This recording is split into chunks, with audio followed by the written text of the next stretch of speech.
man speaking in the city square, trying to tell somebody that he cares. Can you blame the voice of youth for asking what is true? Yeah, the ones that you're calling wild are gonna be the leaders in a little while, when will the lonely voice of youth cry what is true?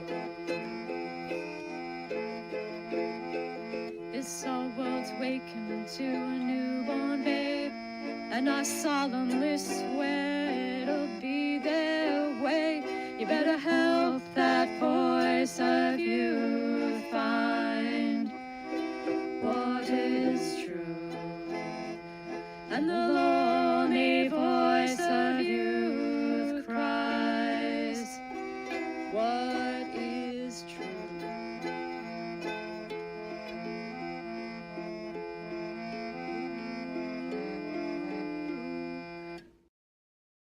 No, all right. I was almost late. That'll teach me to talk before I go on air here. But I'm here now. We're all here now. It's great.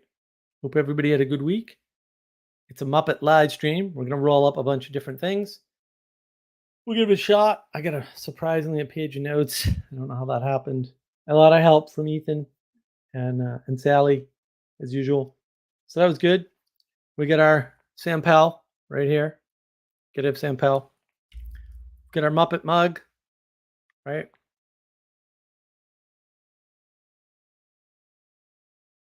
Very important. Buy one, shop at shop.markofwisdom.org. We've got some Carolina Lapsang tea. Smells delicious. Oh, very good. And get some Jordan almonds. Obviously, we had somebody who isn't quite thoroughly as retarded as I am at draw on the board. So thank you, Sarah. It's good to have somebody who can do things you can't. Fortunately, everybody I know can do things I can't. What a blessed life. One of the things that sort of came up this week is somebody used the term monomyth. I have heard this term before. And it's so weird. It's so strange. And I think that probably this idea of the monomyth is all wrapped up in people oversimplifying what's going on in the world. The problem is not that we have a monomyth and that it's bad or wrong or whatever. We have too many myths. We're operating in too many myths. And I mean, to be fair, they're not myths, right? But they try to be, right? It's like imagining their myth is merely a story, right? Which it is not, right? A story is a flattening. A myth is not flat. You need both. I'm not, privileging one over the other. I love a good story, but you need a myth or a mythos or something, right? And these people are trying to tell a different story to make reality different. That's what they're doing. And so it's not a monomyth. It's that we have 5 billion stories and people are trying to live within those stories. And, it doesn't work. Stories are flat. Can't live within them. Can't live without them, but you can't live in them. Whereas a myth, yeah, you can live in a myth. And the thing is, they're telling these stories, trying to alter reality, but myths reveal reality. They don't change it. But we've lost that whole concept to the postmoderns, to the postmodern ethos. So what is it that people are pointing to? Well, one of the big problems is sort of wrapped up in individualism, I would say, which is the idea of the single hero, right? Or the great man, right? That hero's journey where there's basically one guy or one top guy. That's all BS, right? It's a misinterpretation. Good stories don't do that. They don't point to that. You can look at, say, the Marvel stories, right? Where it's still not single heroes because it's the Marvel universe. There's lots of heroes, right? but we identify with only one of them. Like maybe you're a Spider-Man guy, or maybe your hero is Iron Man, or maybe you're a Hulk guy. Whatever. It doesn't matter. I'm with Thor, man. Um, you identify with Loki, or what? But you're identifying with one. You're ignoring the role of the relationship, even when it's there, because it has to be, right? It has to be. You're not in the world alone. This individualism isn't real, can't exist. You're not in the world by yourself. And you can contrast that with something like Jason and the Argonauts, right? Where Jason goes out and grabs all kinds of great men to go with him. And sure, he's the leader, right? But he's not the single authority, because he's got these other guys who have specialties that he does not have, much like this live stream, much like my channel, Navigating Patterns. It's not just me. We got lots of people helping. The opening music, I didn't do any of that. The idea for the theme for the music, that wasn't even mine. I mean, my goodness, I was barely involved. you know, there's two people singing, right? Somebody composed it. The idea for what it's based on came from a viewer, right? Uh, I, you know, I didn't put any of it together. I did the picture for the animation, and put together the initial animation, which Sally Joe, of course, trashed because it was garbage, and then fixed it. Like, barely involved, barely involved. So what we end up having is we have lots of clubs or villages, just not around where you live, like where you physically reside, but around what you're interested in, maybe what you're curious about. And the classic to go to is always, the sports team, right? Although sports and teams are more likely to be tied to where you live, especially if you're in New England. You want sort of the secular religion of New England. It's the national sports teams. That's what it is. It's not the college teams so much. Down south, it's the college teams. And some people support college teams of the college they can go to, right? But most people, support the. But you can see this sort of like what club you belong to, right? Is it Clemson or is it USC? Right? Are you an Alabama guy, or are you a Michigan? Is it Michigan State? Right? Like, you see that, right? But we have more now, right? We have the finance guys, and we have these coding guys. And the coding guys are broken up in different programming languages, of course. And then there's the gaming bros and the crypto bros and the esports guys. And then there's these hackers, right? And then there's these retro guys who are into retro computing. I'm into retro computing. There's the crypto bros and the ortho bros and the science geeks and the physics geeks and the math geeks and the BJJ guys, right? The UFC people, right? So in a way, our identities are spread out more than ever, which might explain why we're trying to get down to ways of single identity so much. We are spread too thin, like too little butter across too much bread. The tension is in us to separate the inseparable, to put things together that do not belong together. It's an improper discernment of boundaries, or maybe a rejection of boundaries as such, or maybe boundaries is not the best word, but constraint as such. But that's the invisibility of constraint, of limitation itself. Things are spreading out. The towers are turning into floods, spreading across, horizontally across. We've lost the vertical. One way we've been talking about this is vertical causality, and you'll hear that term more and more coming up. It's been in the ethos for a little while in the philosophical realm on the edge, but it'll come up.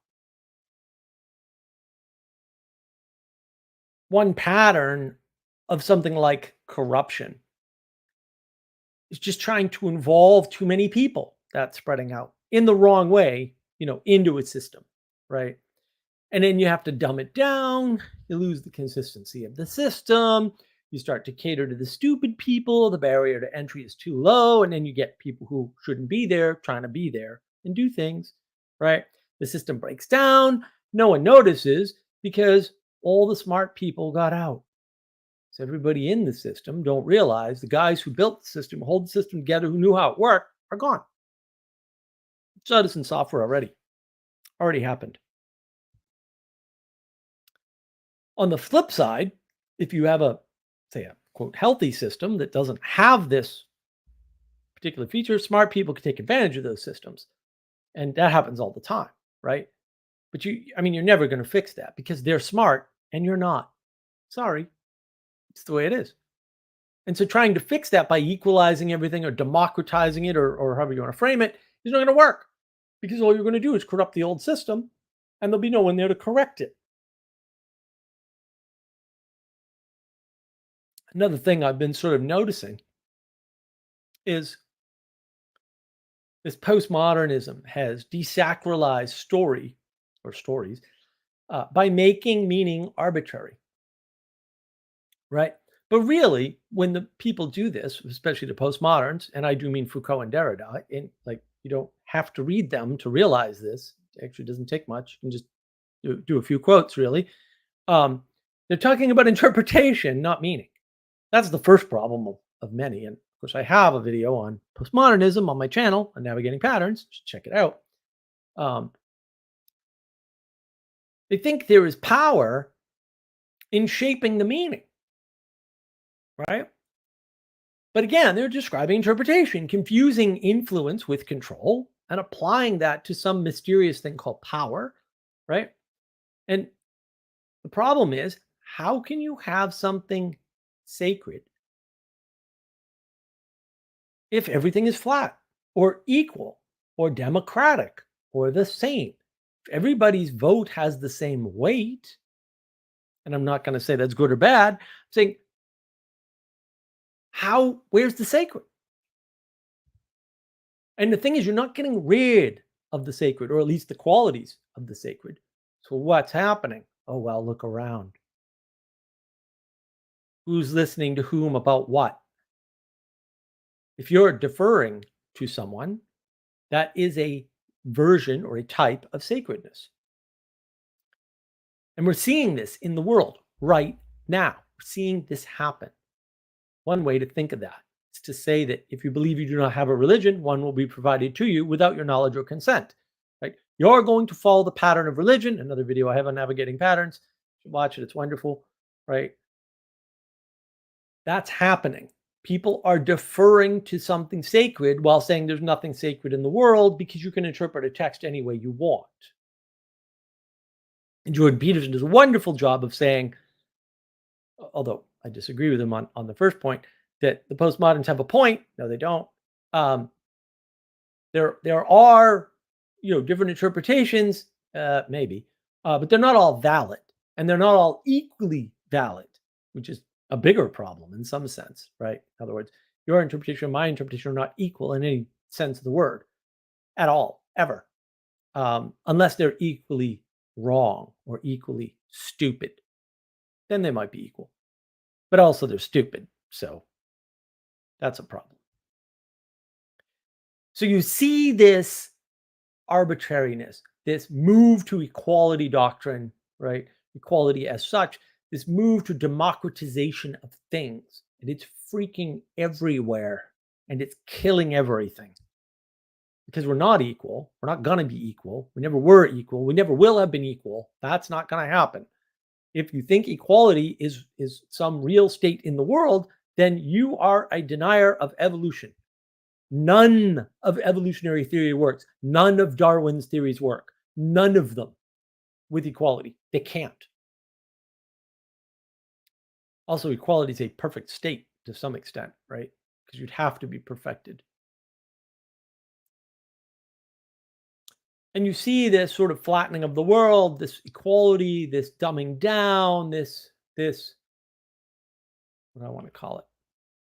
This way of interacting in the world where you think equality is an option or desirable, worse yet, in the flattening of the hierarchy.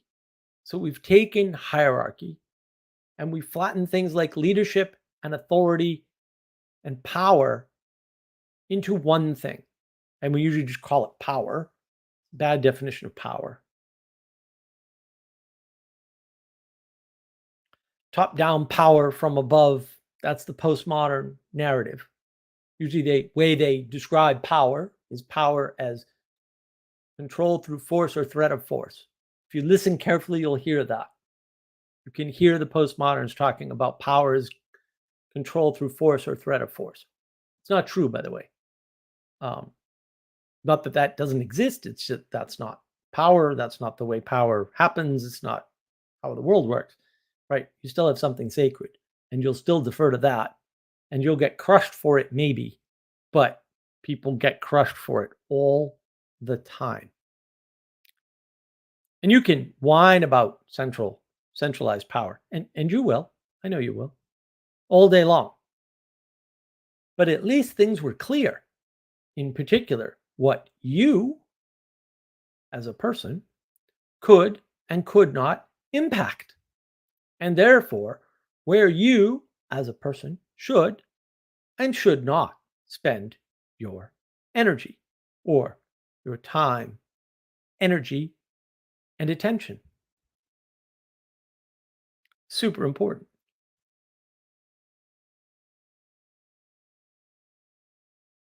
What effect could you have in the world? Could you solve the climate problem? Maybe if you march down the street with a bunch of other people.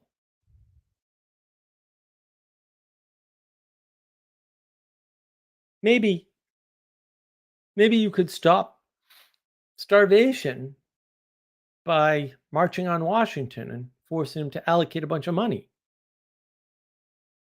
Maybe you could save the climate by making sure the bill passes will reborn corn in our cars to destroy them. At the cost of gas mileage, by the way. And maybe you think that because you don't know your limits, because there's no centralized authority, there's no hierarchy. Therefore, you don't understand where you end and other things begin.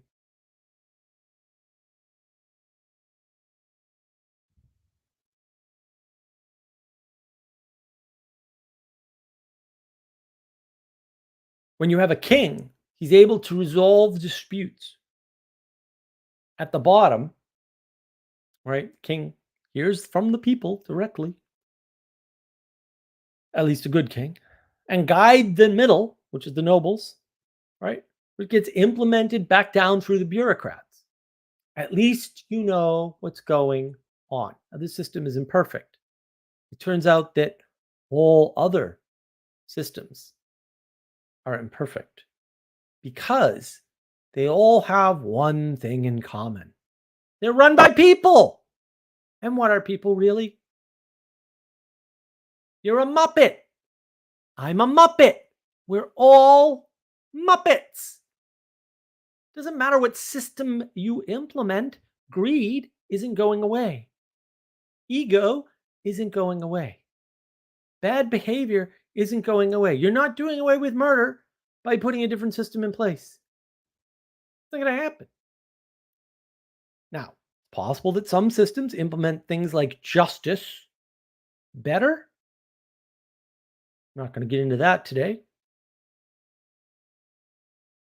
But having a system and knowing that it's imperfect because it's operated by people, no matter how perfect the system is not really relevant.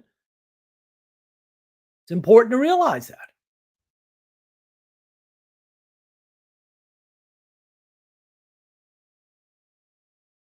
So you know you aren't going to change the minds of a noble or a bureaucrat.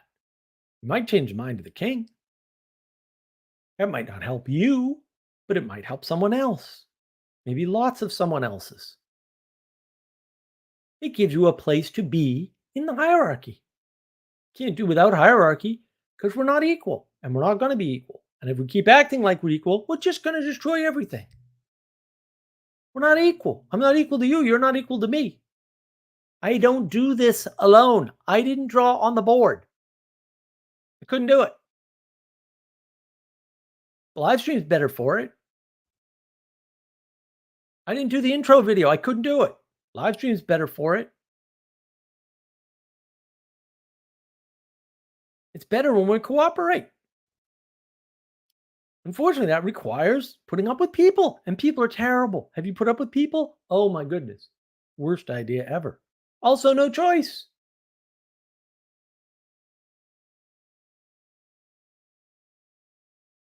And this brings me to the power, or the problem rather, of leadership. A proper leader trusts the people that follow them. They're not pushing people, they're opening the way. Leaders don't have power, they shape power. Of course, you have to use my definition of power. I have a video of that on navigating patterns. Of course, I do, right? Power is just time, energy, and attention focused. Leaders have influence and they have some control, but the power, except for the power they personally have, comes from below them, from the people that follow them. That's why there's something to the great man theory, right? But if no one listens to the great man can't do the great deeds by the great man's self. Sorry. Individualism fails.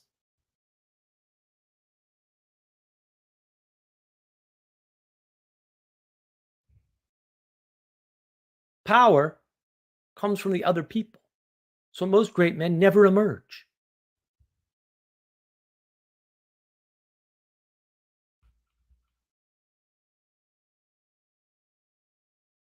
All the power, how they allocate their time, energy, and attention that's shaped by the leader is coming from the people following.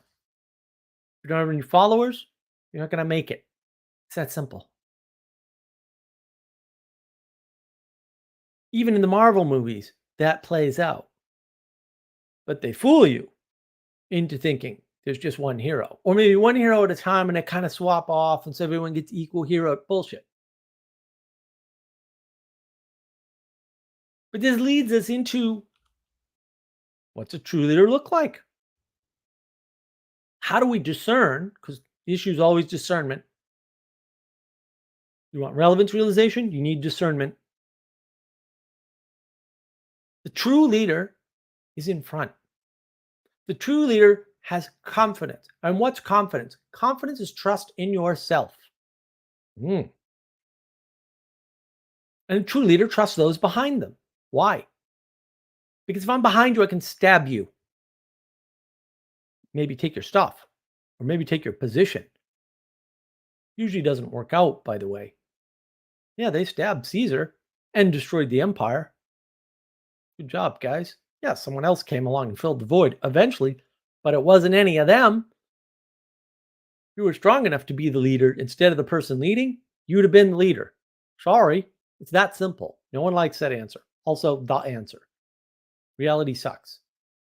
Well, part of reality is that which objects to your subjective experience. You think you're wonderful. Reality thinks you're just another person. What we see a lot of, though, is sneaky leadership. This pushing from behind with no confidence, right? No trust in others, and therefore they don't take responsibility. And in that way, they avoid blame. Well, I set all this up, and these people couldn't manifest anything. It's not my fault. I set it all up. I'm still the hero. I'm still the hero. I did the hard work. I set everything up. I got people started, and they just kind of couldn't make it work. It's like, sounds like you did half the work and are taking none of the blame, but all of the credit.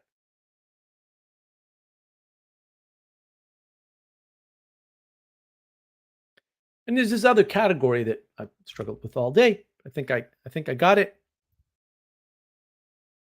The advisors, right?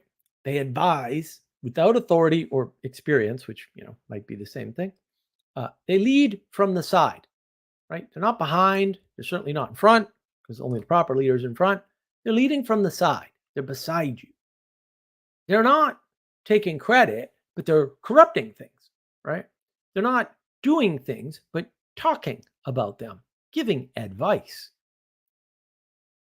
right? They're not talking about things they've done, right? And this applies to doing things that are, say, too specific to you as well, right? Custom solutions that are specific to one person are not solutions for the masses. Maybe Goggins' tactics will work for you, but likely not. You're not David Goggins. So maybe you can get away with what he's doing and it'll work for you, but probably not. And there's nothing wrong with that. I mean, he should give out his advice and the people who can use it should use it. But it's worth knowing that just because he has advice that works for some people doesn't mean it's going to work for you. So how does this leadership outline pan out? Well, thanks to Ethan, I'm going to tell you. Let's think back to the Lord of the Rings, shall we? Let's look at something like the Steward of Gondor. He won't give up control, right? The battle is at hand. The enemy is actually at the gates. At the gates. There. Army, gates. Bad. He's up in the tower, actually telling everybody to flee. Gandalf takes control, right? Knocks him over the head, right? And he goes down to the gate where the enemy is. He's basically in the front. And he tells the troops, whatever comes through that door or gate, it's going to scare you. But hold fast. You're the men of the city. You're the protectors of the city. This is your thing. This is what you do. This is why you're here.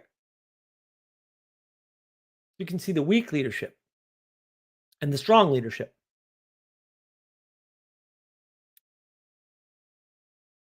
We can look at other examples, right? We can say, all right, so there's this big conference. This stupid little ring. Ring is bad, apparently. I don't know. Sounds good to me. Infinite power. They're arguing over the ring. No one wants to do anything except take full control of it for a reason that is personal to them. And then basically out of the back, Frodo steps up, grabs the ring, says, I'll do it. I'll take it. He doesn't say why. He just says, I'll take it to Mount Doom to destroy it. And everyone's like, well, wait a minute. Oh, what the hell does he care? He lives in this far off part of the realm. They're going to be hit last. We're all going to be dead by the time they feel the pain of the ring. Why is he willing to do this? I mean, it's not for his own good. I mean, in some sense it is, but like no more than it is for ours and more immediately. So why is he willing to do this?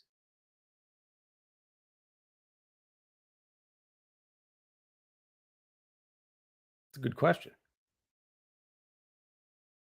And you see this sneaky advisor stuff with Grima Wormtongue whispering into Theoden's ear.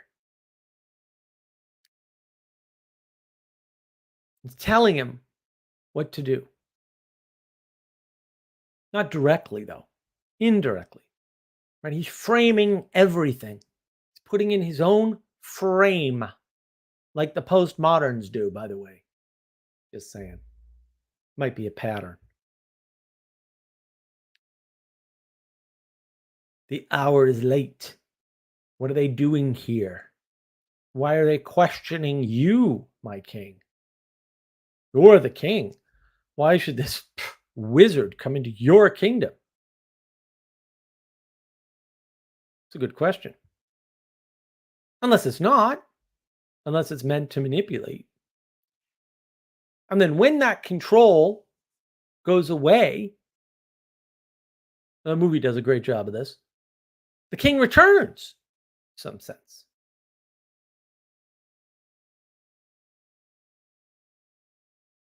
And you see these patterns of leaders emerging because they're not always, born a leader in that way, right? You might be born with the ability to lead when you're ready, when the circumstances are right. Both, by the way, not one or the other. Oh, I'm ready to lead now. Give me a kingdom. No, it's not how it works. You see this with Aragorn.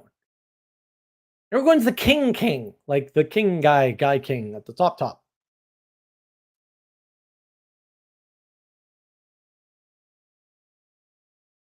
And what does he do? He pledges his fealty to Frodo, the freaking short little hobbit dude with the fuzzy feet. The guy's got fuzzy feet, man. What are you doing? A short, fuzzy-footed thing. He's not even like he's not even a man. He's a hobbit. And what do? They sit back in a little freaking valley at the edge of the world and freaking smoke their pipes and like grow food. And they don't venture out or explore anything. And then he's hanging out with the Odin, right? And he's advising him. He's saying, "Will you go to Gondor's aid?" And he's, hinting the whole time. He's not framing it for him. He never says, "Well, Gondor's always protected you," or "Gondor's always." First of all, that ain't true. Second of all, it's not relevant. You made an oath. You uphold the oath. What's the speech? Yeah, about the oath. How does he rally his own forces that he forsook with the oath? That, of course, is a recurring theme.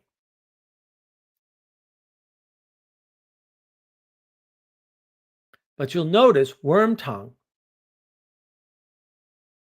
when he had control through Bad Wizard, he's alongside the king.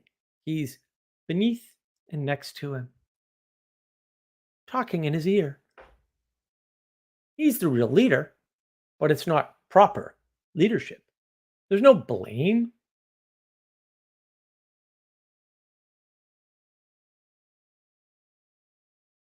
There's no responsibility. And he wants something, and he's been promised something. That's why he sided with the bad guys. So you see this proper and improper leadership and this relationship and how it emerges over time.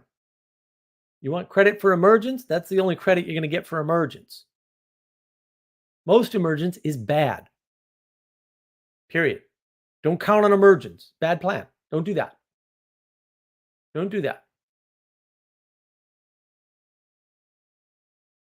A lot of emergence is wrapped up in the pattern of rebellion, opposition versus cooperation.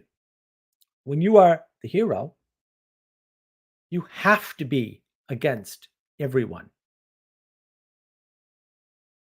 No, really. You're the guy at the top.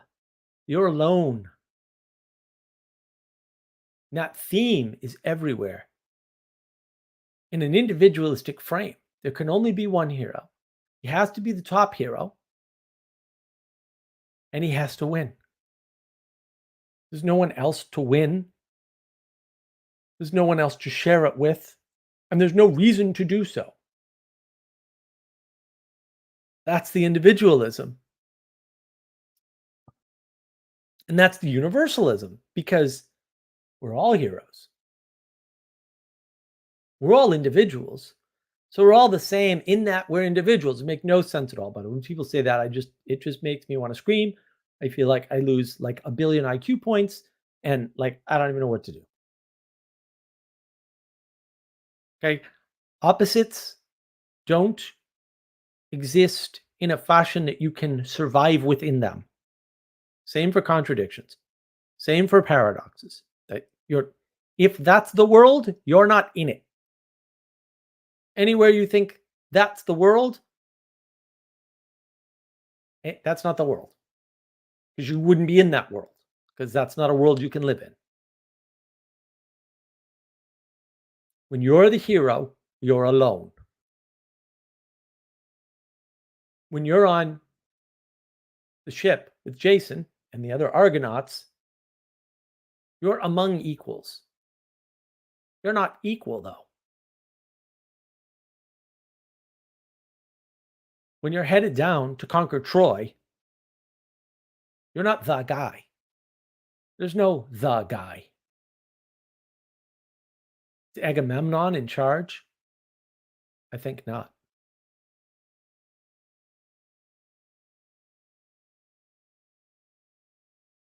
That theme of being alone is everywhere. That is the intimacy crisis. You want your individualism? Now you're alone. Sure, you want your individualism? Sure, it's worth it. I know it's a good trade off. Also, you can't actually do it. And if you were trying to do it, you'd be in a cave in the woods by yourself. You're not doing that because you're hearing this. It's not hard. It's a nice filter. It's real easy to know. How sincere are you? I used to tell people this all the time. Oh, you want anarchy? Why are you living here? Why are you living in a city? You can't be an anarchist and live in a city. Those are just completely opposed viewpoints. For real. You can't live in them. Either you're not actually an anarchist, which is always true, by the way, or you're a liar. Like, I don't know what to tell you. Can't live in a city and be an anarchist. That's nuts. There's plenty of anarchists. They just don't live in cities. I don't see them. They're not going to see me. They don't cooperate. It's not hard.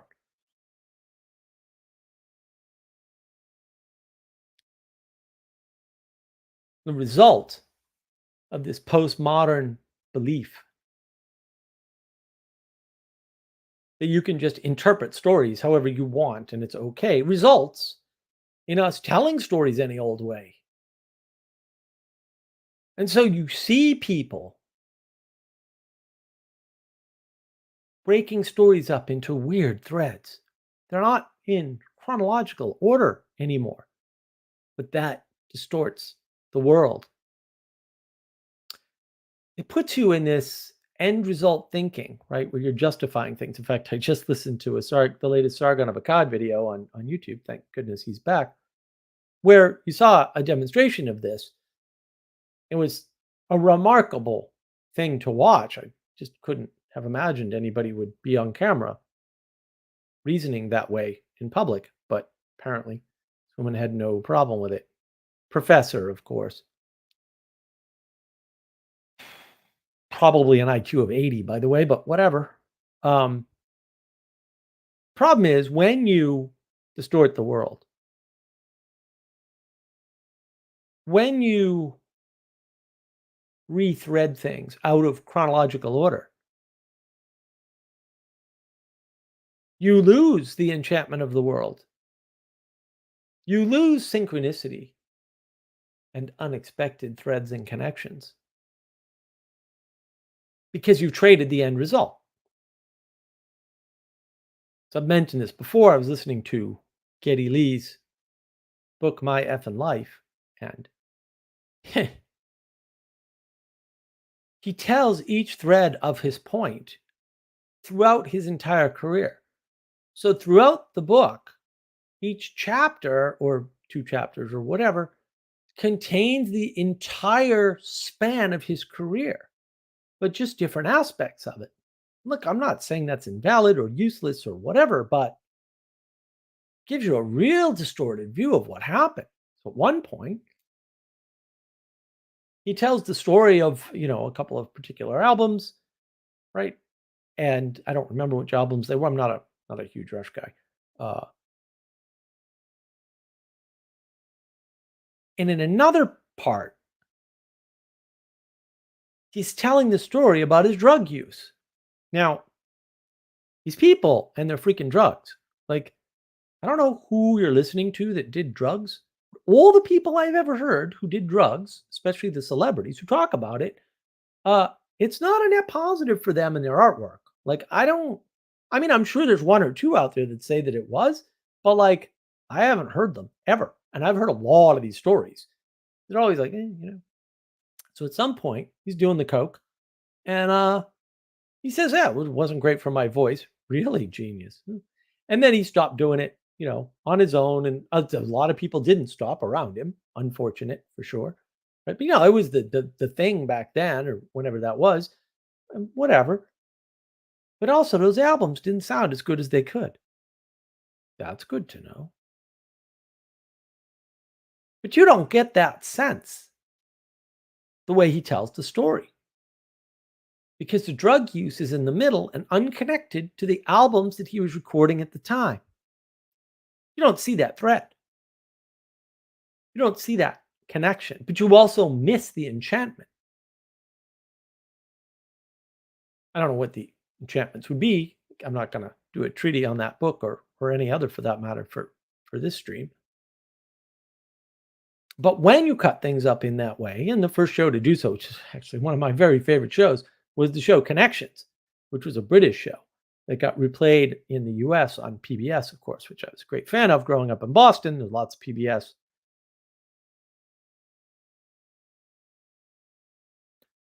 But you miss a bunch of stuff in Connections that if you think about history a little bit differently, and I'm a big fan of Connections. I really like that show just because it was a totally different and completely valid perspective. Uh, how many times you can do that trick and make it valid, I got my questions on that. Um, Later iterations of Connections were not as good, I'll note. It's worth knowing. You lose something. You gain stuff. What's the trade-off? I'm not here to speculate on that. I'm just saying there is a trade-off. Do you know what it is? I don't. Take some careful analysis for sure. Maybe you're not smart enough to know that trade-off. You're in a hierarchy. Maybe someone can discern that for you. Sure, they'll make mistakes. But maybe on average, they'll make less mistakes doing that than you will. And that'll be better for you and them. Maybe. Worth thinking about.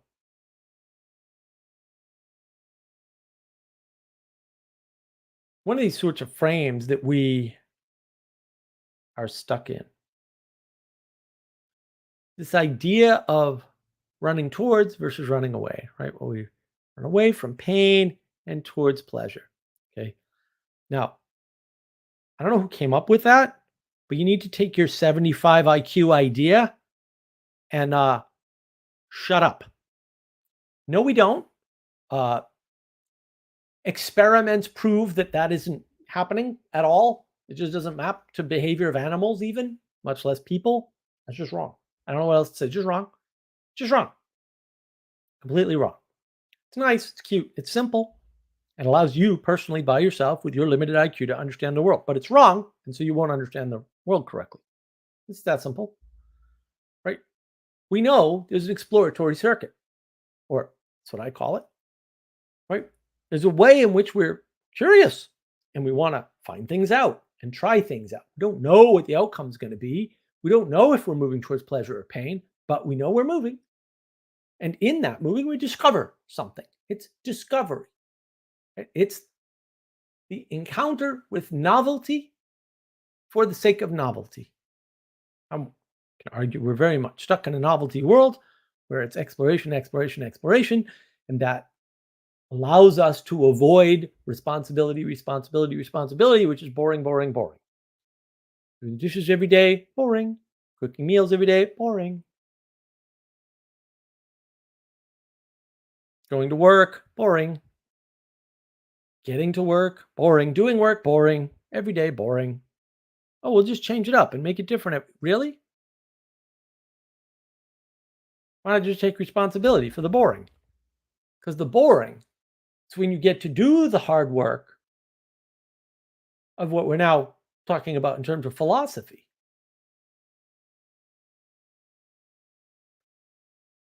The wisest people I know, the most philosophically minded people I know, all work with their hands and drive or do rote, repetitive work for long periods every day. Weird, huh? You know what they don't do? They don't code. That's for sure. People who code, they're idiotic philosophers. Good Lord, they're stupid. Ugh, to a man. They don't game all day. Jordan Peterson in Destiny. Oh, I game 8 hours a day. What? When do you have time to read this stuff to find out if you're right or wrong about your ideas, which you're all wrong about, by the way, actually wrong, factually incorrect, 100%. Every single one. It's amazing. Never seen it before. Somebody spew out that many ideas and be wrong about all of them? That's a miracle. It's a miracle. Miracle of stupidity.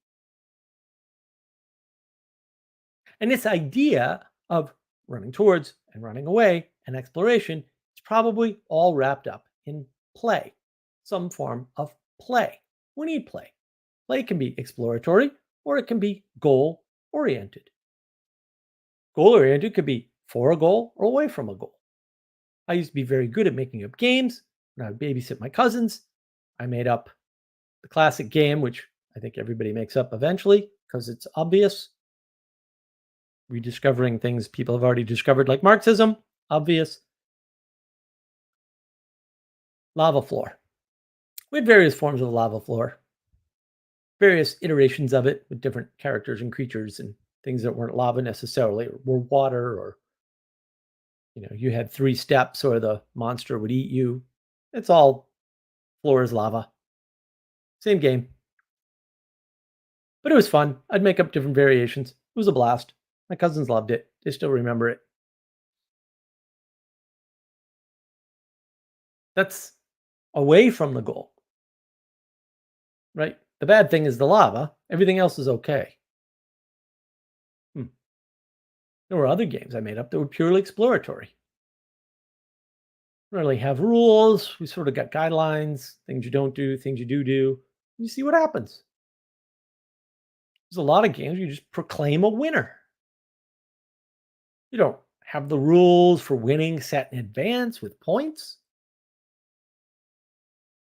Right? And sometimes you put scoring systems to them, but you watch a good boxing match or a UFC fight, and you'll kind of notice there's a lot of play in how they assign these points and why, and who they say is the winner.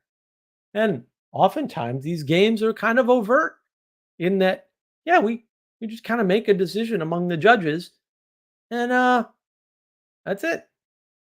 Not like baseball. Different types of play. We should think more about that. Another sort of theme that's been rolling around is these people want to be seen or validated or accepted. But those are all different.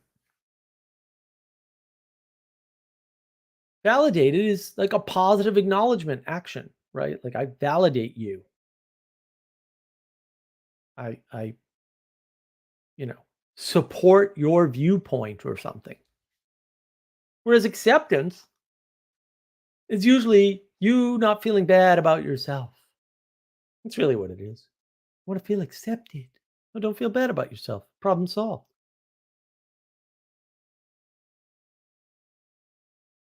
And this is the pattern of therapy. I want to be seen. Why? Are you worthy of being seen? Are you on the internet anonymously and then going in your real life, I want to be seen? A little weird. Just saying. You're going to be validated towards what? Oh, I killed a man and now I want to be validated. Oh, I bet you do. Oh, no, no, no. I don't want to be validated. I want to be accepted. I'm sure you do. Also, no.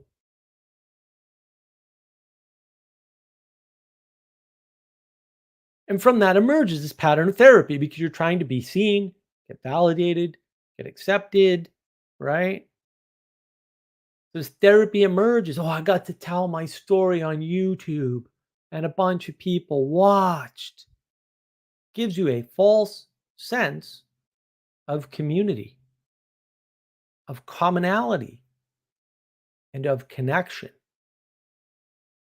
intimacy, crisis, indeed. Oh, my story is out there. So what? Oh, somebody lives on the other side of the world resonated with my story. Are you going to go live near them? What good is this going to do you exactly? I'm not saying it's invalid. I'm saying what magic do you think is going to happen? Is that a good use of your time? If you were validated and you did something bad, is that good for you? For the people around you? What if a bad actor validated you because they wanted you to act badly? How do you think child predators operate exactly? They give people validation. They make sure they're accepted and they feel seen and heard. All good predators do this. You sure that's what you want? And why? Because you're not getting it somewhere else, which might be the more important place, by the way. Intimacy, crisis, indeed.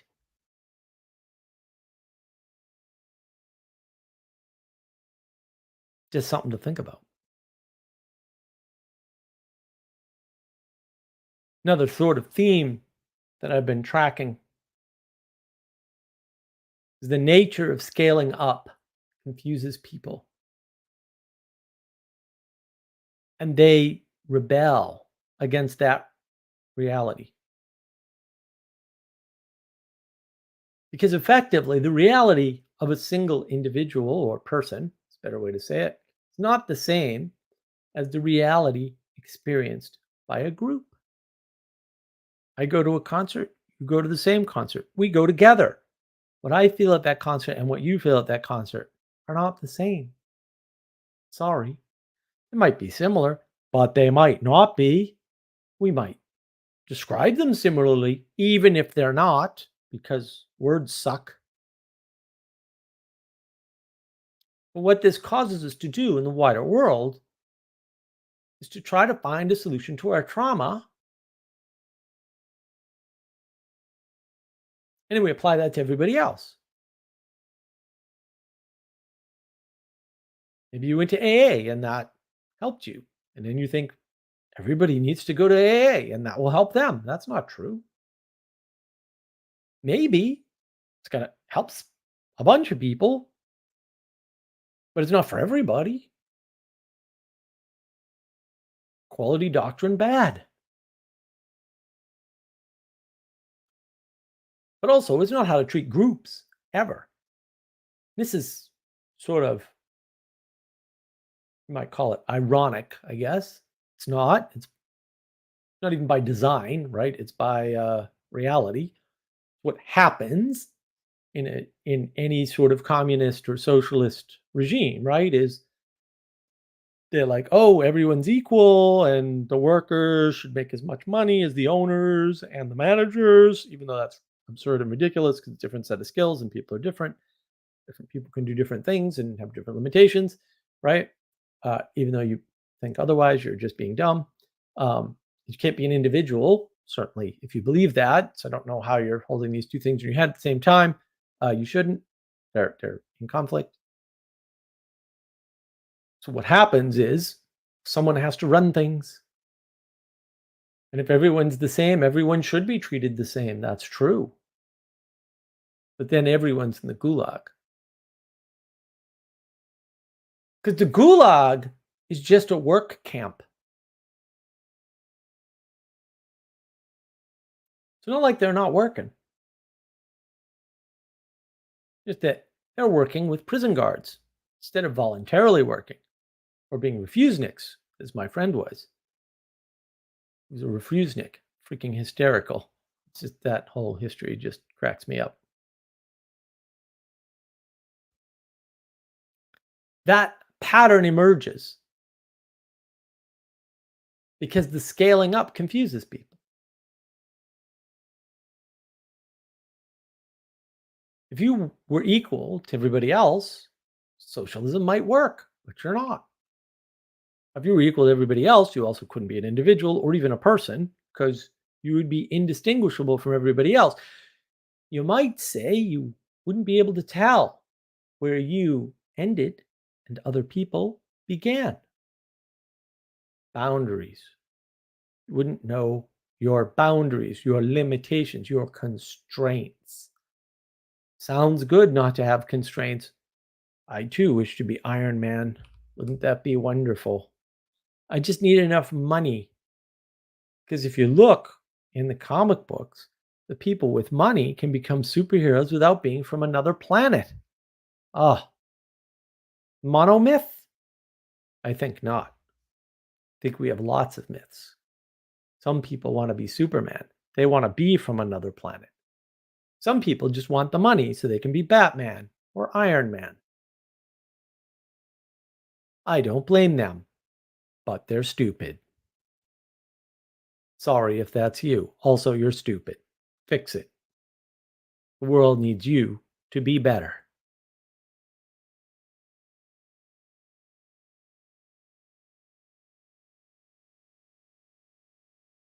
And doesn't it suck that we can't just scale things up however we want?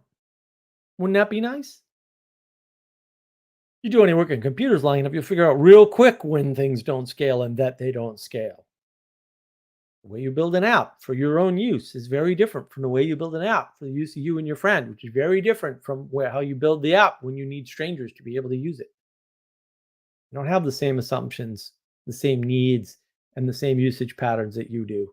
The more people you spread something out to, the more variation there is in the set. This is just math at some point. And things start to break down.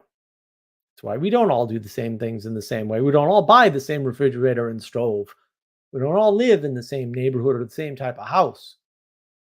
We don't all have 2.3 kids or whatever it is this week. Keep putting things into averages when it's not appropriate, and then not looking at the averages when you should. It's weird. It's almost as if, I hate to tell my friend Bruce this, it's almost as if we're living in a fallen world.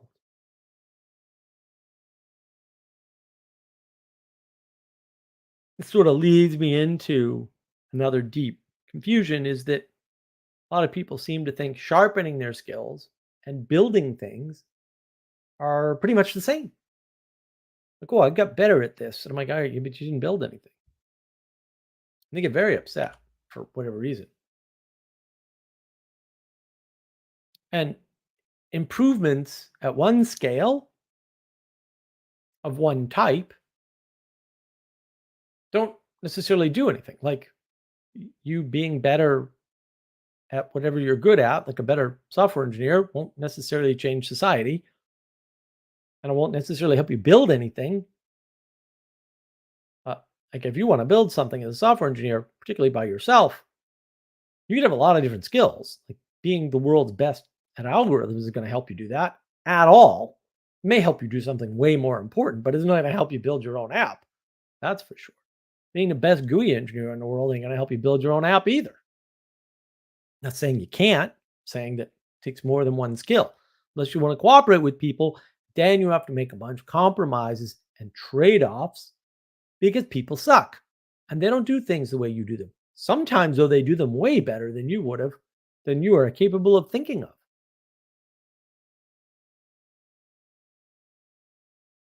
And we confuse the improvement of the person with the improvement of society. You need to be better in a certain way to make society better.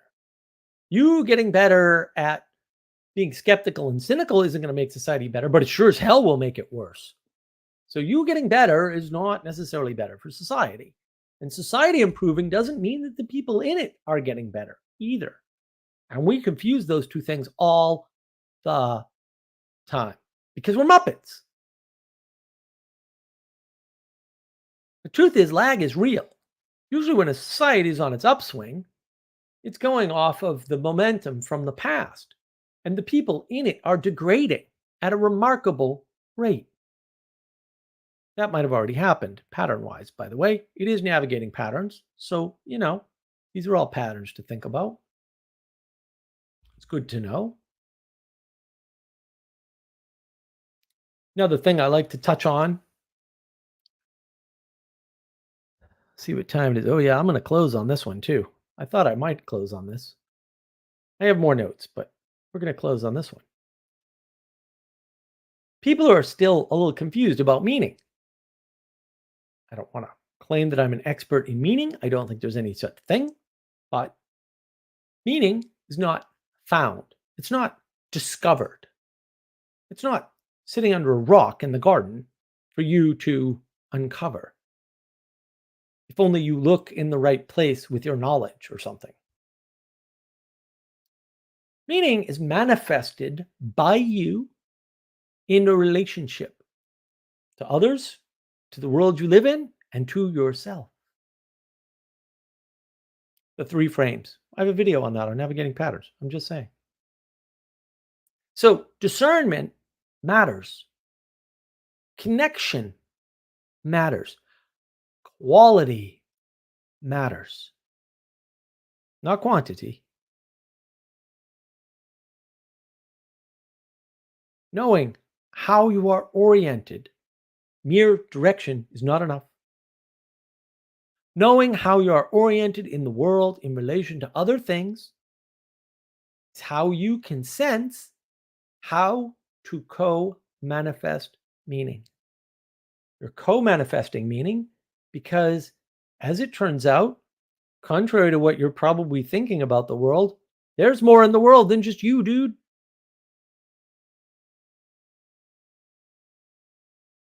You were born into something.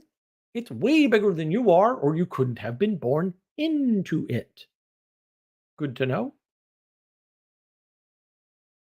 If you strive to try to become this mythical individual or this hero, singular hero on a hero's journey, which is actually the same thing, by the way, you remove any possibility of being able to manifest meaning. Where's the nihilism coming from? You. Did it have a lot of help from lies from people who aren't you? Sure, it did.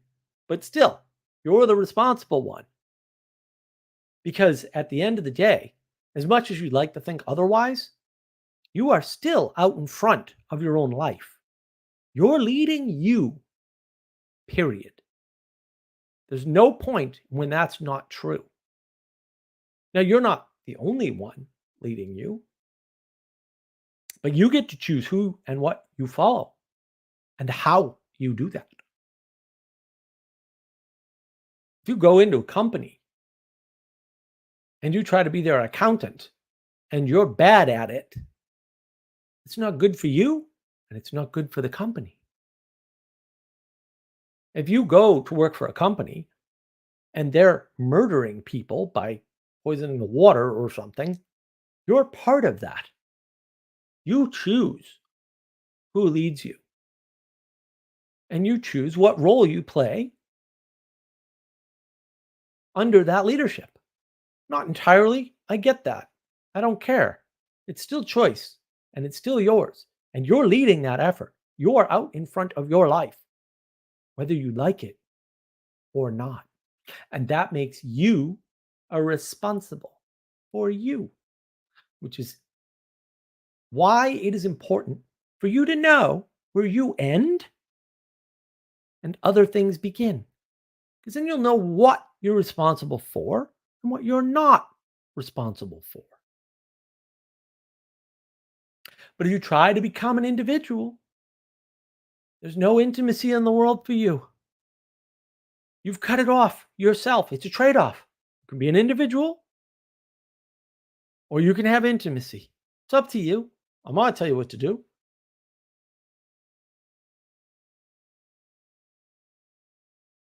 And when you try this, people will hand you false meaning.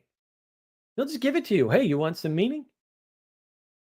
You could be part of the climate movement because you're desperate for intimacy. You're desperate for a quality relationship. They'll give you a quote quality relationship. They'll tell you exactly how many times you have to march on Washington or go out in the streets and yell at people you don't even know about their choices. They'll be happy to do that for you. That'll serve their ends. And you'll be following them, whether you think you are or not. And why? Because you don't know where you end and other things begin. So you're very prone to ideological possession, is what Jordan Peterson calls it. They'll use your desperation, which you do not even see in yourself, as a handle to manipulate you. You want to be an individual?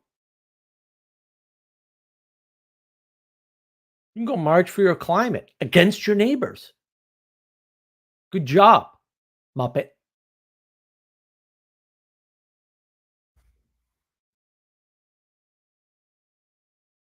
And that concludes my monologue. I hope it was decent. I have no idea if it was or if it totally sucked. Let me go through the comments because I didn't really read them. I had to concentrate far too much on my messy notes. Elizabeth is here. How nice. You like my quote, Elizabeth, from Lord of the Rings? I like ripping off quotes. It's good. Postmodernism is made up abstract gobbledygook. Can confirm, Elizabeth, that is your statement is quite correct. Postmodernism is in fact made up abstract gobbledygook, but it's good at it, and it's important that we kind of label it. But we should really discount it instead of giving it any credit at all. Ever one of the great disagreements I have with Jonathan Peugeot and Jordan Peterson, for that matter. John, it's good to see you, sir. I think specialization is destroying the middle lower class to some extent. Talented leaders move near the city to be with like-minded folks, obtaining leadership from everywhere else. Well, you see the opposite pattern too, right? You see Jonestown, where they all move out to the country. So I don't know about talented leaders. We've kind of lost all talent in the leadership department. It also leads to geniuses making basic and obvious to me mistakes. Well, yeah, the problem with genius or with smartness in general, which I have a very big problem with, is that we tend to make the assumption that if someone's smart, they're not prone to things that all humans are prone to. And that ain't happening because they're still actually humans, it turns out. No matter what your IQ is, you're still prone to the same things as everybody else. Because it turns out we live in a fallen world and we're fallen people. Sally Joe. That's an interesting perspective, John. Yes. Oh, Robert Putnam and Charles Murray. Yeah, they're wrong. Just heads up. Elizabeth, equally stupid. Lots of Marcus. Yes. Is it a hierarchy or is a circle coming to a point? It's a hierarchy, Elizabeth. Things have to go up. Circles are flat. Points are also flat. Actually, I heard this argument once years and years ago. I was very young. Circles don't exist, mathematically speaking, because circles are made up of an infinite number of points, and points don't exist. That's a very good one. I really liked it. Sally Joe, brain drain within our own country. Brain drain? Is it a brain drain, or is it a deliberate corruption of these ideas so that we'll say untalented people can take over? Because I think that's part of it. Ship clerk. Oh, I like that name. Billion. Yes, billion. That is an important number. I can't do math, so I kind of divide numbers usually into 3 categories, which is less than 4, greater than 4 but less than 4 billion and greater than 4 billion, then you can do a lot more math. It's great. When you flatten math, it's fantastic. Then the math problems go away. There's no more calculus or algebra. It's wonderful. I just want to live in a world with no algebra. That'd be great.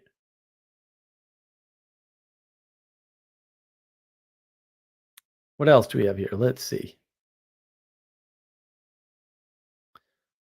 John, yes, I use that first step of path of least resistance with atheists for a reason. Easy to grasp. Yes. Yes.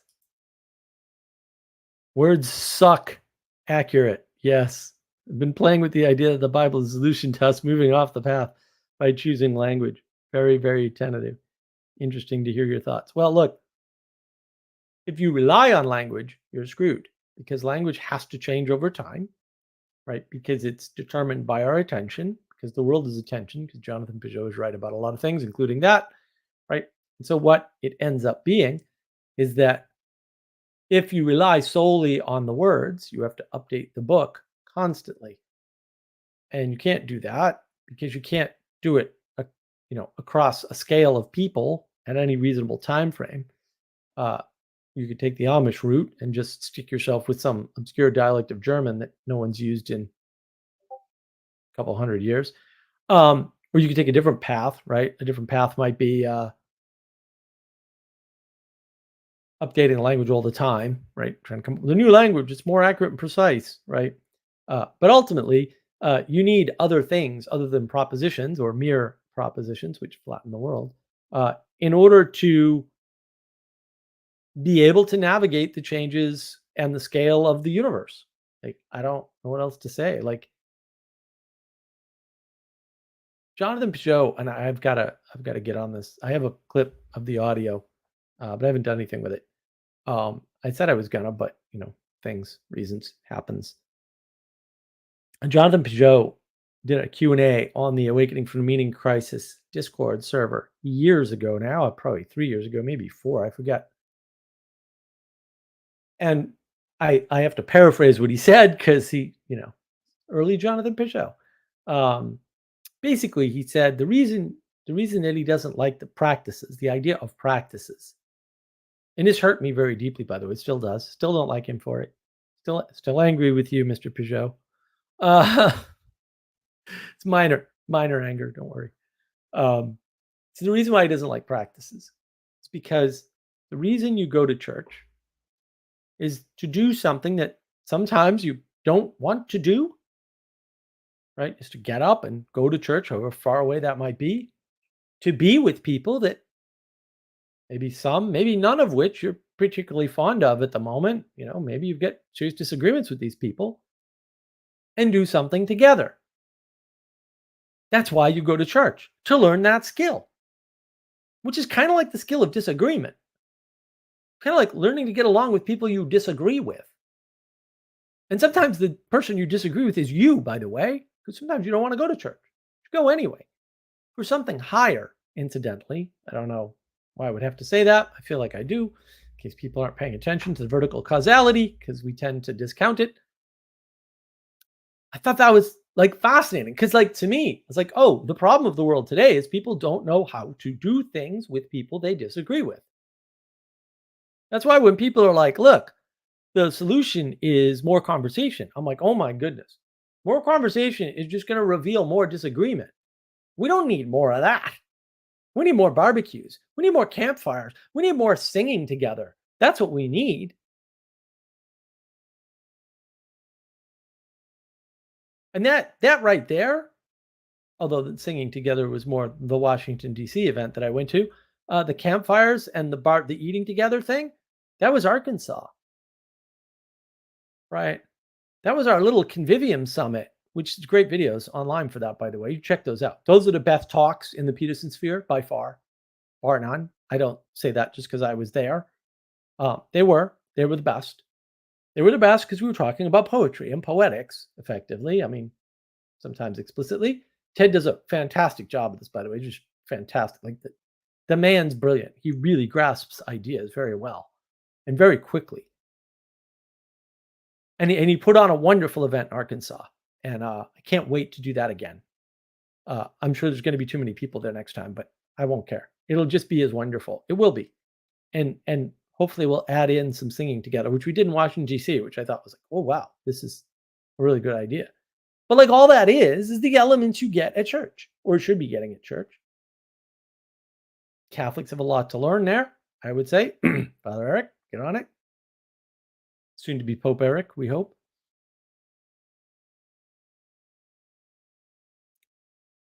But yeah, that's the problem, is you can't rely on propositions. So more propositions is not going to fix the problem. You don't convince people through argumentation. You convince them through exemplification. And also, when you have bad exemplification, you have bad actors getting away with things, that's not good. Because people will copy that too, because they don't know the difference. A lot of people just don't know the difference. Can you imagine having a high IQ and voting Democrat? What are you, high? Come on. Got at a certain point, guys. Like, I don't like to get political, but also, like, at a certain point. Like, what are you doing? Did you not notice? For real? Are you still watching CNN? Did you not notice? For real? And you have a high IQ? That's not doing you any good, buddy. You know what you should do? You should get rid of those IQ points and figure it out. Like, really? Seriously? You weren't paying attention at all.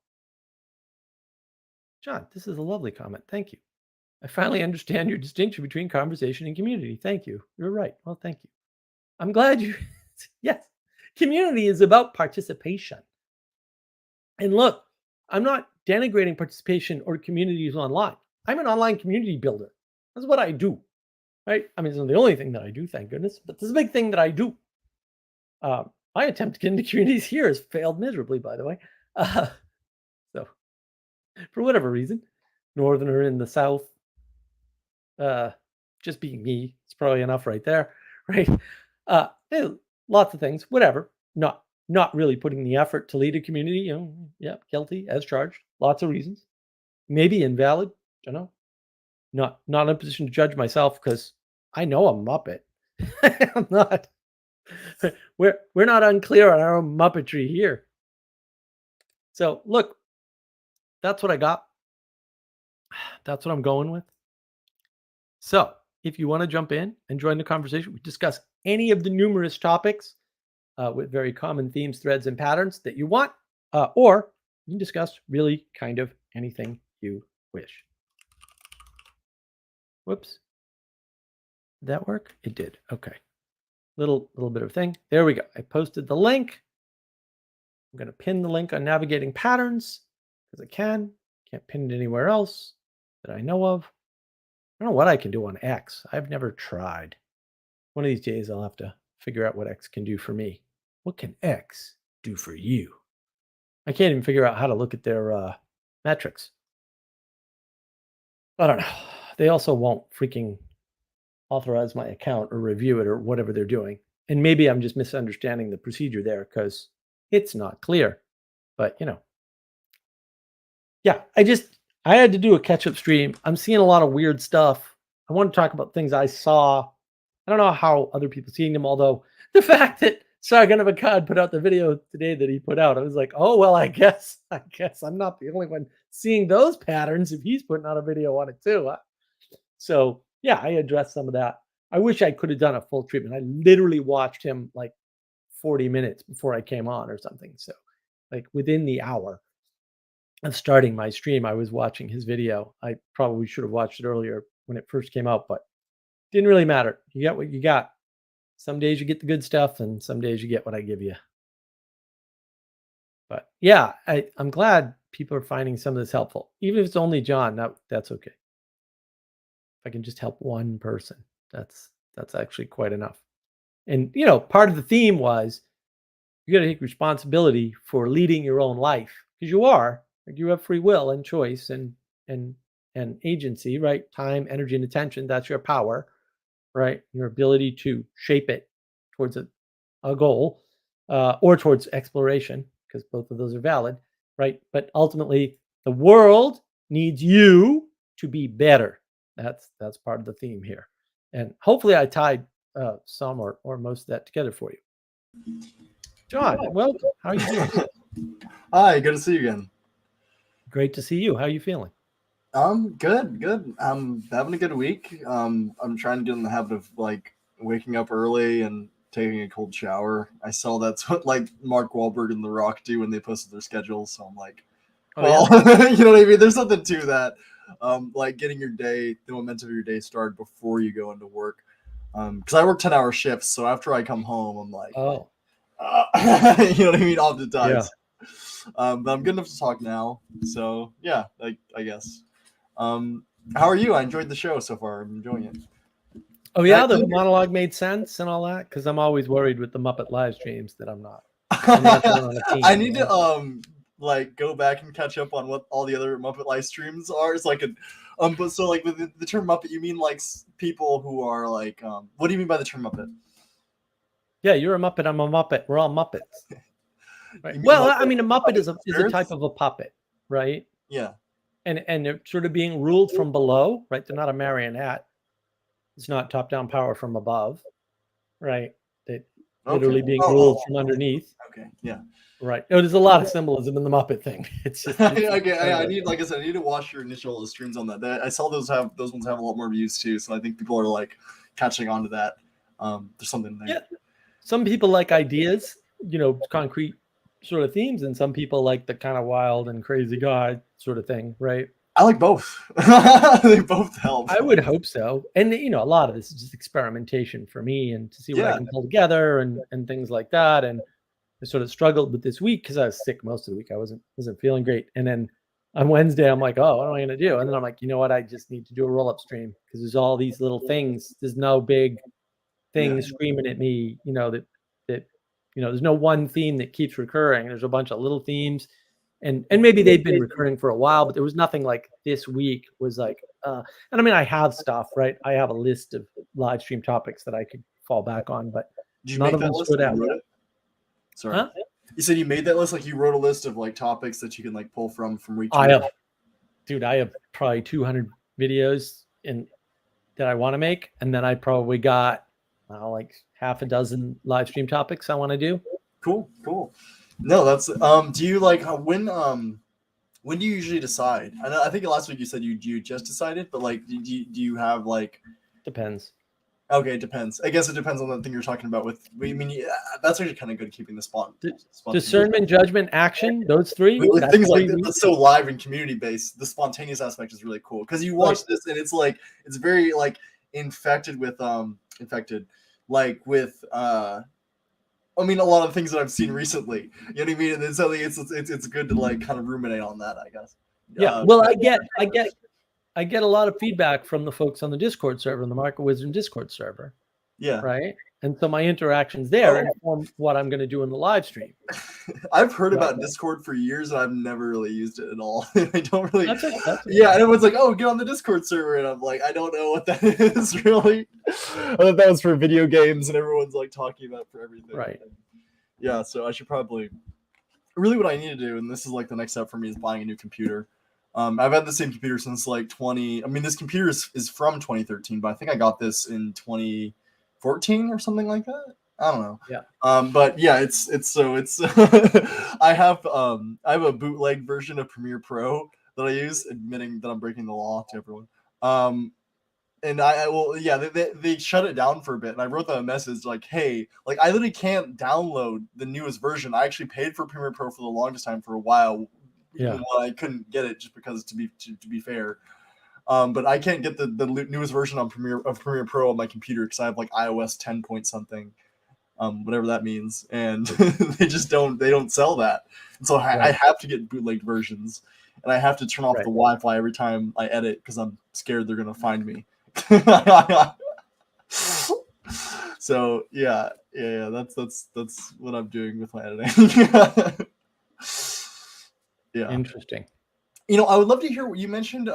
Robert Putnam and Charles Murray are completely wrong about some stuff. I would love to hear why. Because I watch them both a lot, and I like them a lot.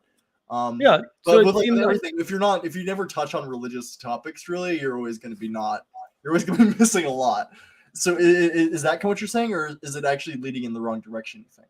I think. Look, everyone's using these, including Sergeant Makata. And I love Carl Benjamin. I love him Yeah. to death. But also, I remember his like, and conversation. his I latest, follow him on Twitter. Sorry. yeah, his latest video, it's completely wrong thing, right? Because he's reasoning from ethics and morals, and then matching people's behavior to how he thinks the ethics and morals will play out, right? And like everyone's doing this. Like I'm not, and so what they're doing is, like, if your thesis is cities bad, country good, and look, this is an old theme, right? Like the U.S. is based on this. Wait. City's bad, country's good. Is that a recent thing in the U.S. or is that no, from the founding? Why do you say that? Because it's explicit in the writing. We should just be primarily a farming community. That's what we should be. Right? So the founding fathers are arguing over this. Should we just like remain a farming community, or should we embrace growth, basically, and trade and outside whatever? In the US, we can actually decide. We could still, like, we could close the borders tomorrow and have almost everything we have now. And it wouldn't really affect us at all. Like, there's no reason in a landmass this size with the resources we have available that we need to go with that. Europe, you can't do that. We'd probably be better off in a lot of ways. I'm not anti-immigration. I'm anti. Not anti-immigration. Completely. That's retarded. Like, obviously retarded. Close the borders. No, but I'm anti-interventionist, right? But not withdraw from the world. But like, also, I don't want a third world war. And if Europe's going to blow itself up, maybe that's what Probably should be. will. I don't know. I don't know. I'm seriously like, yeah, you know what? Well, that's too bad. Maybe that's only going to resolve when enough people die and get tired of dying. Yeah, and we don't need to be involved in that. I think we'll end up in the 1984 situation where it's like going to be. I heard this from John Mershire, but like, yeah, that actually sounds right. That like you're going to have a lot of consolidation of power where Iran will take over Europe and the Middle East and all that, and China will kind of settle in the East and take over Russia. What do you think about that? That sounds right. I'm like, yeah, that's I'm actually okay with that to some degree. Actually, I think if it's a natural consolidation, you know what I mean. And I don't think. But John, globally, that's all reasoning from a certain assumption, axiomatic assumption, right? Okay. So that reasoning, and this is what I'm talking about. That reasoning is saying, look, countries are real, powers top down from above, and then one power is going to consume another power. Okay. Mm-hmm. That almost never happens. It's almost never happened. And not that it's never happened, almost never happens. It's so what about the United States? You wouldn't count that. Nothing like that happened in the United States. I mean, you could argue that United States is like a more. There's obviously differences. No, wouldn't you say the United States is like a functional Europe or something like that? No, how would you get the United States if that were true? How would you get the United States? It used to be England, dude. Like we were the UK. Like we were England. Yeah. If the top-down power from above worked, how is the US? Well, I don't think that ever happens. And that I don't think it works over oceans, and I don't think it can work over oceans, even if you have satellites. And I think that's okay. How Germany? How do you get Germany? How do you get Germany? Austria? They were part of an empire. If top-down power from above works, how did a large empire break off into small countries? People bit off more than they could chew, I guess. Yeah. So I guess it's just the top-down power from above doesn't work. Oh, okay. I mean, even if your statement is true, but I think power from above doesn't work. Yeah. I mean, the reason why I'm describing that, the reason also why I'm being tentative, because I'm saying it would be probably voluntary. Because I think just like, I mean, you don't see this so much right now, but like a lot of the South American countries realize that they're. I mean, maybe I'm wrong about this. Please tell me. This is just the way I understand things. Is that like a lot of South American countries are fine with being top down under America because they like the protection and trade that they offer. They're and they also just let them manage themselves unless things get out of hand, and then the United States kind of steps in. But they're not under America. The United States doesn't step in. All we've ever done is ruin their governments for them in secret. I agree with that. but they're not under I don't know us. much about that, to be honest. No, but they're not under us. And honestly, again, this is the CIA problem, right? Like the CIA is the most incompetent organization in the history of the universe. Like these people suck.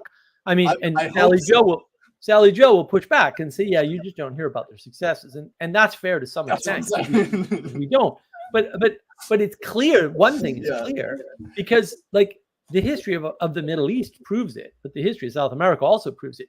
Like our goals with the CIA sucks. They're just terrible with usurping governments and getting what they want out of it. They're good at toppling governments, but lots of people are good at toppling governments.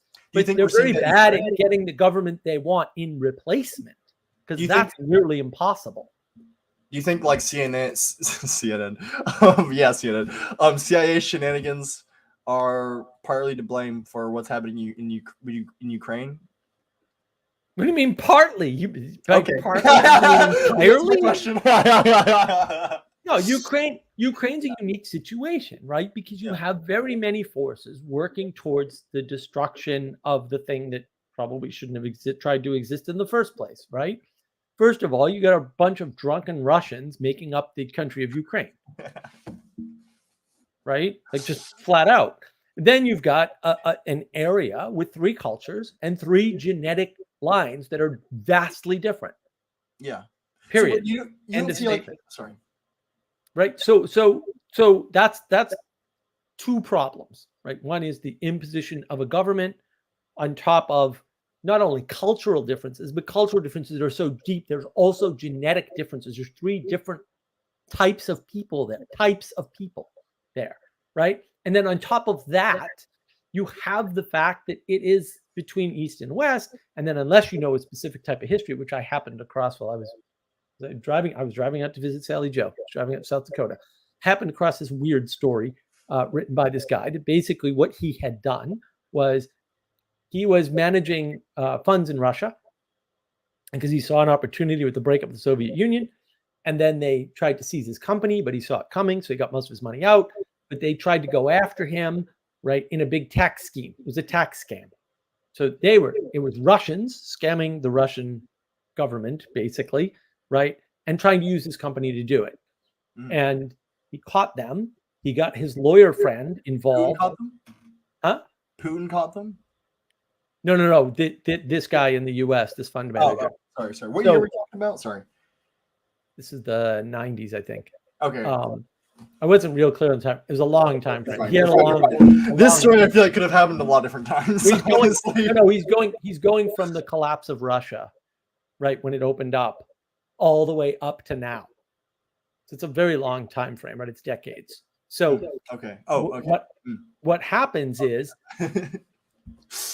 his lawyer friend gets thrown in prison, will not give him up. Yeah. Okay. And gets killed. Yeah. He dies in prison. You're talking about what's his with a wife and child. The Minsk. Wait, no, not Minsk. Sorry. I'm trying to forget. Then the Senate passed sanctions against them, led by Hillary Clinton. And that's the start of Putin hating Clinton. The Senate passes sanctions against the oligarchs in Russia. Now, and that's bad enough, but it's like, who cares? Yeah. Whatever. And this is going to lead into the Trump Tower meeting, isn't it? Right? Hold on. I'm not going anywhere near that because you don't. Sorry. It's a far more interesting story. Far more interesting. What that leads into is Europe following the U.S. and putting sanctions on the oligarchs. Now that's a problem because now they can't move their money, right? So now they have a problem. They can't move their money and they can't leave the country because they're being accused of human rights violations, effectively. And so that's a problem because they don't trust the Russian government, or that's a problem? No, it has nothing to do with that. Okay. It's just the Russian oligarchs are involved in bad behavior, and because Russia has committed human rights violations through the oligarchs, basically, or on behalf of the oligarchs, they're trying to freeze the oligarchs' funds. The U.S. starts this thing, right? And that locks them off of the ability to move money. Europe follows suit. Now they really can't move their money. Like they can't move it anywhere. So they have to start doing things like Cyprus and Ukraine. And then Cyprus is a country that they basically stole all the money. They froze all the bank accounts and took all the money. Oh yeah, this happens all the time. People don't. I was laughing because I don't know the name of a country. all the time. Yeah, island of Cyprus. Yeah, Okay, it's a okay. big deal because it was all. It's another one of these havens where a bunch of people had a bunch of money, but no one lives there, type of thing. It's one of Okay, those. It's Isle of I've heard of Man. it, kind You of. know, we've got the U.S. Virgin Islands. There's places like that, right? Yeah, there's all kinds of Caribbean islands that do the similar sorts of things, right? So Ukraine becomes the primary transfer of capital from the oligarchs. The oligarchs control an insane amount of money, for real. Like they just have a lot of money. And so there's plenty of people in the US that want a piece of that, right? And so Ukraine becomes a football politically, right, via NATO, financially via the oligarchs, right? Culturally, because it's a symbol of what a country is, or something like let's say a modern country, if you want to put it that way, right? And they're using it to spy on the other side, right? Because Ukraine used to have nukes, they got rid of their nukes in exchange for an agreement with the U.S. that we would protect them, which is one reason why they never needed to be part of NATO, by the way. So no one tells you that. They didn't need to be part of NATO. That's a lie, and it's a scam, and it's a psyop. What doesn't make sense to be part of NATO, right? It just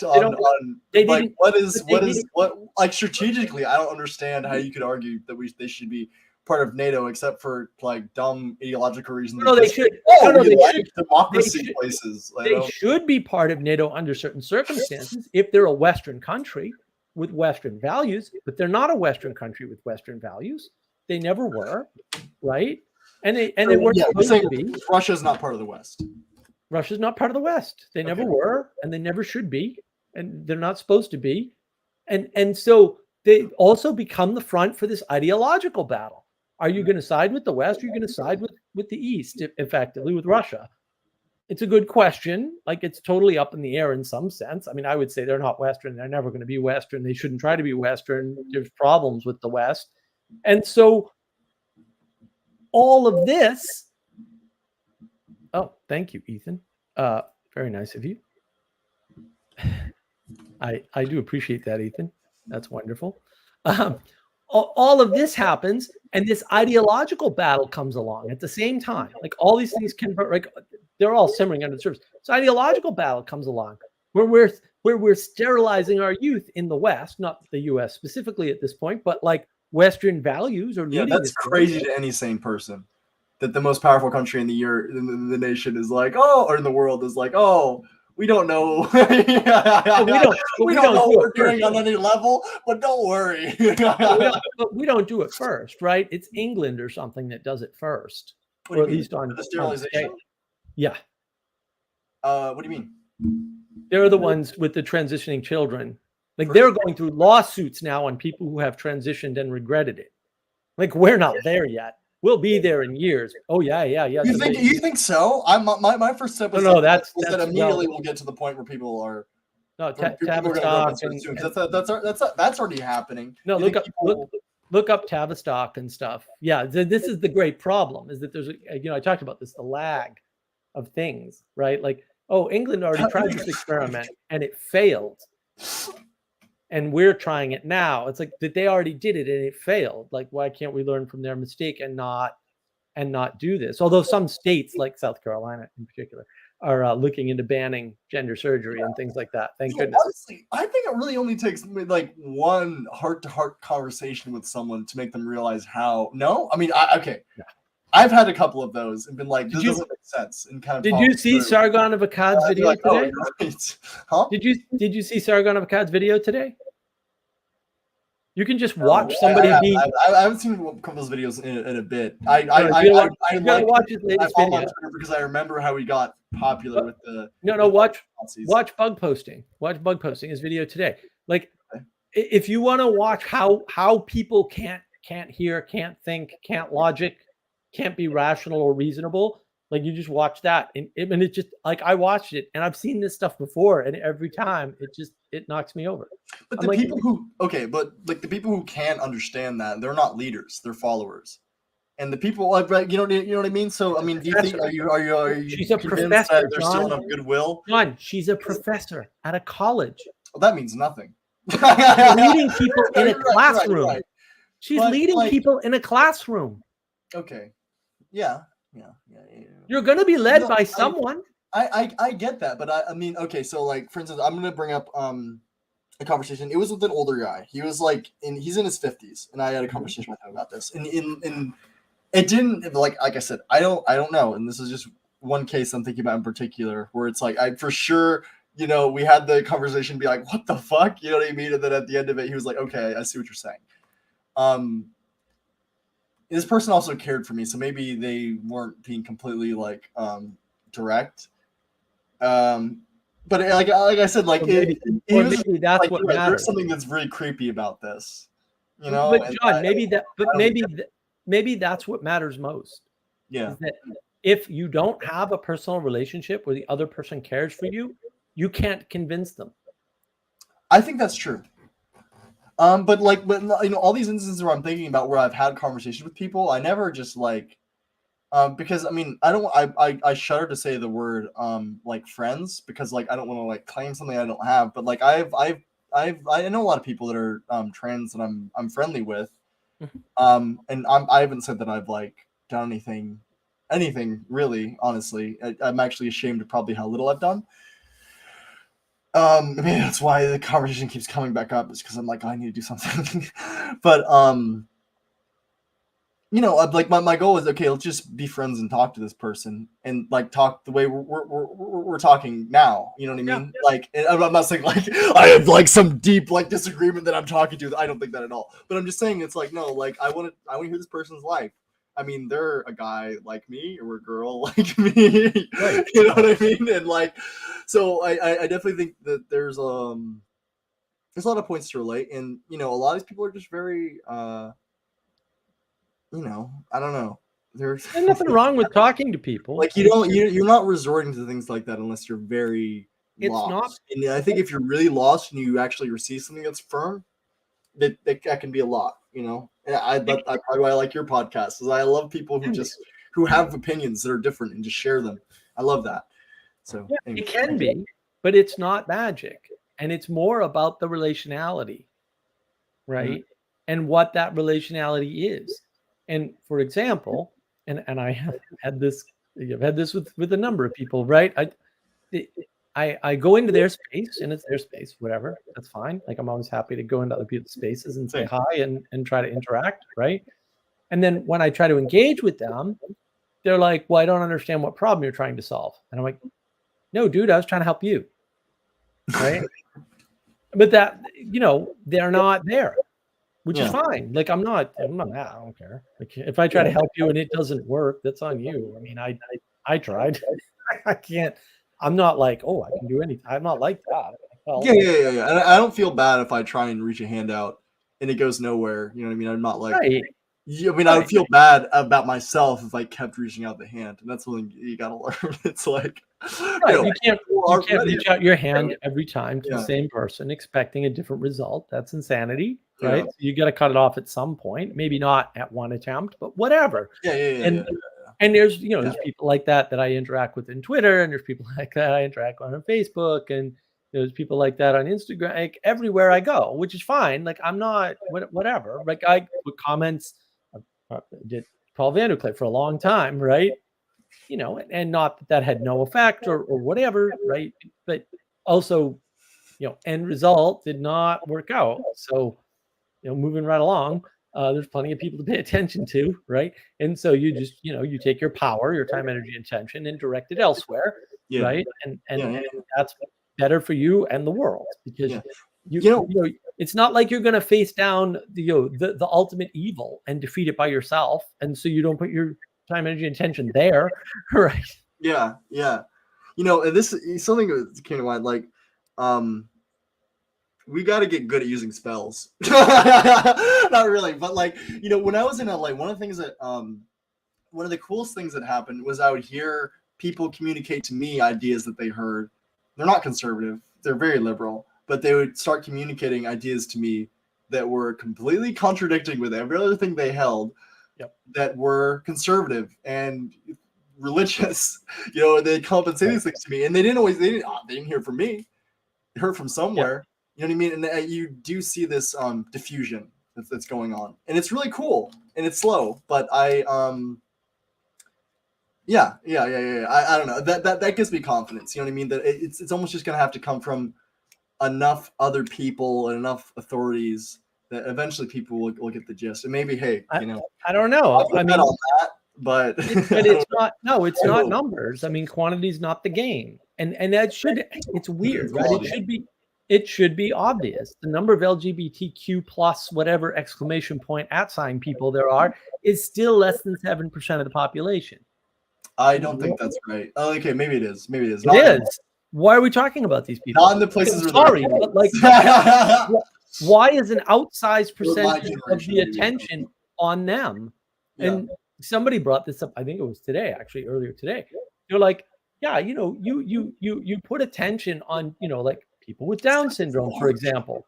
You say, oh, people with Down syndrome are out there and they're important and you have to pay attention to them. And okay, but you didn't tell me what to do. Well, that's the thing is actually I'm confused, and we can whatever.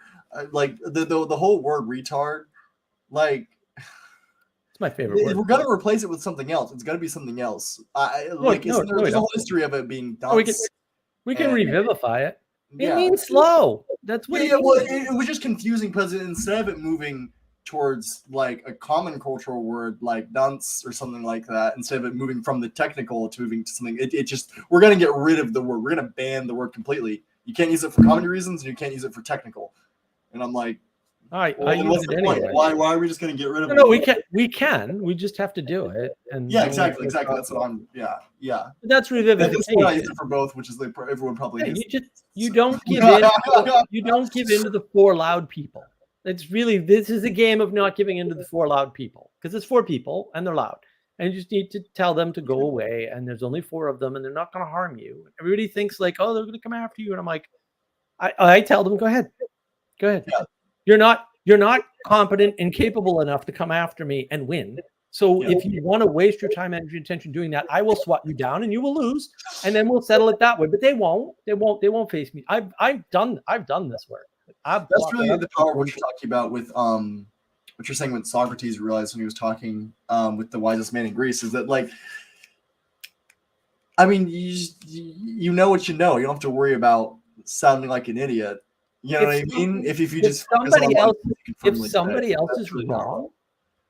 else is wrong and you're not, well, what are you worried about? I don't understand. I'm worried about them making decisions and them getting authority for corrupt reasons. But authority, but again, the problem with authority is that nobody understands what it is. Right? Okay. Yeah. Like Anthony Fauci is not an authority on anything. He's just a blowhard who claims that he's the science. It's like, so what do you say that he has? Because he has something, whatever it is, it's not good. A microphone. A microphone. Okay. So is CNN. So power. If that actually mattered, John, then why is it that way before COVID, Tim Pool was outdrawing CNN? Tim Pool. Yeah. Well, why isn't he, managing the cultural story? And the answer is he is. Oh yeah. Yeah. Well then why are we having a problem and a conflict? Well, because let's say the older generation and the newer generation actually split along generational lines, which almost never happens. I mean, actually, Sargon Makai did a video on this recently too. It's weird. It almost never happens. There is a generational split. One happened, I think, probably with Alexander the Great. There have been a couple, but they're extremely rare in history. A generational split. Generations don't matter in history for the most part. Nobody thinks of it that way. Because the environment is changing faster. Do you think that's going to happen faster? Continue. I don't think it's because the environment's changing faster. Right. I think it's a coincidence of a change in technology with a movement in ideology that's probably always there, but gains some force or foothold due to usually technological reasons, right? Mm-hmm. So I have an article out on the petersonsphere.com website, right? And that sort of explains Jordan Peterson stepping into this breach effectively and bridging the gap. And it's been talked about like this before. Like Jonathan Peugeot said at one point in one of the Peterson interviews that he did, he said it's almost like you have a foot on two different islands, and those islands are spreading further and further apart. At some point, you're going to have to decide because you're trying to hold them together and you can't. And that's kind of like the old world versus the new world, sort of a motif, if you will, or a pattern. And yeah, that'll be wild if that happens. It's correct in a way. At some point, he's going to have to jump ship, and to some extent, he did. Right before, he was trying to say, "Oh, the universities need to save themselves," and now he's like, "No, I'm just starting Ralston College, and you all can drown if you want. I don't, whatever." Right? Like, to some extent, he jumped ship. Right? I mean, not in every way, not in everything, but he did. I mean, that happened. Yeah, in another way, he stopped doing interviews with the mainstream media. I miss those. That's jumping. I actually love that conversation with Destiny because that was the closest thing I've seen in a while too. One of those conversations. I'm up in the air about that. I mean, it's amazing that Destiny can make all these statements that are categorically false and not realize it. I'm like, dude, you're just wrong. Like, I don't even know where you got that data from, but your information is just incorrect. Like, and Peterson doesn't push back, which pisses me off. Right? He didn't come back. He didn't push back on him. He didn't say. You mean enough? Carbon does not correlate with the temperature of the Earth. It just doesn't. I'm sorry. The amount of carbon in the atmosphere does not correlate with the temperature of the Earth. It just doesn't. I don't. I can't nod yes to that, even though I did. It just absolutely does not. There's like in no period of history is that true to any degree that would be reasonable to a data science approach. Joey, it's good to see you. Activist groups make words into slurs every 20 to 30 years to control the conversation and exercise power via pop culture. Yep, nerd gatekeeping energy. Yeah. Right, Joey. Although I would say that wasn't working until nerd culture rose, right? Maybe as a result of the 80s or something with the Revenge of the Nerds type movies and that whole movement. I'd say before that it didn't work. Right? Yeah, no. That's this conflagration I'm talking about, where there's a change in technology, there's a change in the underlying social structure, and there's a change in the generations, right? Where there's a split that happens. And so where does Carl Benjamin come from? He's a gamer. Sargon of Akkad is a gamer. And why does he emerge out of the gaming scene at all? Like, why doesn't he just stay a gamer forever? Because a lot of people did. Because it's awful. It's an awful life. Because he gets attacked. Unless you're making millions and you're the best at it and you're a hero or a leader, it's awful. He gets attacked. No, the gaming industry gets attacked. They get assaulted by the mainstream media. Well, he comes out of Gamergate. Literally, like one of my favorite video games is like revolves around a trans person. And I don't know how to figure that out. The Last of Us Part 2, one of the main characters is like, there's a whole trans sub narrative, and I'm like, for 25% of the story. And other than that, the gameplay is amazing. Story is pretty solid. The first game was better, way better. That's the complaint. More than most of the fans of the series, honestly. But like, still, I have to go back to that. It's like, what are you doing? Like, you're ruining like a good, heartfelt story. Which the first game, the whole center of it. It's literally like a father simulator. Like, really, that's what it is. You have to deal with the fear of losing your kid and like raising your kid and protecting them, and you cry along with them. And then the second one just has this weird political angle where it's like, oh yeah, you're watching over a girl in a religious tribe that thinks she's a boy because she shaved her head, and it's like, okay, cool. Like, it's just very that's not how you be ahead of the times. Is you look at your prediction model, your ideology, and say, oh yeah, this is the future. You know what I mean? I don't know. Right. And I want to get into this. Sorry, just real fast. One of the biggest things, I don't hear this said enough, but one of the biggest things that I think contributes to the silence with older people who don't want to say anything because they're so afraid is that they legitimately don't understand when they see those images of the people holding the signs saying like, we don't want to mix races and, multiculturalism is Marxism or communism, stuff like that. See people that see those signs, and because they're so they've essentially had people of the past and their arguments straw man so hard that they think there's no way to see the future. And they're like, the best way to think to realize just whatever the young people say. You know what I mean? That's how I become a good person, is that there's going to be another generation, they see something different, and mine, no matter what sort of logic I have, it must be wrong, because my grandparents had completely backwards and illogical opinions that were not facts-based and completely backwards, and I don't even understand how they thought that. So I probably don't even understand how I'm fucking up. So I just need to listen to the younger generation, and I see that as the biggest thing that's happening. They're so afraid. They're cowards. They don't want to be seen as the villains of history. Maybe I might put it back to Joey's great comment. Please, I disagree with the nerd culture.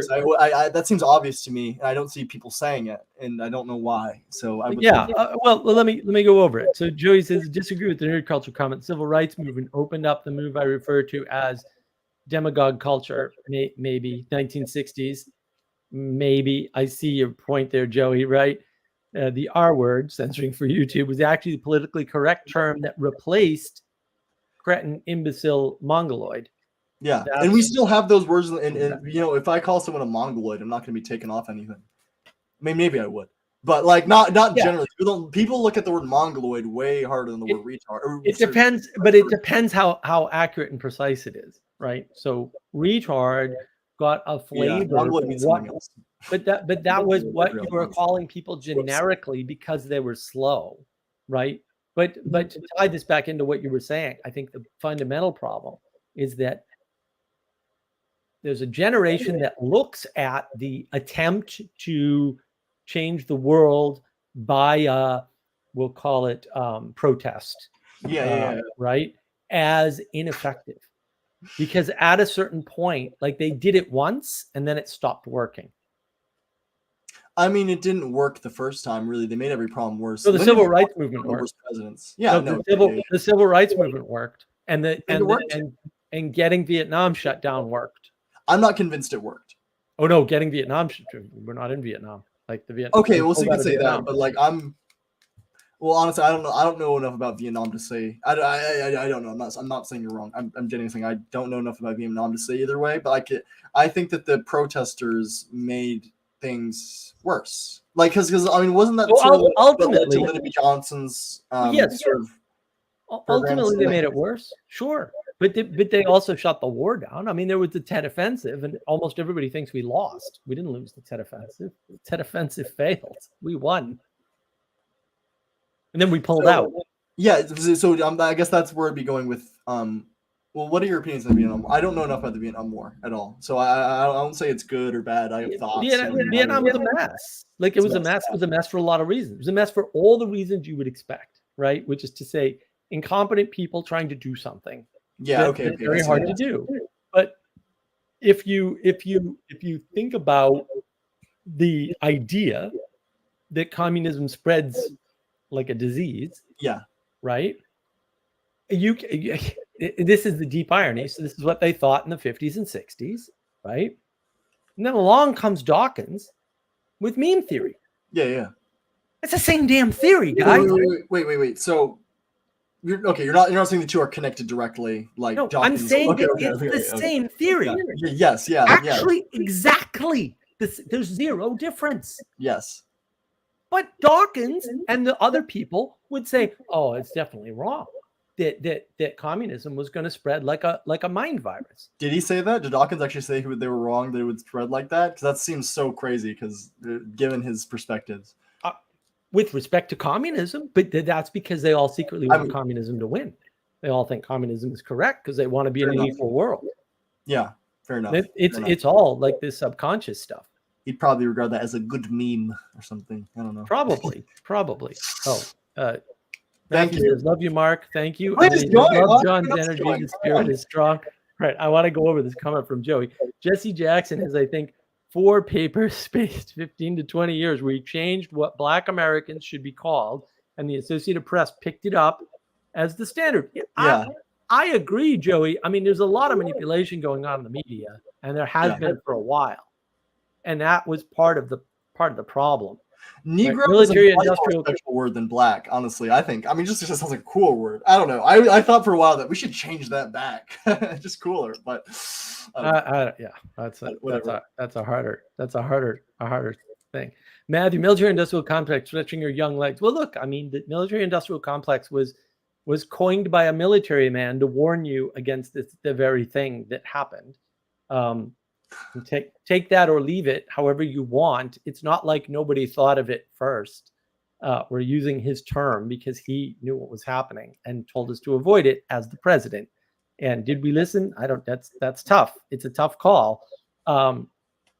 Militaries have their own agendas. Yes. The question is, how aligned are they with the agenda of the country? That's a better way to think of it, because it's not going to go away. You're not going to say we're going to get rid of the military. This happened in ancient Greece too, right? And Joey, every change completely ignored and often contradicted his previous argument. This idea, pure power movement, this postmodern idea of power is what we're suffering through. I mean, that was the part of one of the threads of my monologue, is that these postmodern concepts, which are wrong and stupid, by the way, and literally can be ginned up by any 3-year-old, actual 3-year-olds. Talk to a 3-year-old. They'll make the Foucault argument. They'll make the Marxist argument. They will. You'll hear them. They obviously haven't read and understood any of that material. So why is that? Because Foucault and Marx made arguments that 3-year-olds come up with, guys. It's not that hard. And you're ascribing to them intelligence that is not there. I'm sorry, it's not there. Anger, resentment, clever articulation are there. Okay. To be fair, like, people knew about gravity before they knew about gravity. You know what I mean, right? Right. That's the thing. That's the thing. All right. What's Matthew saying here? Plus turmoil of leadership against agencies betrayed to voters and assassinated. The CIA probably assassinated JFK. But you agree with that? Everybody should have figured that out. That just sent me down, losing my mind. By the way, I think back to what was the one fact that started. Well, there's a lot of things, but that was one of the out there facts that wasn't. That was the tipping point. That started the spiral. Yeah, I mean, look, the voters are always being betrayed, and not even by the CIA. The voters get betrayed all the time by all kinds of forces. Get over it. The FBI. I mean, the thing is, the things you complain about going horribly wrong in a democracy are the same things you complain about going horribly wrong in a kingdom. They're just manifest differently. At the end of the day, it's the same. Maybe problem. It's slower in a democracy, or maybe not. I don't know. It turns out, unbeknownst to literally everybody, for some reason that I haven't determined, that no one's figured out that all the problems are caused by people, and without people, there are no problems. And so you should expect that any system you come up with. Be careful what you say. Be careful what you say. Any system you come up with is going to manifest the problems that people have, because it's manifested by people. And we can start having intelligent conversations about why Athenian direct democracy fails and why that's a bad idea, and why we should embrace being a democratic republic and not a democracy in the US, because we already know why that doesn't work. So I don't know why we even have the discussion, right? And maybe we don't have a perfect government or know how to implement one. We should just talk about that, because that's kind of important. So but not assassinations. Oh yeah, you sure about that? Not assassinations. Yeah. Well, look, I mean that's part of the. And you know what the worst part of it is? The problem with the CIA is usually not, we'll say directly, that they have stupid ideas and that their ideas are impossible, because that's definitely the biggest problem. But it's that when you put people in positions to implement ideas like that, because you set up infrastructure or give them access to things, they tend to go rogue. And so that happens all the time. There's a bunch of unsanctioned CIA murders that the CIA did not want to happen, but their agents went rogue. That happened all the time in the CIA. We know this. It's well documented. Did they make the documents? No.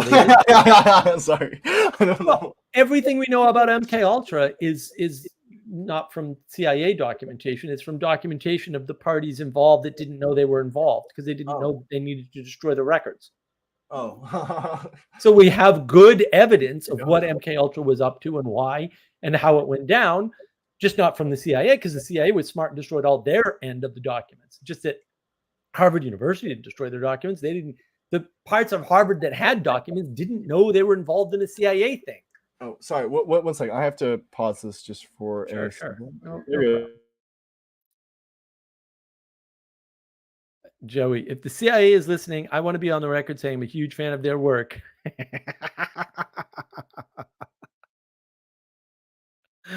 Okay, Joey, I'll let them know. Matthew, depends on the timeline. Maybe assassinations are more frequent. Wait, who knows how it's the problem with assassinations is lots of people assassinate lots of other people for lots of reasons. And that's the problem.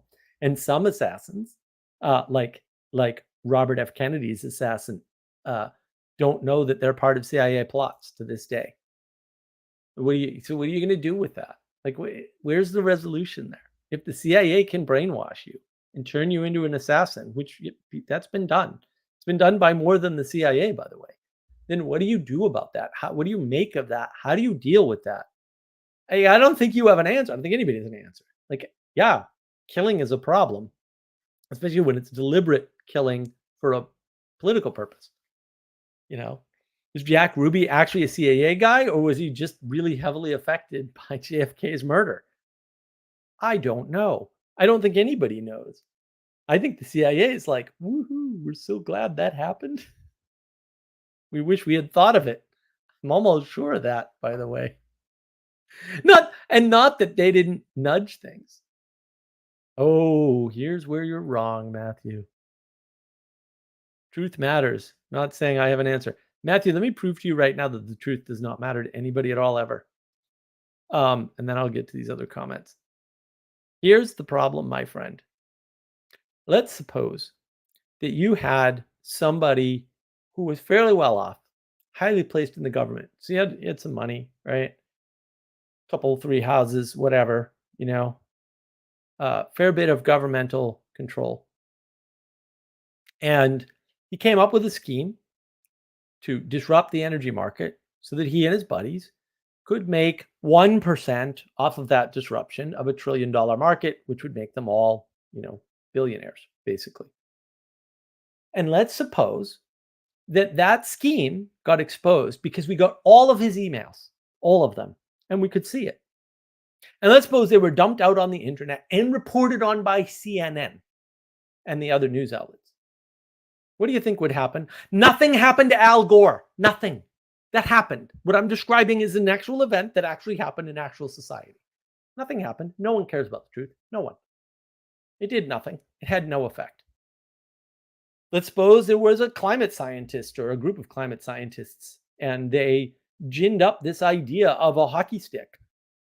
And they did it through data manipulation, through clear data manipulation, which violates every policy of data science and good mathematics and honesty and decency in science. And all their emails were dumped. And it was reported on that they had faked the data. Do you think anybody would do anything? No one did anything, dude. It didn't happen. It was reported on. No one did a thing. The truth does not matter. What matters is what you do and how you act. That's what matters. Facts do not move the world. That's the age of gnosis thinking that I tweet about on a regular basis. The age of gnosis does not change the world. The fact that Al Gore got caught and that the scientists that did the hockey stick graph got caught changed nothing. To this day, I have arguments with people about this. No, dude, you can go read the emails. I did personally, me, physically did.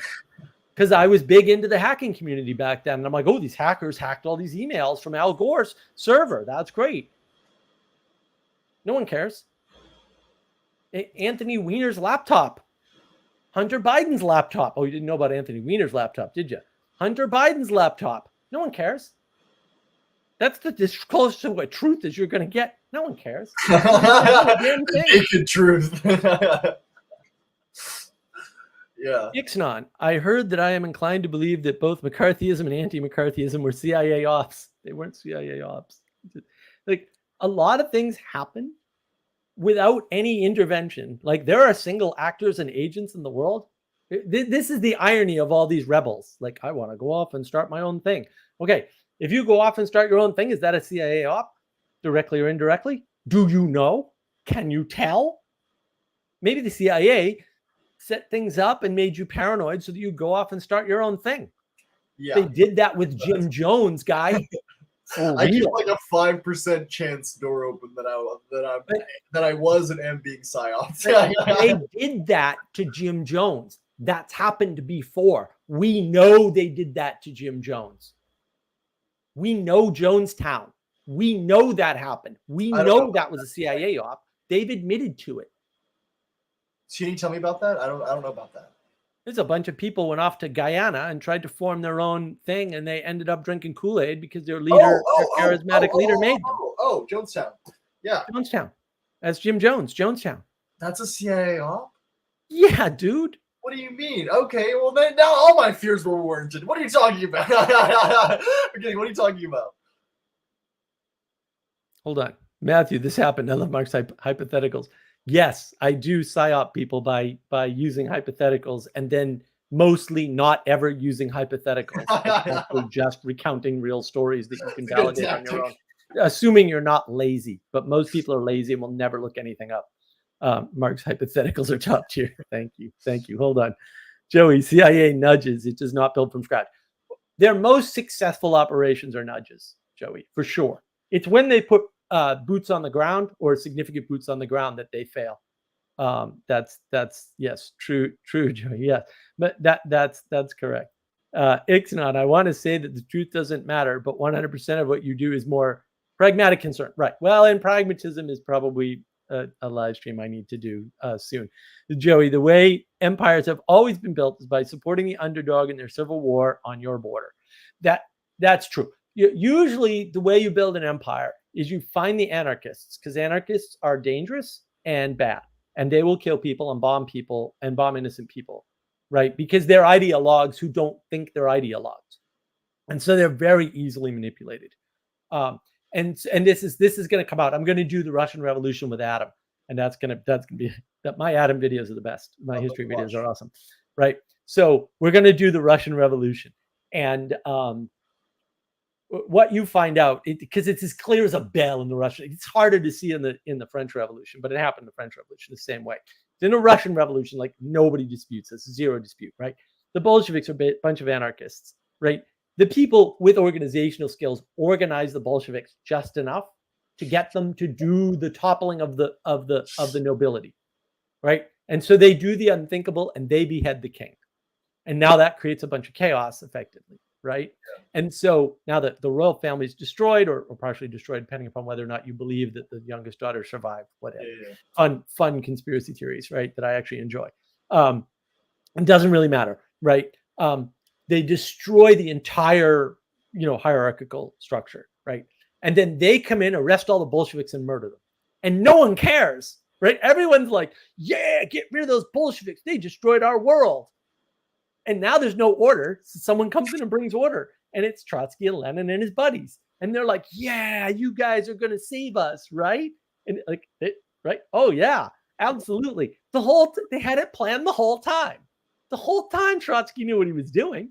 He's evil, by the way, just in case anybody's curious, but he knew what he was doing, right? And the French Revolution is the same thing. The anarchists, like they take down the government, right? And then they can't rule things because they don't believe in that. And so the killing machine perpetuates itself until it eats all the anarchists. Would you locate like these organizing conspiratorial like activists in universities in America, as far as people who want to flip the board over because they're like, I deserve to be on top, I'm smarter than the politicians, sort of thing. And so go out, minions. Like that sort of. If you think of so confession time. This last minute change, I just want to get it right. So give me a sec to view my notes here real quick. This last minute change to advisors as leaders, the leadership of it, advising with Grimmer Wormtongue and that whole thing. Up until like a few hours ago, I wasn't using the term advisor, I was using the term intellectual. It's the intellectual class that manipulates people from the side. They say, oh, well, really, really kind of one of you, and we're oppressed like you, and you need to rise up with us, and we'll help you rise up. And then, once you rise up, the world will be a better place. That's the intellectual class that does that. That's who does that. That's who does that. Why? That's Trotsky. So hold on. So let's look at what happens in the milieu. Stalin and Hitler are like, oh, the intellectual class seems to believe in this socialist thing, right? Whatever, this equality doctrine garbage. We know that's not the way the world is because they're both geniuses. Like, you can say what you want about Hitler and Stalin, they're both geniuses. Yeah. And they're way smarter than a anybody good else. definition of the word. They're light years ahead of everybody. Maybe a bad definition. I don't know what you'd say. But they're light years ahead of everybody else intellectually. Just light years. They know exactly what's going on. They're exactly right. They implement their plans. Their plans come together perfectly for a very long time. They can't hold together for various reasons. Don't want to get into them now, right? They manipulate that class. I mean, and this is Solzhenitsyn in the Gulag. Oh, we all supported the Russian, the communist cause, and then they put us in the Gulag. Of course they did, you moron. And Stalin knew who you were and what you were going to do or try to do, and he knew who the threats were and weren't, because he's smarter than you. He knew exactly. I mean, there are mistakes that are made, things are implemented imperfectly. He knew what he was doing. Right, in the end of the day, that's why it fails. But he knew what he was doing. How smart or how good your plan is. But he knew what he was doing, and he was right. Hitler was the same. Like, they hijacked the intellectual class. Oh, okay. They knew that what the intellectual class was trying to do wasn't going to work, right? Trotsky did the same thing, right? They were hanging out in these cafes with these ideas and sort of nudging them in a certain direction. And then they don't have to do any of the work, right? They get the anarchists to do all the hard work, and then they come in and take over because they're organized, right? And they know the intellectuals aren't going to do anything because intellectuals never do anything by definition, right? Because otherwise they're too busy doing things to learn too much stuff about too many useless things, right? How aware are they, do you think, of the darkness of what they're doing? Do you think that they just don't know, they're not aware of light, and so it doesn't seem dark? This is just the world. You know what I mean? Maybe they don't care. Yeah. Okay.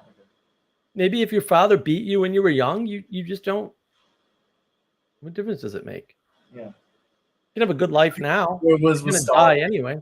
I shouldn't smile when I say that. If you're a nihilist, what difference does it make? You should get whatever you can now while you're alive. That's not wrong. Yeah. It's evil. Yeah, that's such a basic right? But it's not logically incorrect. It's not unreasonable, and it's not irrational. It's evil. Because I almost forget, because I've been living in the world for so long. We're like, no, morality and all that is real. I need to step back and, it's like, no, you can be out of perspective. That's right. And it's no coincidence that all of these idealists and all these people like Karl Marx and stuff have these dark pasts. Like they had bad upbringings, really bad, like really bad. And look, some people have really bad upbringings now, and they complain and like whatever. Fair enough. These are really, really bad upbringings. Like, some of the stories out of Hitler's childhood and Stalin's childhood are horrific. It's like, what? How did they survive? Why did they bother surviving? Because most kids in that situation, they kill themselves. They don't make it into their 20s. So, like, good for them. About to some extent. I really know about his experience in World War I. I don't know much about his childhood. I should know more about that. That's good. Right. Well, it's interesting, right? Because when it was Peterson that pointed this out to me, like Karl Marx and something he drew in like high school or whatever, and I was like, what?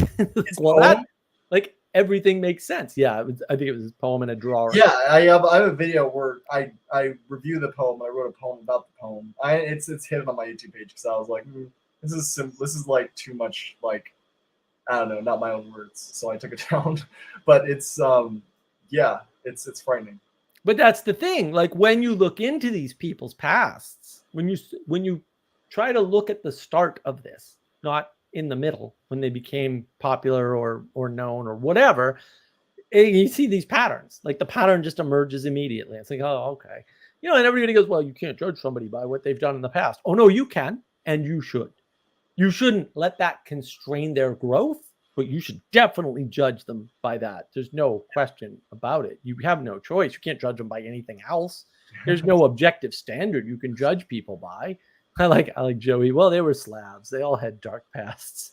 Fair. I'll go with it. I'll allow it. No excuse. It's no excuse. But see, that's the thing. People don't realize they're not looking at the pattern, right? They're not. It's weird, right? Like, a lot of people don't know this, but roughly speaking, and this is roughly true, not exactly true, Hitler and Stalin killed as many people per year they were in power. It's just Stalin was in power for more years. And so but Hitler killed like 12 million people. Stalin killed like 12 million people. What? What's going on? Like these guys, like they keep killing people at this rate. And like, what's going on? It's a weird pattern, right? So why are they killing people at the rate of like 1 million a year or something great? Like what's going on, right? Yeah. And there's all these parallels. And these patterns are real. Like it's if you don't see the sameness, we'll say in the English Revolution, the French Revolution, and the Russian Revolution, you're just missing an obvious signal of the world, right? If you insist on thinking of World War I and World War II as separate wars, which I use it sometimes, but I actually disagree with. Like you're just missing the fact that it's the same war with a break in the middle. Yeah. The resolution, there was no resolution. It's the same country. Yeah. Like, what's the difference? It's the same ideology. Yeah. The Reich is going to take over the world. It's just a different version of the Reich. Like it's not. It's explicit. Yeah. One's not socialist and the other one is socialist because, again, Hitler knew what he was doing. He's not an idiot. Oh, you think socialism is cool? Well, I know where that ends. And this is Carl Benjamin, right? Fascism is honest socialism. That's correct. You start down the socialist train, you end at fascism. You have to. Yeah. You have to go that far left. I mean, I don't know how you go into socialism without without re-education. Socialism is based on a lie. Education, you're talking about fascism. But socialism is based on a fundamental lie, which is why it devolves into fascism. It's based on the lie that everything's equal and you don't need ownership. Of course you need ownership. Because ownership is responsibility. They're the same thing, right? I mean, it can be bad ownership or bad responsibility. Yeah, right. No kidding. Thanks for the update, Captain Obvious. But they are the same thing. And so you can't say no one owns the commons. That's dumb, right? And so you gin up some stupid, I fell for it. I totally fell for the tragedy of the commons. You gin up something stupid like the tragedy of the commons, and then you realize, no, if there are no commons because they're owned by the government, then the tragedy never happens. In other words, you're creating a problem that doesn't need to exist in order to justify a conundrum that you have to solve using something that's not the government, even though if the government exists, the tragedy of the commons never happens. Wait, what's the tragedy of the commons?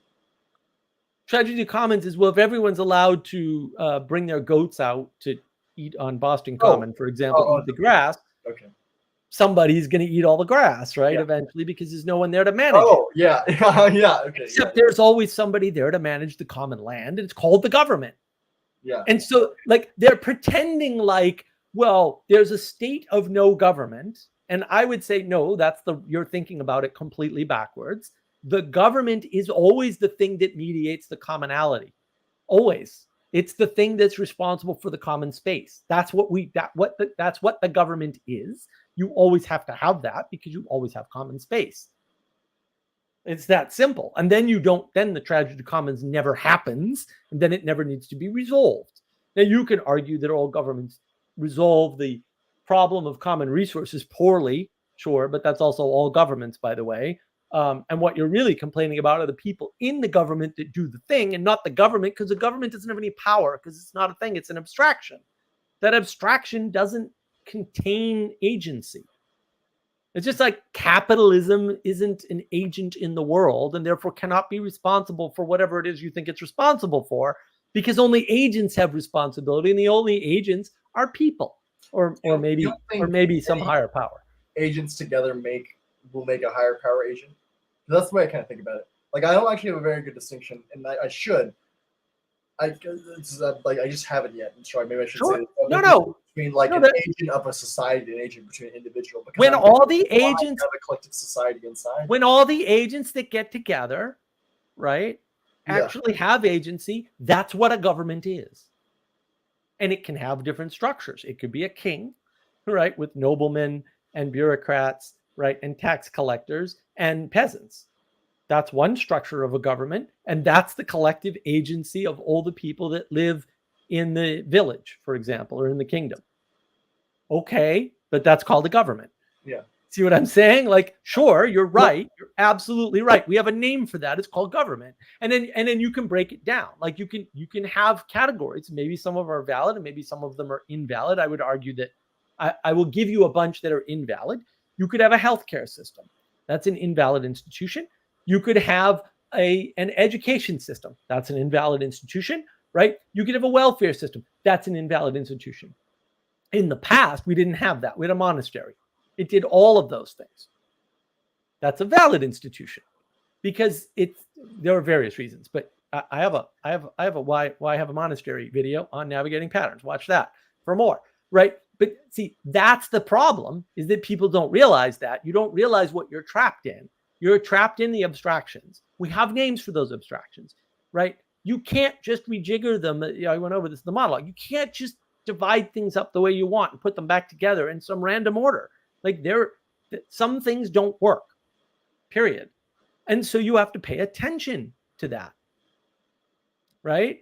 And yeah, we lost the monasteries, and out of that came the education systems, the universities, roughly speaking, right? And out of that came the welfare system, because we took it away from the church.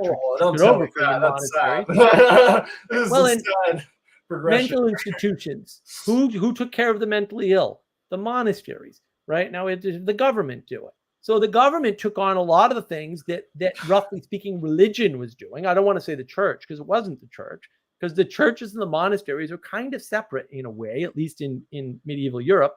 And so because the monasteries didn't necessarily report to the local parish, right? Because the monasteries have direct authority from the Pope in the Catholic realm, right? And so it's set up very differently from the way we think it was set up now, because we just don't understand how these things worked. And so you have separate branches of organizations reaching down into the community level from the top, and that's very healthy. So as I said in the beginning, like the king hears the grievances of the people. The grievances of the people don't go up through the bureaucracy to the nobility, to the king. Sometimes they do, but they don't only do that. Heck, the king actually hears the grievances of the farmers. Mm-hmm. Yeah. Okay. So earlier I made a comment before I jumped on about specialization. And I'm not saying, I understand that, like, when you're reading out loud, I realize the problem with my wording, because specialization has obviously helped out the middle and lower class a lot. You know what I mean? Like, I wouldn't have a phone, I wouldn't have a computer, we would be talking right now about specialization. But I meant the specific aspect. I'm not sure if you can pull this out from the rest of it, of people who are, like intelligent community leaders who would go to college, who end up going to college instead of being centered in their community and starting a business and, running the schools and stuff like that. No. Instead, kind of going to make money. And I see that same problem reflected in the idea of that, like, one of the reasons why I think a lot of politicians are shitty is because you can make way more money in the private sector. You know what I mean? I hate that when Vivek, huh? Nope. Okay. What do you say to that? No. Here's how it works. If you go to college, you're not a specialist at anything ever, at all, ever. College has no specialization, has no ability to specialize. If you become a welder, what about the real degrees? If you become a welder, you're a specialist. Okay. If you become a machinist, you're a specialist. If you become a gunsmith, you're a specialist. If you become a plumber, you're a specialist. Okay, Those are specialties. Oh, okay. So what's your distinction between that and something like going to school for like marketing? You know what I mean? What's your distinction between those two things? As marketing is way too broad. I guess I'm hearing that in my words. There's the problem. Oh. Right. Specialization is an advantage to you because you're a limited creature with a limited cognition. And so finding the right layer of specialization for your skills is really important. And Jordan Peterson went over this, right? He has that story about that client of his that he couldn't teach to stuff envelopes. Where do we put him in society? I'm not claiming I have an answer to this. I'm saying there are people like that out there. I don't know how many there are, by the way, but also I bet you've never thought about it either. That's important. And then what's the scale of that? Like the big move right now in the US, I've talked about this before, is towards starting your own business and being an entrepreneur. The problem is almost no one can do that. Okay. Yeah. You want evidence of that? I've started like let's see. Well, now I've been involved in 15 startups. Okay. 15 how many? 15 I live in the woods and I don't have a yacht. Okay, guys. Yeah. So, well, just to tell you how that went. Now, Oh, I've wait. also read the 10-Day MBA, which if you're going to become an entrepreneur, read that book. It's Steven Silberger. Excellent book. The number of skills you have to have awareness of to run a business is huge. It's like 12. Yeah. Okay. Most people can't master one skill. You just sorry, like the average IQ says that. Like that's just the way the curve works, right? The chances that you're on the better side of that curve are not good for you, right? By definition, it's a math problem. By definition, the way the curve is structured, most people aren't there, and you are most people, right? You have a yacht, then you're not there. It's that, and you're in the US. It's that simple. Europe's a different problem. Completely different problem because the money doesn't move in Europe the way it does in the US. But in the US, this is the place to go for economic mobility by far. That more people come out of poverty and become wealthy in the US than any other country by far. It's not even a contest, right? What about the So, East? huh? What about in the East? I heard once that the East is a good place to live if you want to make a lot of money. Europe is a nice place to live. Europe and Canada is nice if you want to live nice. I disagree with that. But the United States has that combo. I mean, that was just a rough thing I heard. That's true. Like, That's roughly true. I could buy that. I mean, yeah. The problem with the East is you have to have Eastern thought, or you're not going to make it in the East. What do you mean? A Westerner's not going to make money in the East ever. Because what? Why? Because they don't think like Easterners. And to do business with Easterners, you have to think like an Easterner, or you're not going to make it because that economy is not set up the way you think. And you see that, like, there's a famous investor. There's a famous investor named Jim Rogers. I don't know if he's still around. He might have passed away, but he was like China. He was wrong. All his predictions were wrong. Every single one of them. Because he didn't understand. He's like, oh, these guys are hungry and they're well educated and blah, blah, blah. And that makes no difference in China, dude, because of the structure of the government and the structure of the economy. And it's not that people there don't make money, but the people that make money have contacts with the CCP and are willing to play ball. They're not the people who are smart and motivated and will work hard. Those aren't the people. Those are also not the people anywhere else. Ever. Because this is the deep critique, and it's a valid critique of Elon Musk. He makes all his money on government contracts. That's true. That's how he makes all his money. I mean, directly or indirectly, Tesla gets subsidies or got subsidies, right? SpaceX is entirely just replacing NASA, so they're just getting government funds, right? And I'm not saying good or bad. I'm saying he's willing to play ball with the government. Yeah, and Trump's and that's how he's making all his money. Right. People who are willing to play ball with other people and make compromises make money. And people who want to rebel and do it their way are poor and will remain poor forever. So will Elon be poor or make money? Well, Elon's doing fine, right? Because he's playing ball with everybody. Right? I mean, he's not playing ball with the CIA and the FBI who tried to invade X and take over the narrative. That's not going to hurt him one bit because the government isn't one thing and NASA needs him. Okay. Yeah. Okay. You want to go to the moon and Mars? You're going to need Elon Musk because you can't do it without him. You've already proven that, right? We already know NASA didn't do it because they didn't do it. They had all the money and opportunity in the world, and here's Elon doing it for cheaper and making it happen. So, unfortunately, I fear that the fervence for control might be stronger than the fervence for exploration at our current time period. but it doesn't matter because it won't work. It's true. John, if I put you in charge of a company, it's just going to fail, dude. You're not going to get what you want either. Don't. Right. I'm actually hoping someone can come on here so I can, kind of back away because I'm already talking too much.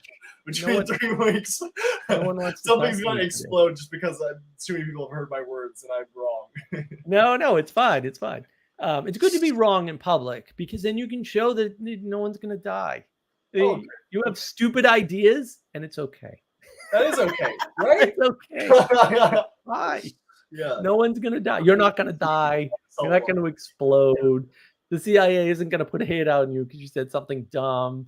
Like it's fine, right? I mean, No, it's, I don't it's think. I don't think so. I don't. No, I don't.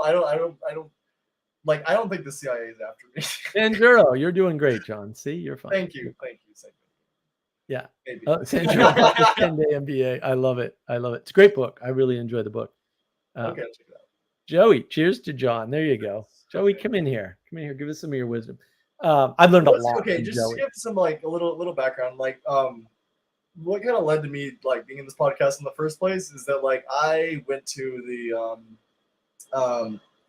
what I'm forgetting what it's called. Looking for a spiritual home thing with it was hosted by Jonathan Pajot and Paul Vander Clay, John Van Dyck. Yeah, the Chino event. Yeah, it was in Chino, and I went there, and I was like, had lost my mind at the time. For like a lot of weeks prior, like this is like a month leading up to this whole thing. And I was a very disrespectful asshole, essentially. Not like yelling at people or something like that, but I thought everyone there, because like I said, I was in the middle of losing my mind. It's a genetic thing. My brother too, but like, thinking that like half people there were secretly working for the CIA, including most of the speakers, and so like, yeah, I was acting, and so like I have a very I don't right at the moment. As even as narcissistic as I am, I feel very uncomfortable eating up so much talking space because I'm like worried that like, do I have like an unconscious thing that like pushes me in these sorts of places that's like evil, and that's why I was there. You know what I mean? No, at the time I was actually completely terrified. Now it's completely not terrified. I mean, I was terrified. I was scared. I was sad. I thought some of my family members were dead at the time, and like unrelated to this, kind of related because I was acting very suspicious. Like I think it ginned up some things. But like I was like up all night for a little bit because I like pissed off cartel members that I randomly met, and I thought like, oh, well, the CIA is after me if I pissed off random cartel members, and they're gonna kill me tomorrow or something like that. And so like, whatever. And that happened. That coincided with the day before the event, and so like I was kind of out there and out of it, and yeah. Anyways, I just felt like I was an asshole, and loud, and I feel bad. Overall, I'm happy of the thing I went through, but I feel uncomfortable as far as like not deserving to be in this space for a little bit. And I jumped in. I don't know, because I just felt this right thing to do in the moment. That's why I jumped in, even though the earlier day I was like, no, I shouldn't join this conversation today because like I've had enough. I think I've had enough screen time. I think people have seen enough of my face. So like I don't know. Yeah.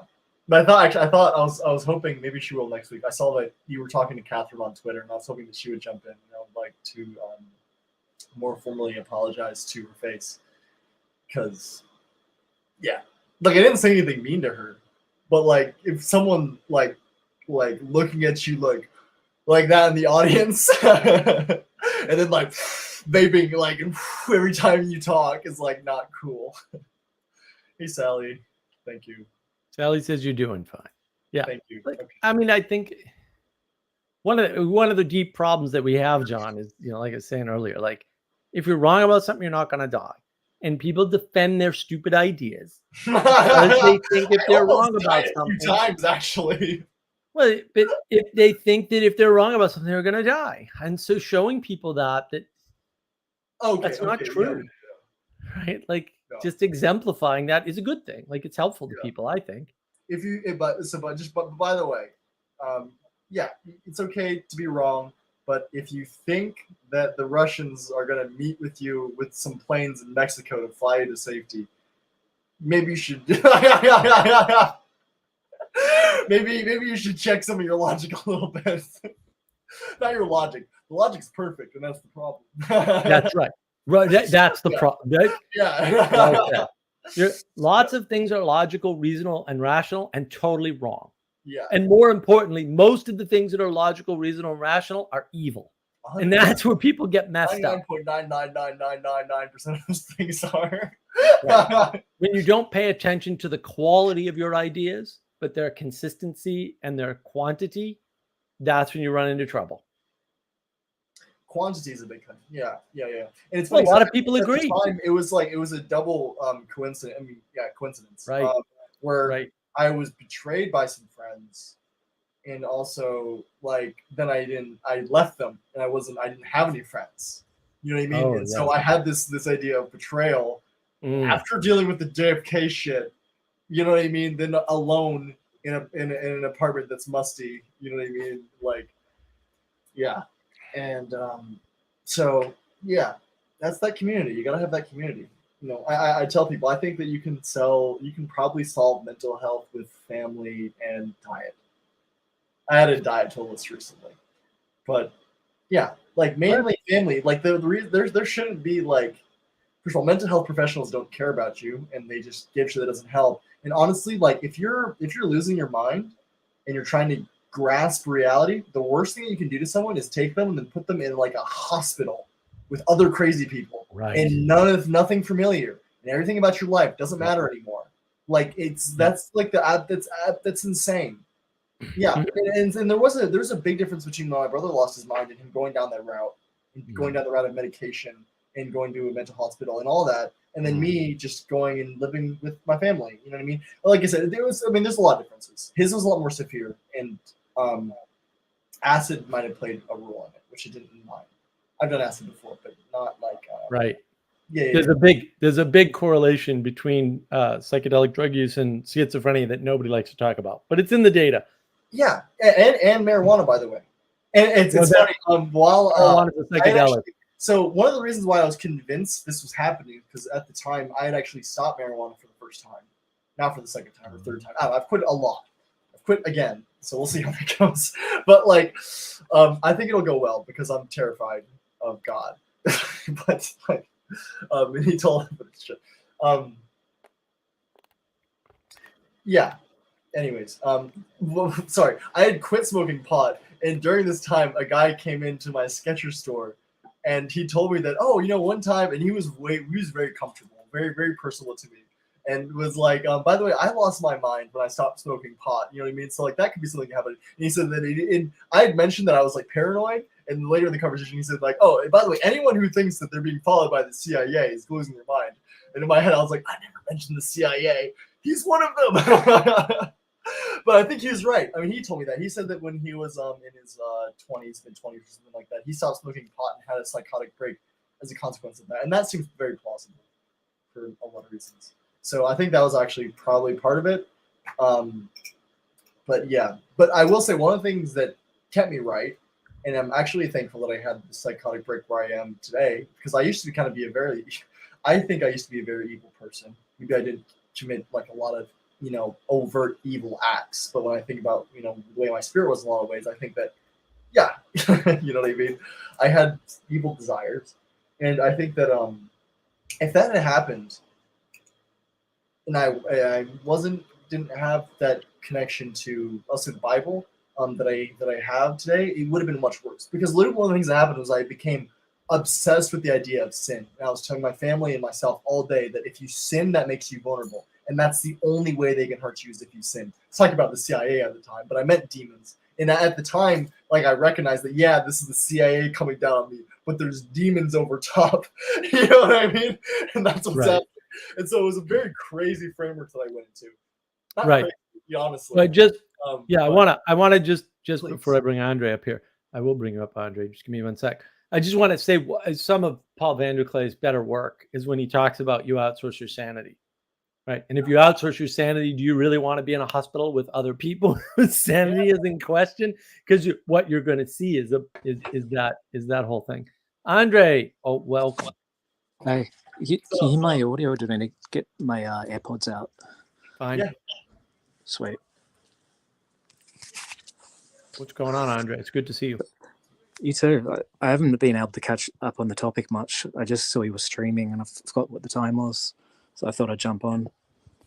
Oh, well, John was talking about his paranoid delusions and being chased by the CIA and thinking the Russians were going to come and save him. And he was reflecting that maybe that means you're a little over the edge at that point and you should reconsider something. Is that a good summary, John? Did I miss anything? Actually, I will get my AirPods. Funny. Speakerphone is a bit distracting for me. That is a topic I can actually speak on. Paranoid delusions. I didn't get so much CIA delusions of grandeur, or I think there's delusions of persecution. I looked up later, like months after my episode, and what I was sort of picking out was exactly that, but I didn't have a term for it. So most people sort of do pattern matching and hang on.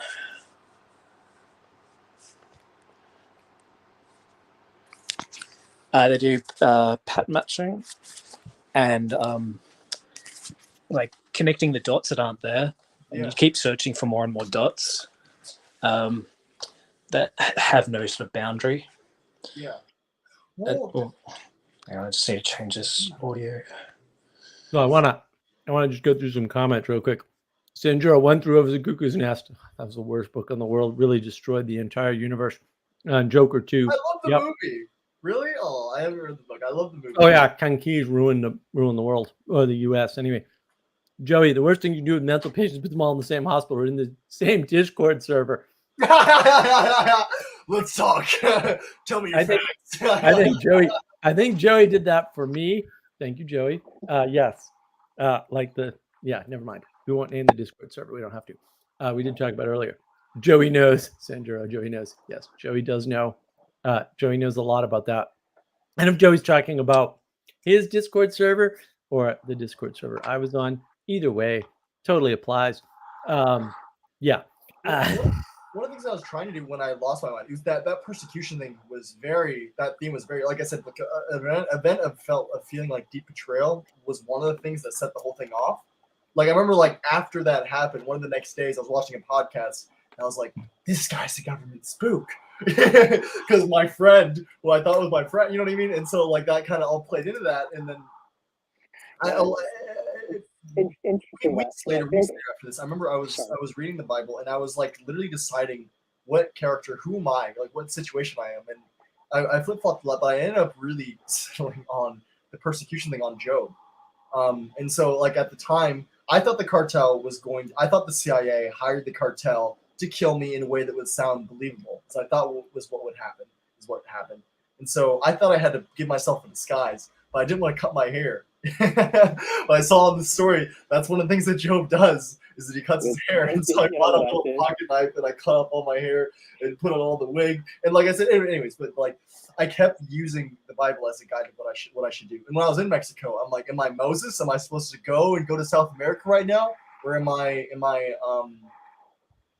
Jonah? And I need to go back and warn people. Like, what are you asking of me?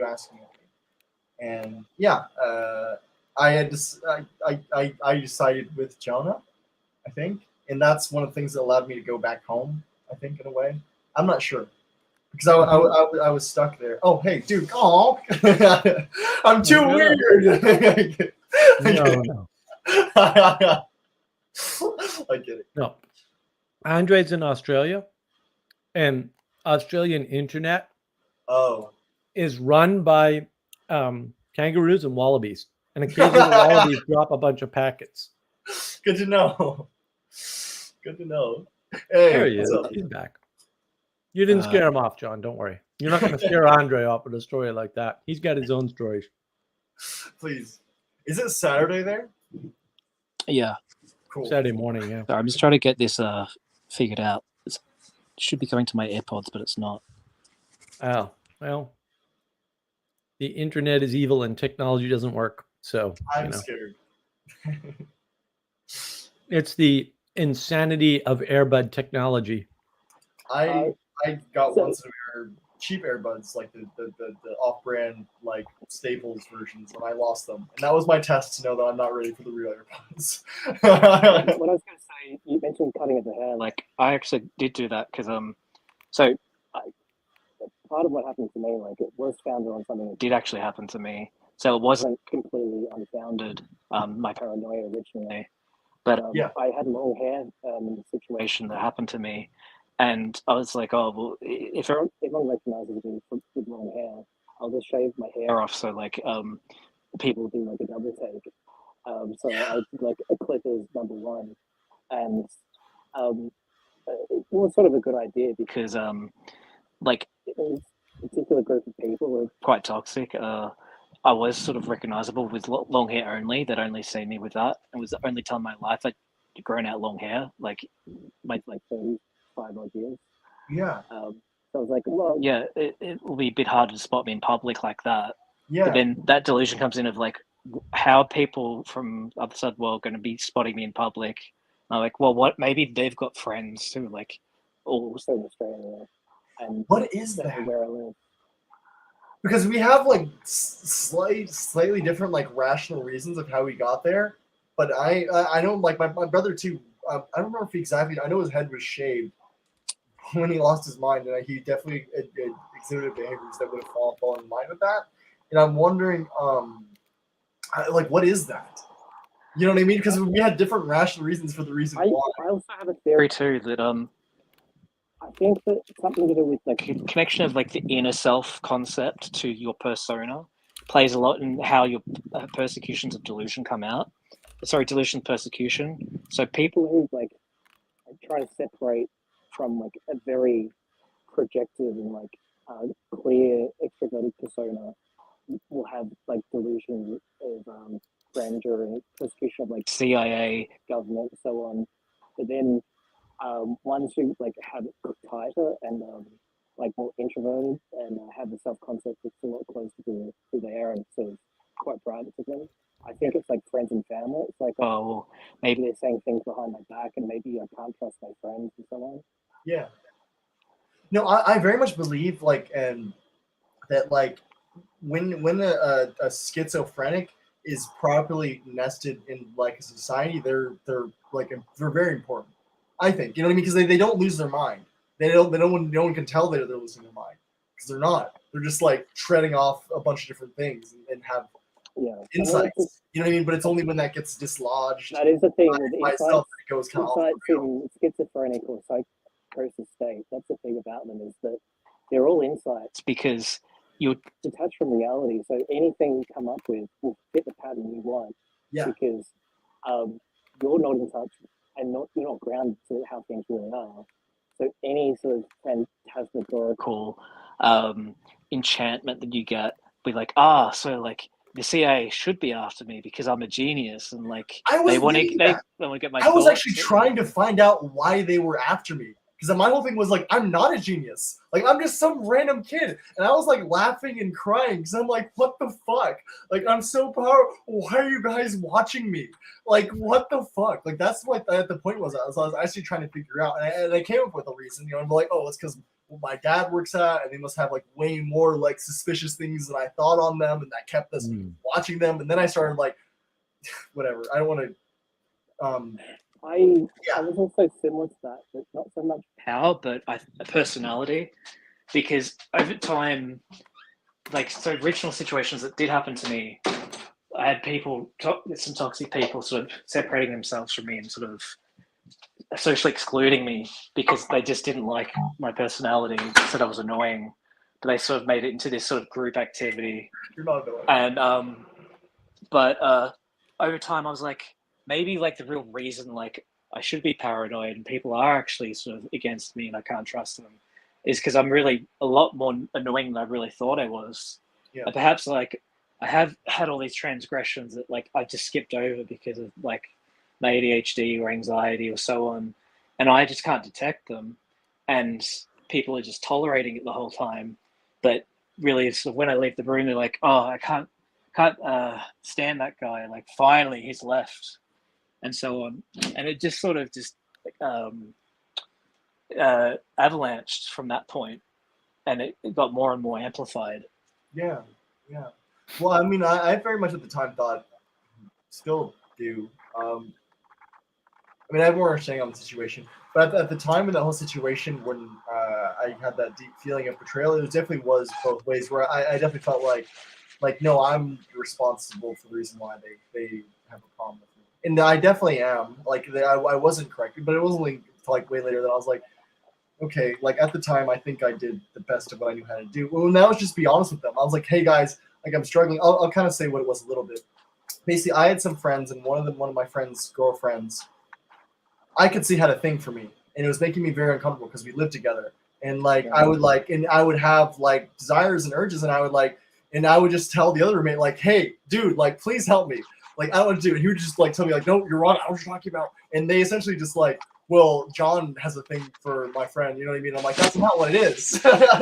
Like I don't have a thing for your girlfriend. Like I mean, I do because I'm a guy, but like I don't because you know what I mean? Like I don't know. And so like I had to yeah, and so learning how to deal a thing I'm trying to learn how to deal with is controlling myself like that. Because like I think for a while it's like I've always loved girls, and then suddenly like I very suddenly became like more attractive just because like I don't know what it was. I think it was just a confidence thing. That's really what it was. Nothing about me physically changed. It was just like suddenly I'm just more confident or something. Yeah, we don't know ourselves well, but we're told that we do, right? Yeah. And we're told that indirectly, right? We're told, oh, this person knows what they're doing. They're doing it deliberately.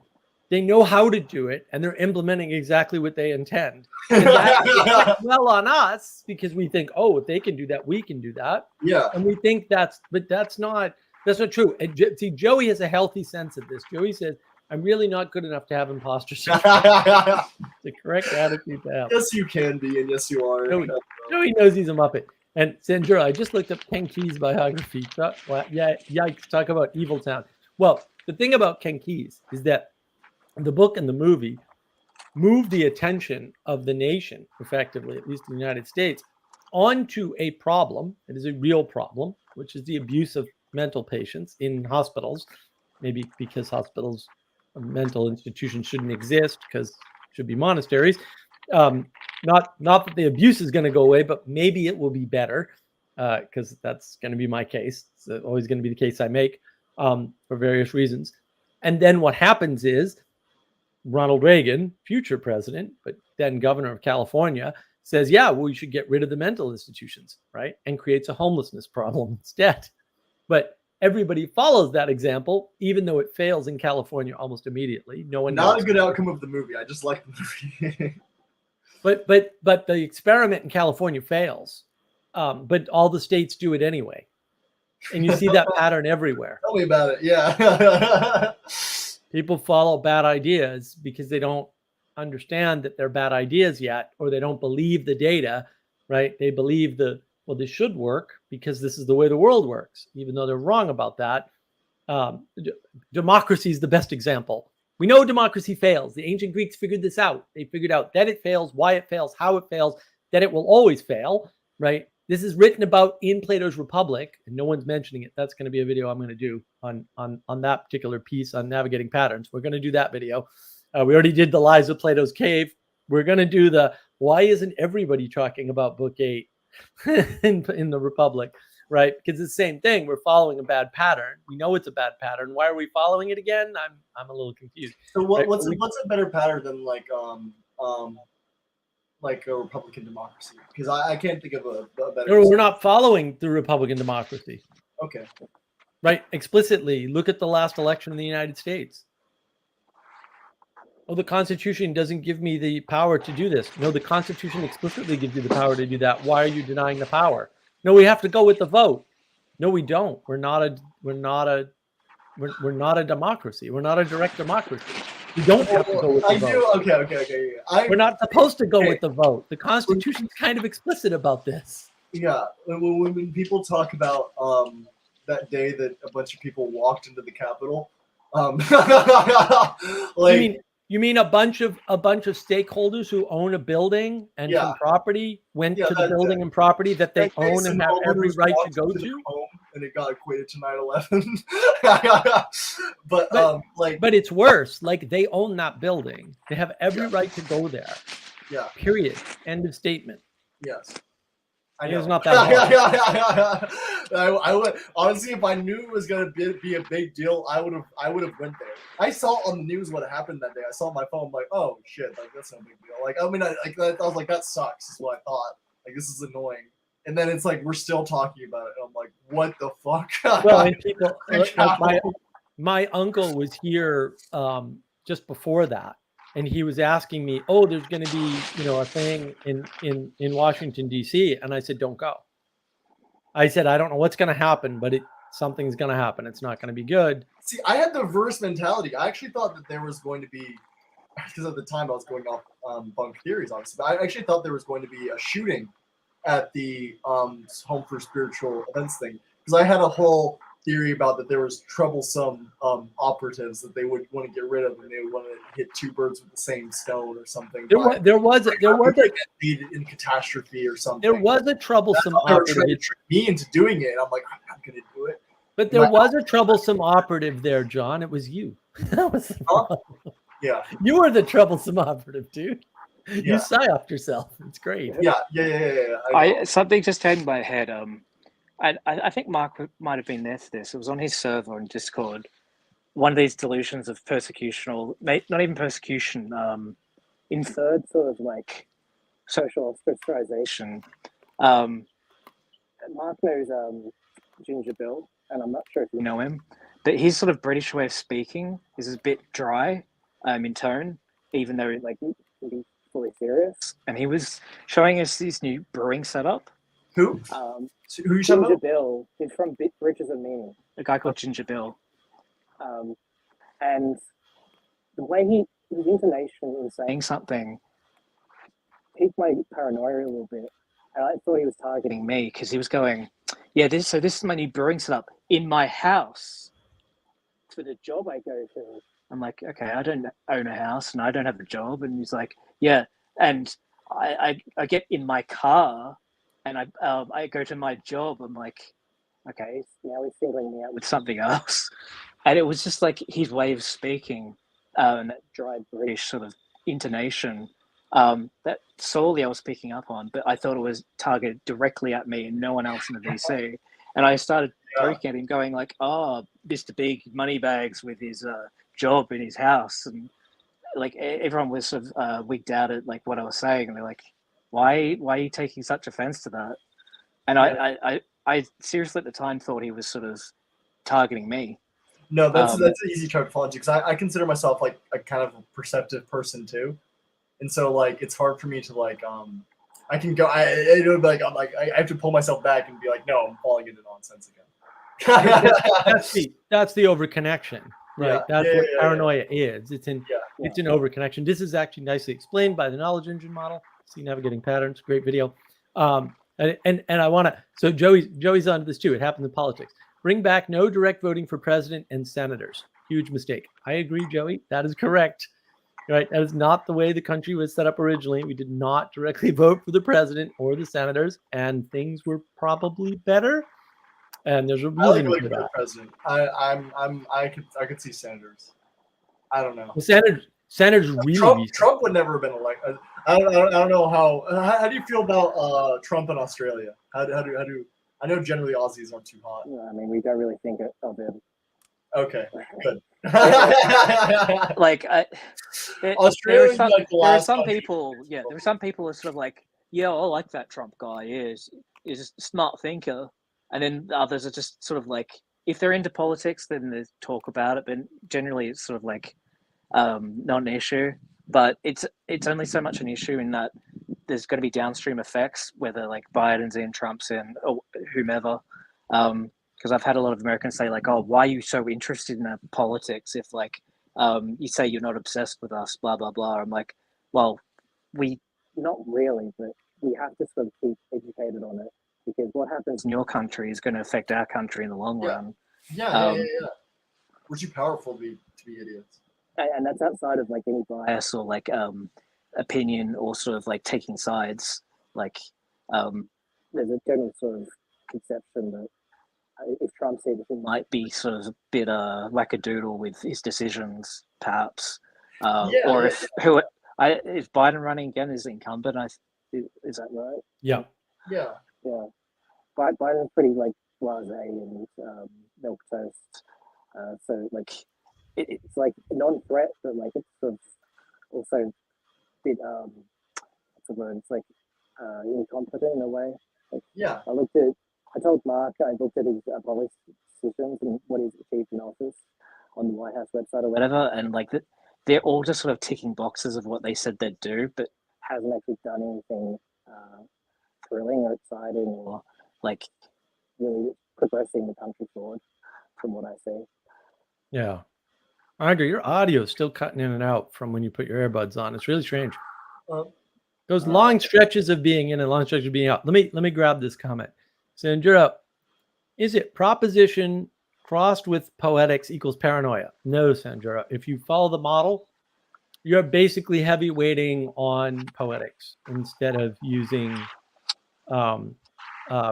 propositions and procedures, right? And so what you find with I mean, you can hear it in the stories here, right? What you find is they're making connections that don't exist. They're poetic connections. They don't make any sense logically, rationally, and reasonably, right? Which is the left side of the brain. They only make sense if you overconnect. So overconnection is a function of poetics entirely, or too much reliance on poetics, because it's not a balance because there's four things, but it is kind of a balance between left and right, in that the rational side of your brain prevents you from making bad connections in many cases. It's not the only thing that does that, but it prevents that. And that's why you get things like, you heard it in John's story, right? Like, so John's like, why is the CIA after me? But I know the CIA is after me. Why is the CIA after me? Right? But the why is the CIA after me rationality should say, obviously the CIA can't be after me. Right? Well, that's the thing. Like, I remember, like, there was because like when I was losing my mind, like, it's not like I became a different person. Like, I'm still very much like the guy you're talking to. And so, like, I was on a plane trip. I went because like it lasted for a long time, and after I went to Mexico, and that was like kind of the peak of it. It was still there, but I went on a plane trip to go somewhere else. And on the plane trip, I remember it was also because I ran and I was dehydrated, but it was also because I was just doing so much. Like, my skull literally felt like it was like splitting, trying to like reform my entire thing of my childhood and my whole life. Because essentially, I got to the point where I started believing like that people from my childhood life who I felt like betrayed me was like, oh, they're also CIA. You know what I mean? And it got really crazy. And like, in trying to accept that, like, yes, the world actually is this crazy. Like, it literally hurt my head. You know what I mean? Like, I've never had a headache that bad, and I was sitting there with like a splitting headache, just like beating. Like, how do I get this all fit together? You know what I mean? And I did. I like what you're saying, because it's sort of Sanjuro, and they are continuous, so they keep connecting. Interesting. Well, you just heard Sanjuro, right? They keep making can't unmake the connection. And keep trying to find a way to make the connection, and it's continuous, right? And also, by the way, Sanjuro, package on the way to you, sir. Mailed out this morning. And then oh, here we go, Joey, the Harry Truman Show. That's good. I heard the Truman Show. I would play the Truman Show music, and I would cry and weep like my whole life is a fucking lie. How right? Yeah. But there's a tell right there, right? If you sure think that we live in the Truman Show, and yeah, I'm looking at someone in particular, Mr. Kale Zeldin. If you actually think that, you are paranoid. You have an actual problem that you need to get addressed. Wait, does Kale Zeldin watch these videos? I doubt it. Maybe. Okay. I don't know who watches. What you say with the knowledge engine? You guys interacted at all like that? You started talking to him. I heard. No, I saw his tweet the other day, and I was like, "This is crazy talk. Why is he crazy talk?" So, what do you say with the knowledge engine? So you said propositional, sort of like rational, and then you got the poetic.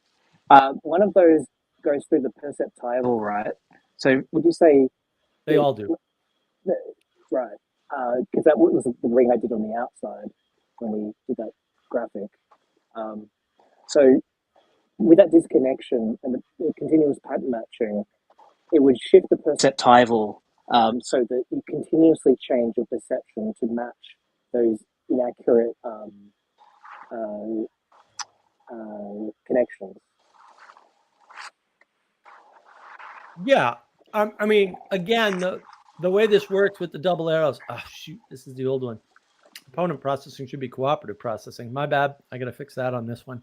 I just uploaded the older version to StreamYard. That's the only change I need to make is change opponent to cooperative. It's cooperative processing. So again, the information goes up and it gets modified by these four the signals go up and get modified by these 4 ways of informing, and that goes back down. That's why the arrows are up and down. So that goes back down and rejiggers the perspective.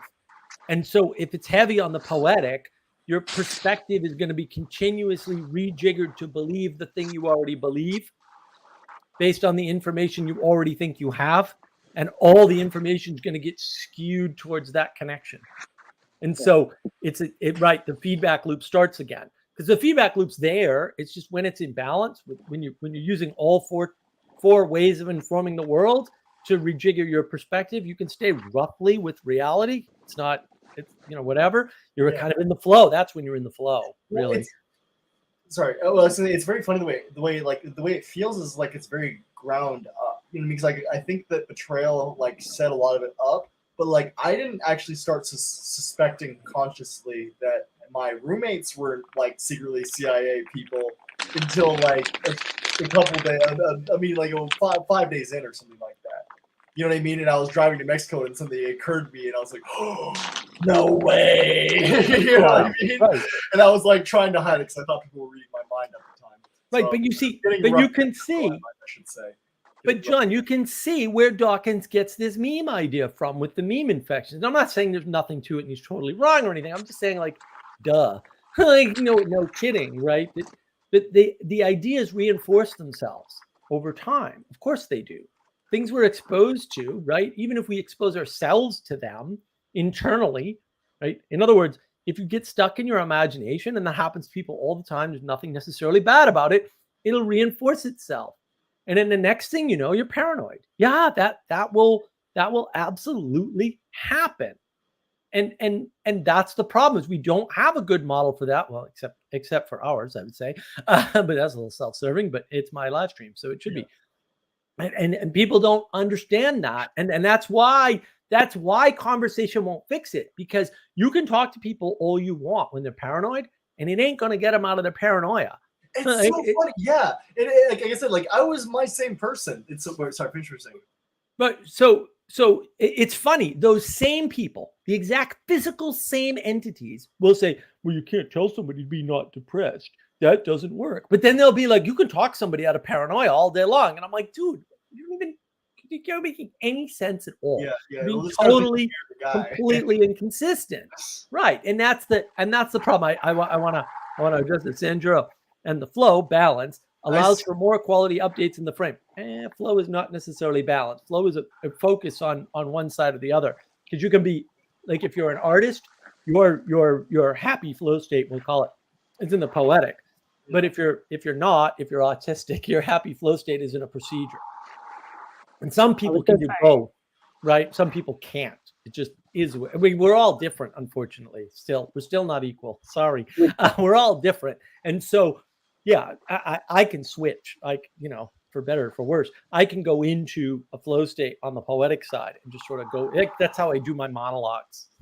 Right? Yeah. That's the only way to do the monologues. I don't write them out. They're not scripted. They're partly scripted. Yeah, so you're not pulling one trail. It's like you are looking at something, I feel like, in talking. Right, and I'm adding things in the middle. I mean, I went over this monologue ahead of time. This time, of course, a couple times, but not the whole thing at once. Right. But then this famous time, I was like, "Ooh, OCD is good," right? Because I have OCD. So I had to redo the billing system for my buddy. And he's like, "Oh, the accountant took a month to redo the billing system." Yeah, I did it in 2 hours. And then I did it again to check it. And I was like, I don't know why this takes so long. Because once I developed a procedure and I was in the flow of the procedure, I can just crank. And it feels good. I'm like, oh, yeah, cranking through the procedure. Well, I can do that. That's just something I can do. I know a lot of people can't do that, but I can do the same thing, same exact thing over and over and over again. And it's good. I'm a crazy person. I will listen to the same song over and over again for an hour. Yeah. Same 3.5 minute song. That means nothing. Sometimes it's, I really enjoy that. Same song for a day. Look, we've got to take Joey seriously. What if the CIA just wants you to be paranoid, right? That's the overconnection. Yeah. I was going to say regarding the flow state, I was thinking paranoia seems like being in a flow state, but it's enchanted and lacking complete grounding. So it's like a flow state that can't really take you anywhere. So you're stuck in like a sort of like you're ebbing and flowing, but it's not between reality and like creativity. It's just stuck in that imaginal space. Yeah. Well, mine, like I said, I'm not even sure. Mine, like, like one of the dream, like I had a very vivid dream. It was basically, do you know who Brian Keating is? Yeah. I had a dream that like we were two snakes like having sex. I don't know. I don't know. It's relevant, but like I don't know. Sorry, I forgot what we were talking about a second ago. But like, yeah, I don't know. But like, I don't know. I feel like I learned something from that. I guess you know what I mean. So I didn't feel like I came away with nothing. Yeah. I mean, if you're putting I DM'd him and let him know. Yeah, but when you get information, right, and you put it together, you can learn something. That's true. That definitely happens. I want to address this question though. Benjamin Franklin actually asked something reasonable for once. Do you think that history has directionality to it? No, like Hegel thought. No. Look, throw out everything Hegel says. Your life will be improved 1 billion times easily, right? Hegel's retarded, and it's just that simple. For example, was the Industrial Revolution inevitable or was it evitable? Which difference does that make? I never hear that evitable. I like that. Yeah, well, I look, change and patterns are inevitable. Sorry, and they like, if you think the Industrial Revolution is what happened in England, or you think the Industrial Revolution is what happened in Lowell, Massachusetts, or you think you're wrong. The pattern of the Industrial Revolution happened a lot, and we can point at one and say, look, this technological leap was greater than that. The greatest technological leap we've ever had is the telegraph. People don't understand that, right? Because what comes out of the telegraph is the telephone and the internet. Isolation. And without that, and before that, it's impossible to get those other technologies. And so the telegraph is the leap, right? It's the separation between like having people on horseback with notes versus having electricity like shooting through signals like at rapid communication speed. Well, using electricity, it's using electricity for signaling is more significant than using it for power. True. Please describe that. Yeah. So one thing I did not know, all this stuff about the Industrial Revolution, because I grew up in Lowell, Mass, right? And so the second Industrial Revolution, the one that happened in the U.S., where we stole all the technology from England, because we had a guy with an eidetic memory go over there and copy all their tech and bring it back, which is just hysterical to me. So we steal all this technology, and we improve upon all of it too, by the way. So we did improve upon it. They built the city of Lowell, Massachusetts, where I grew up. Okay, so like I know all this stuff. So I come down south to South Carolina. I live near Columbia, South Carolina. I come to Columbia, South Carolina. They've got this big mill here on the river, which is weird because it doesn't use water power. It never used water power. It's the first mill that used a motor to run textile mill. Is that just habit? Just in right. case it doesn't work. Exactly. It's just a pattern, right? You always put mills along rivers. All the mills are along rivers, John. Like, why wouldn't you put the mill along the river? Right. Mills on rivers. It's disconnected from the telos. This happens all the time. That's why people, that's dumb to put it there. Well, no, people put it there because that's the pattern they were used to, right? And that's just, sometimes they get retrofit, like all the mills up in Lowell and Lawrence, Massachusetts, and around the Boston area got retrofit. And like Manchester, New Hampshire is a big example. They've got tech companies in them. They've got colleges in them. They've got all kinds of other businesses, other manufacturing businesses in them, whatever. Berkshire Hathaway was a mill. That's a mill in Fall River, Massachusetts. It got retrofitted to be an investment company, mainly because he owned the mill, and then he shut the mill down and put his investment offices in the mill. Warren Buffett. Yeah. Nobody knows that, but whatever. That's what happened. So these patterns sort of play out that way. I mean, the big building's there. Why build a new building? It's expensive to build a building. You just take over the mill, right? It's closed anyway. So what happens is they're running it with a motor. The mill's still running. It's running with a motor, right? It's like, well, that's weird. That's electricity as power, not communication, right? Okay. Meanwhile, AT&T comes Oh. along. The mill's closed and it's a museum, John. AT&T, also born in the Boston area, right? Alexander Graham Bell, Boston, right? AT&T still here, dude. They're not going anywhere, right? They've been here all along. It's basically the same company, right? Because electricity as signals way more power than electricity at the end of the day. I get what you're saying. Because they could have just got it from the wall. Okay, I hear what you're saying. Okay. Yeah. Electricity without being directed by a signal doesn't do anything. It's lightning, effectively. Yeah. Is it Right. AT&T or AT&Tellus? What are they hiding from us? Exactly. Michelle, hello everyone. Hello, Michelle. Sanjuro. Telegraph was also what Neil Postman pointed at and begins his book in Amusing Ourselves to Death. I haven't read that book. I've heard a lot about it. Probably. Joey, the introduction of a new mode of communication has always preceded mass genocide, printing press, telegraph, radio, TV, internet genocide. When? Wait. What? Joey, did you see Echoes of the Past? Sorry. Echoes of the Past, Joey. I was thinking about this Echoes of the Past video before Adam and I recorded it, and I went, oh, we haven't done the Russian Revolution. And I said, oh my goodness, what does that mean if I put it in the frame of Echoes of the Past? I panicked. I was panicked for half a day till I calmed myself down. Yeah, same problem. Internet genocide, when? Well, hopefully we had that. It's called cancel culture. That would be my argument. I'm going to stick to it. Otherwise, I would get depressed. Joey, so I think we are safe from the internet until the government actually takes control of it. Well, I don't think the government can, but whatever. Hillary might have been a risk for this, but Musk and Twitter takeover proves a reasonable sense. That's a reasonable way to think about it, Joey. Okay, so my thought about that is that like the reason why they would have trouble interfering or wouldn't interfere in domestically very strongly as they would comparatively to on the internet is because there's no precedence about what they can and can't do. You know what I mean? So like I'm not like as far as I know, like the free speech laws aren't very solid on the internet or even like as far as how they can interfere. So like you think it'd be possible they could be utilizing some loopholes there? I don't want to make people paranoid, so I don't really want to talk about this too much. Because that made me really paranoid. It was like, are there spooks on the internet right now? And I was like, trying to find spooks on the internet. I got a buddy. So I had my buddy. No, John, I have a buddy. A very, very smart guy. Very smart. Eidetic memory for numbers. Fucking ridiculous. And guy's ridiculous. He's insane. I love him to death. He's great. He would be on the internet talking to people. Well, and this is years ago, too. This is not new. This is like 10, 15 years ago. And then somebody would pop up and be like, well, I'm actually not a girl, whatever.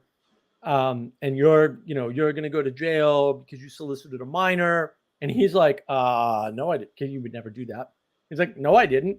And so like they were out there doing these catfish routines, the FBI and stuff, and the local state police for the state that you're in were doing this stuff all the time. Yeah. Right. The problem with the internet from a technical perspective is that you can't control it because it was specifically designed by brilliant minds, the likes of which we don't have today, by the way. They're just not there. I can prove that to you. Look up buffer bloat and then read the story of buffer bloat. And when it's very technical, but effectively the story is the guy who wrote the X Windows system, which is the graphic system on Unix systems, had to go and get the originators of the internet protocol to fix a bug that he found that no one could find. No one else found it. He had to find it. He had to have these guys, these original writers of the TCP/IP protocol, come back out of retirement and fix the bugs because there was nobody at Cisco, nobody at Comcast, nobody at Verizon could even figure out the problem, much less knew how to write the code. Nobody at Google, none of these companies, nobody could fix the problem. Does that mean we're like standing? I mean, maybe this is obvious, but like, does that mean we're standing inside of the Tower of Babel? Yes, that's exactly what it means. Right. Okay. Right. That's my prediction. So what that means is that the people who designed the internet were so smart and they designed it to specifications, which means it cannot be taken over centrally. Period. End of statement. Full stop. No worries. Okay. No actual Still a little worries. worried. I want to address and enjoy. Legit excited for Echoes of the Past Russian Revolution. No, we are not doing Echoes of the Past Russian Revolution. We're doing the Russian Revolution. We already did Echoes of the Past. We're not combining the two, said Churro. Stop making me paranoid. John's doing a good enough job. We don't. John, Hillary could have worked with SV and implemented hate speech laws. That's true. Contributed the counter narrative. See the COVID controls. That's true. They could have. Invisible control is much better, right? That's right. It was much more effective. I mean, that PSYOP, the COVID PSYOP was so good. I didn't see it. I was on Clubhouse. Not me. Well, when you do that, you send a bunch of people over the edge. This is actually, I tweeted about this today, or reply tweeted about this today, or maybe it was yesterday. Somebody asked, well, are more people nuts, or are we just noticing it more? Mental illness skyrocketed according to any set of numbers you care to look at, because we went around, and this is the PSYOP that I fell for, social distancing. And the only way I didn't catch the PSYOP, the only way I caught the PSYOP was I was on Clubhouse at the time, and this guy, Greg Ellis, who's an actor, a semi-famous actor, wonderful book called The Respondent. Greg Ellis kept correcting people in his Clubhouse rooms and saying, it's not social distancing, it's physical distancing. There's no such thing as social distancing. And I went, oh, he's right. And then I was like, yes. Why is that different? Because you distance from people. That's evil. That's literally right. I fell for it. I totally fell for it. And not that I was ever in agreement with this. I don't even think distancing is a thing. I'm like, no, don't tell me what to do. And if you want me to do it, you come and make me, and we'll see who wins that fight. That's my attitude about things. Like when I did at Sketcher, so I did a lot of stuff. I mean, I wore masks for too long. But I drew the line once they started at my outdoor mall on Hollywood Boulevard. They started saying that, hey, we're going to start doing checking people's vaccination IDs. Luckily, I actually made myself important to the company and had the best sales. And so I told them no, I'm going to leave if we do that. And I'll leave and I'll find a job just fine. And so we didn't do it. And that was nice, Good. And a manager who liked me and everything. And so I guess that's the best thing you can do. Just be a good worker. You know what I mean? Right. I mean, I don't know what to, but that's giving me more things like that. And I'm talking about all the job opportunities that were really special that I've had. Getting whatever for anything I could think of. It was because I was working hard on someone else, and that opened up an opportunity. Right. You know what I mean? So, yeah. I'm just saying, you don't know where it leads. Cooperation, some form of cooperation and sacrifice on your part is always better than trying to toe the line. I want to address this. So Joey says in 2016 it was more feasible than now as we continue to progress. I don't know about that. I believe it becomes less likely. What happens is, Joey, when they clamp down on the internet, because they've actually done this several times now, just very few people know the full history of the internet. New protocols come up and it doesn't work. Sally, buffer bloat is a cause of high latency jitter in packet switch network mistake caused by excess buffering of packets.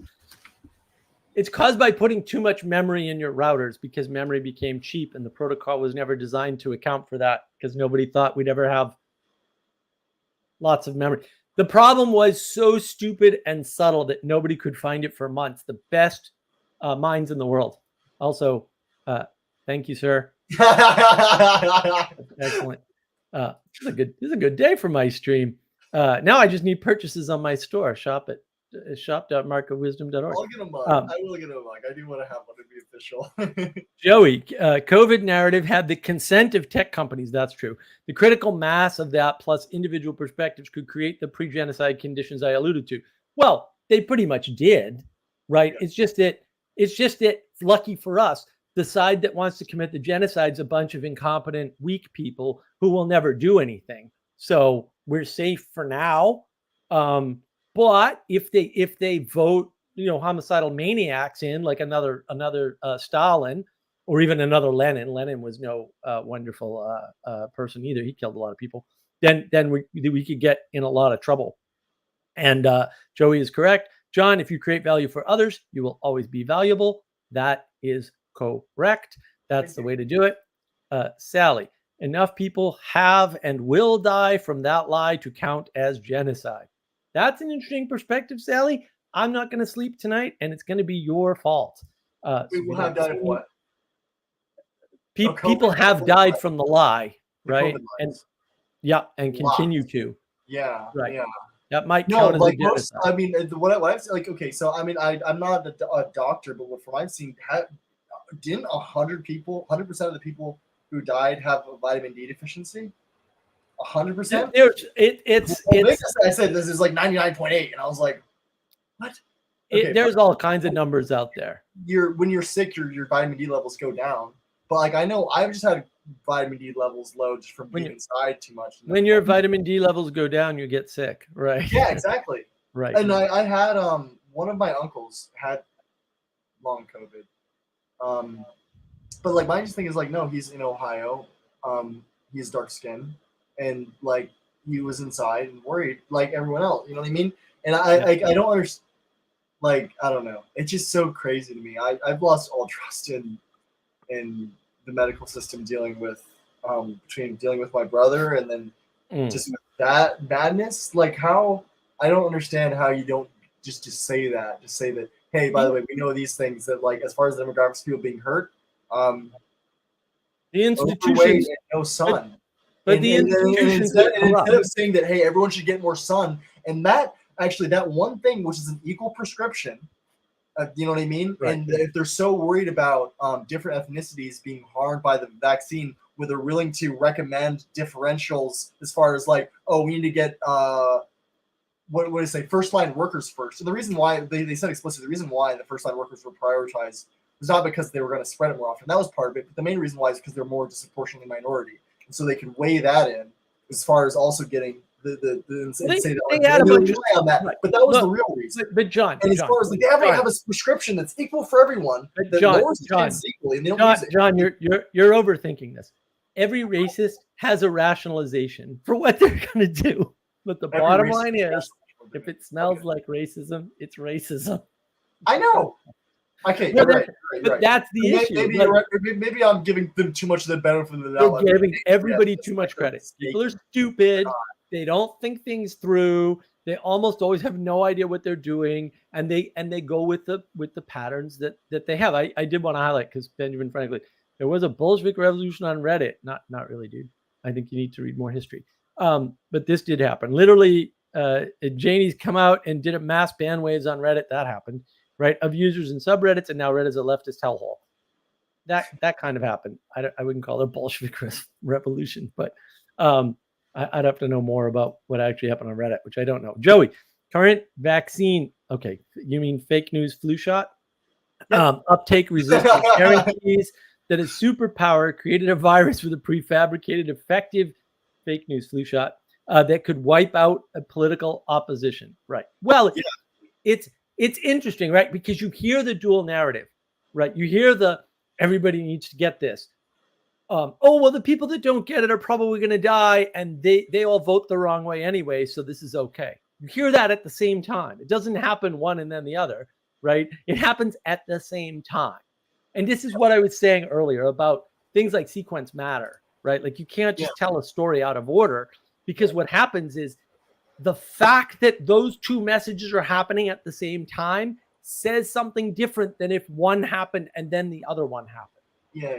And one of the reasons why I know that it was like a psyop, and over time this just becomes more evidently clear. But like I made a bet with someone earlier, because I was looking at the poll data and I could just sense where people were at. They're like, "Hey, Trump is going to win in 2020. I'll bet you $100, 2020, but I'll bet you $100." And the day I got the notification on my phone, unrelated, the first time I saw it, it said like there's a mysterious virus in Wuhan. I said in my head, "Oh, I just lost the bet.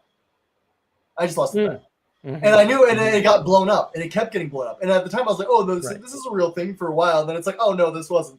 They still fooled me. We were fine. We were fine for a while. I mean, it's weird, right? Because if you want a symbolism happens moment, you've got Trump saying we'll be open by Easter.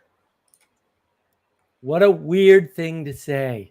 I think that's a nice thing to say. And it was perfect. And then he backed off of that for whatever reason. Like, I don't want to blame the guy. No, Like, I think. I mean, it's the problem is that like Trump. I really enjoyed Trump. Why am I like that? But like one of the things that like, he does have to rely on a lot of people. I mean, he has good instincts, as they say, or whatever. But like he has to rely on like a lot of people to like, hey, these are the different routes we have. These are different plans. And I think just going back to what I said earlier, I think just the fear of being responsible for like a worst atrocity ever is so much worse than the gain of like well. I think he was just doing a risk thing, which is unfortunate. And I think he went the right decision of deferring responsibility. But I think that's coming back to bite him a little bit because he does have quotes. For instance, like when Florida first happened, he was like, "Oh, they shouldn't be doing that," because he was, I mean, he's fighting like 8 battles at the same time. So I understand. Well, right. That's the problem. So the thing that people don't really understand is that the rot was already set in long before that, right? And if you don't understand, it's like complaining about the mainstream media going bad in 2014. I'm like, dude, if you look at the numbers, like if you actually pay attention to the data, the mainstream media had lost for 20 years viewership every year in the United States. 20 years. Yeah. This problem was evident a long time ago. Right? I mean, I read that in William Barr's book about talking about the Bush senior election, and how like at the last minute they essentially just put a bunch of fake stories out. Sorry, you're making a face. What do you have right, but that? Do you not like William Barr? No. I'm just saying, like, you see that this pattern in there, and everybody ignores it, and they're like, well, now that it's completely obvious that the media is corrupt, it's like, but that was completely obvious intuitively before, because people had been fleeing the mainstream media for 20 straight years, and you ignored that number entirely. All these data-oriented people, it's like, no, this data was clear to you if you had bothered to research it. Nobody ever researches anything. Like, it's just terrible. And so it's like, no, the news media had destroyed itself 20 years before that. I have a video on the fall of the Fourth Estate on navigating patterns, of course. All right, like clear as day at that point. Clear as day. I might be wrong about this, but that to me was the turning point. That was the point when I knew the media was corrupt and couldn't be fixed. At that point, with the beer summit and that nonsense that happened around William Gates Jr. and all that garbage, that was the point to me where I knew for sure there was no fixing the mainstream media, that it was going to blow up or get completely wiped out. And so far, it's gotten completely wiped out by the likes of Tim Pool and Carl Benjamin. Right. Yeah. And others, right. Well, YouTube in general, we could say, right, like whatever, but it's gotten completely destroyed. And I knew that was going to happen at that point. But we need to make sure that we can still have a centralized place where we can do investigative journalism, is what I think. You know what I mean? Because I think, the problem is, right. The problem is right now, everybody, because of Bitcoin, roughly speaking, although not just Bitcoin, thinks that decentralization is going to solve a problem. It's like, no, decentralization is a bunch of different trade-offs, but it creates more problems than it solves. Because to your point, and you're right about this, we need centralized authority. Right? Because right now, you've got a bunch of people doing, quote, investigative journalism, right? And some of them do good. After you. But some of them do good and some of them do bad. Yeah. And like, how do I know which is which? I have to watch them and do my own freaking research. I mean, I can, thank goodness, but like, I don't have the time to do all that research. And like, why would I want to? Like, I can't, Michael Moore.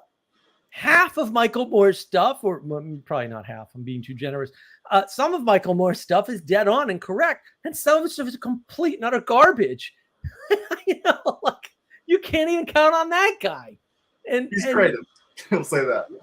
Right. Well, he's very creative. Right.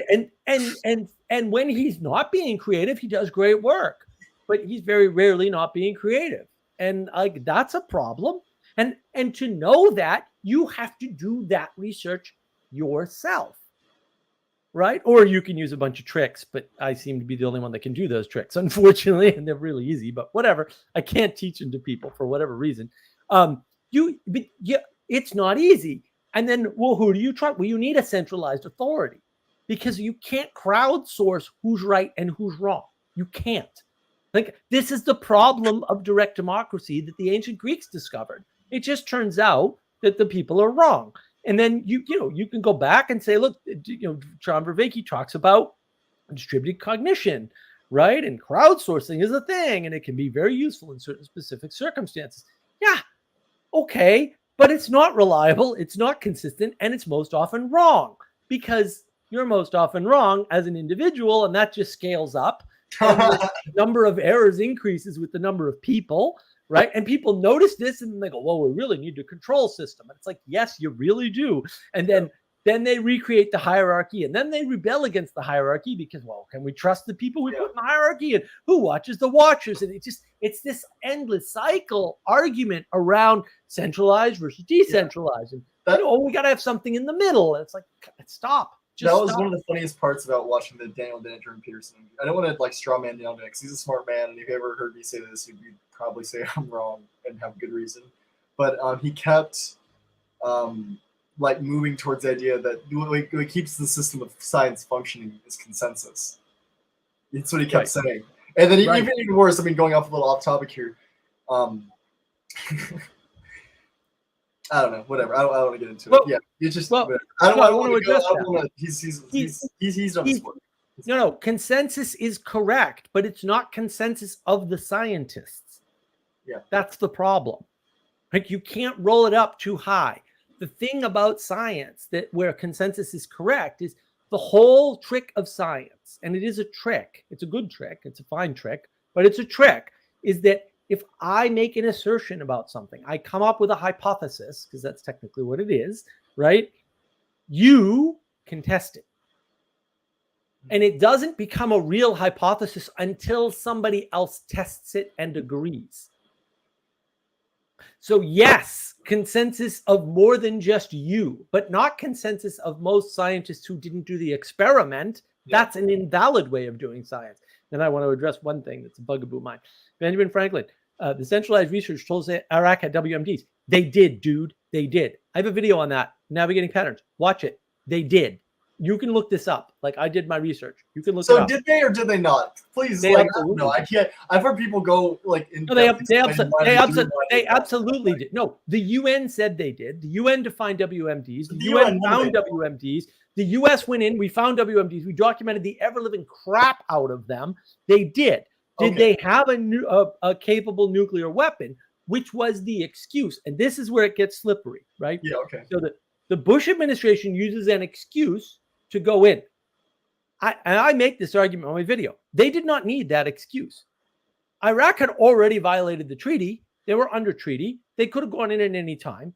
And they were overly, in my opinion, overly concerned about having the public on their side because of Vietnam. It's not an invalid concern. So they needed a narrative. And there was a valid narrative that the Brits and France agreed was correct. That there was a valid threat that they had a nuclear capability. France and England told us that. We didn't come up with that. That came from other countries. Oh yeah, nobody tells you that. They just pretend like Dick Cheney made it up. No, that's not what happened at all. I lived through that. That's not what happened. I have a question because I want to kind of get to the heart of this. The people who would disagree with you kind of say that the nail in the coffin is that, like, the way that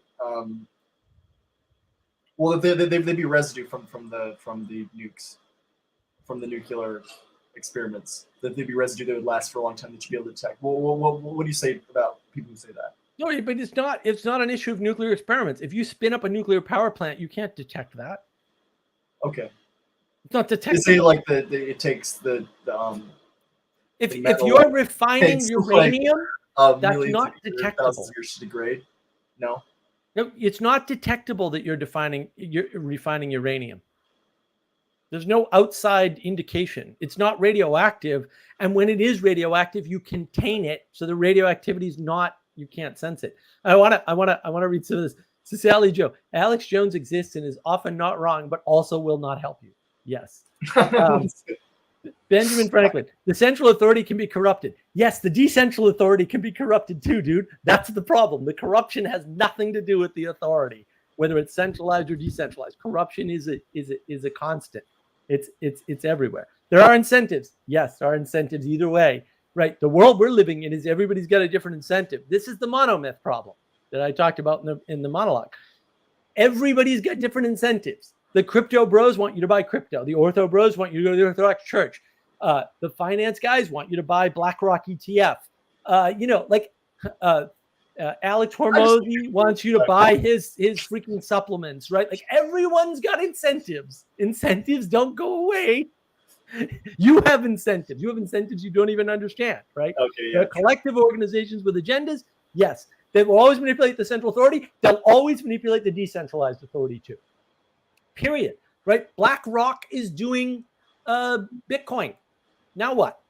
You didn't get out of the problem. You just moved it. You changed it. History is more authoritative than science. Yes, because history shows you the true patterns of the world that keep recurring, Sally. Should be an easy one. Joey, testing psychology is unethical, so it can't be science. No. You can't test psychology because it's too variable, and so it doesn't live up to the scientific the rigors of scientific method. That's what I would say. Joey, we repossessed WMDs. They forgot to pay for them. Can confirm that certainly happened. I mean, look, France and Russia and China all admitted to selling illegal weapons to Iraq. I don't know what to tell you. They actually said we did this against the UN guidelines. Like, it couldn't be more clear. Repo U.S. equipment. Yes, repo all of the UN. Glorious. That's an excellent idea. I like the idea of repo. I think this is you should watch the video, John, because it really blows open a bunch of those myths about the WMDs. Wait, which video? Which one are you talking about? I have one on the WMDs in the Iraq War. You'll see it. Okay, it's easily titled.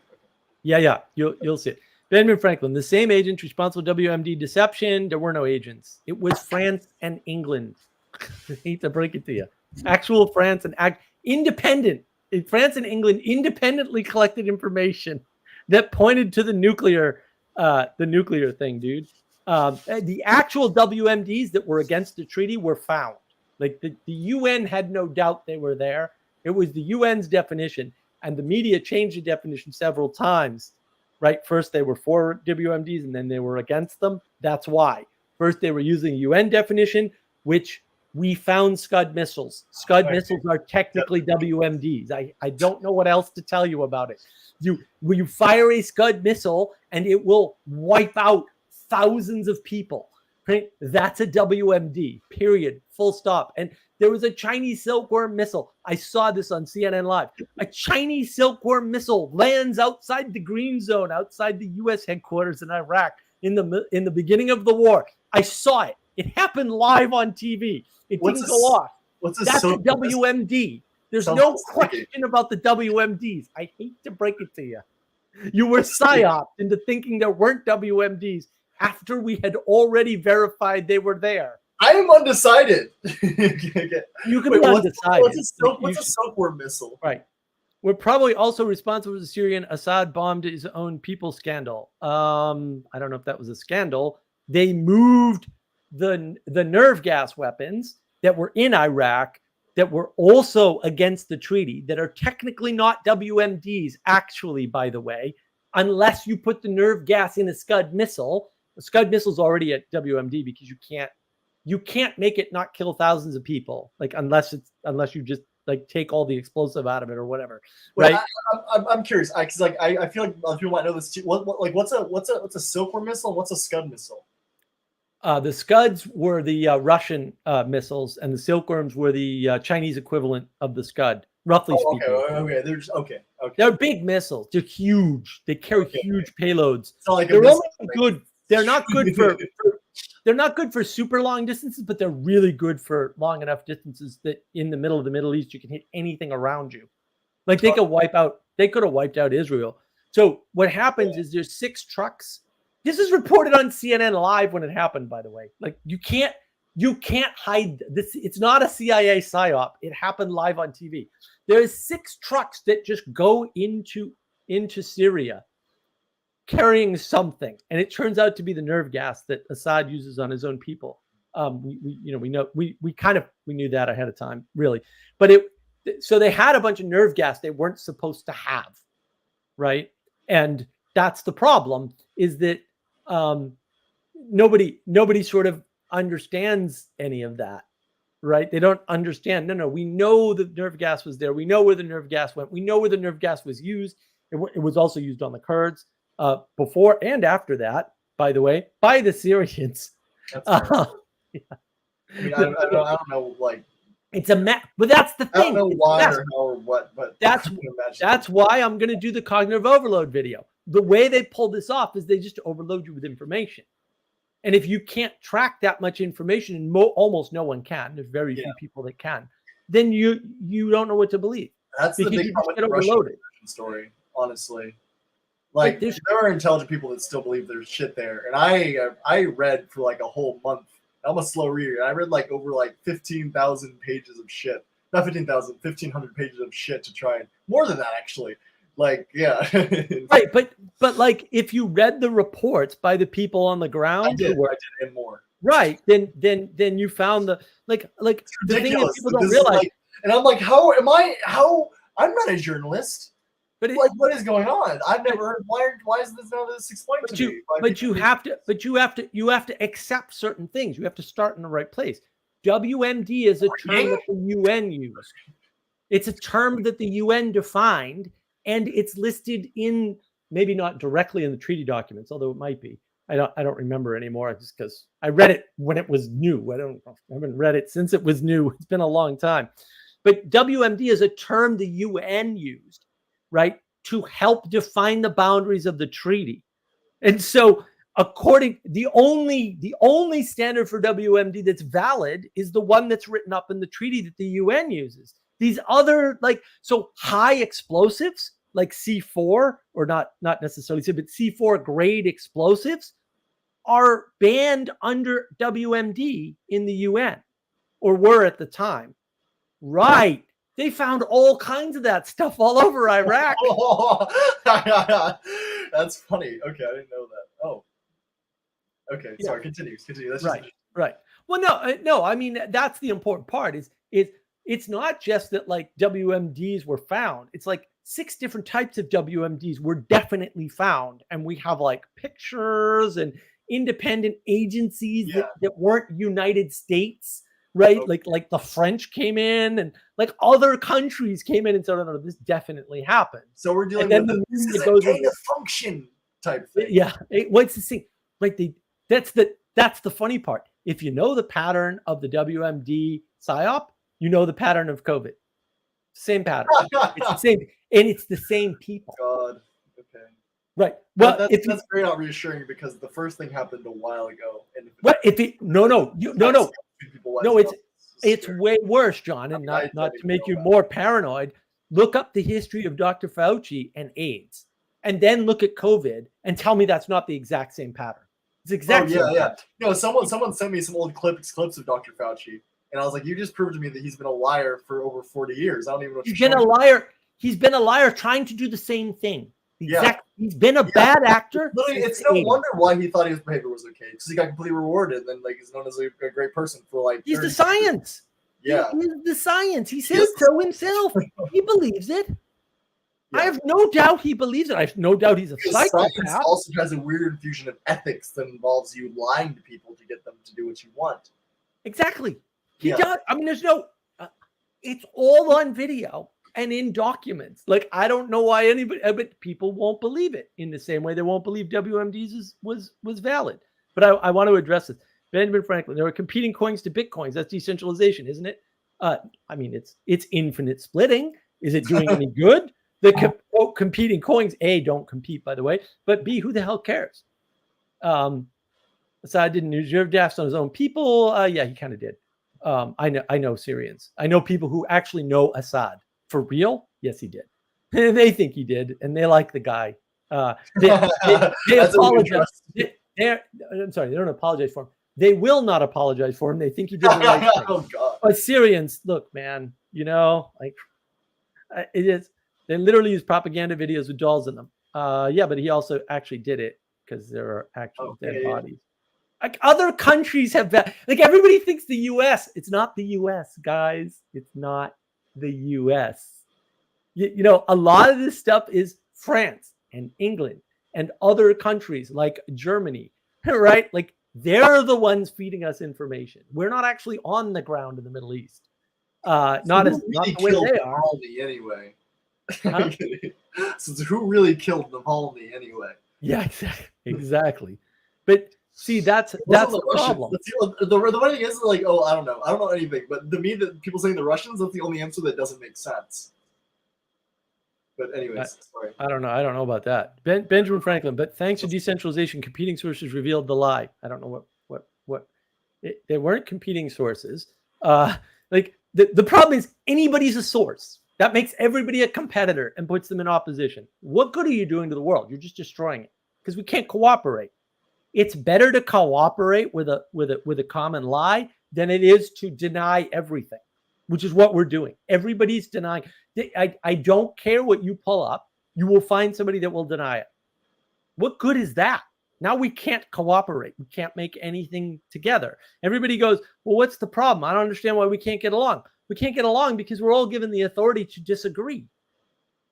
Great. Now we can all disagree. I can find any number of things, disagree with any number of people about all day long. I'm way better at it than most people. Way better. You guys have no chance. None. You're not going to be able to keep up. I can just disagree with you on all kinds of things and you'll never even see it coming.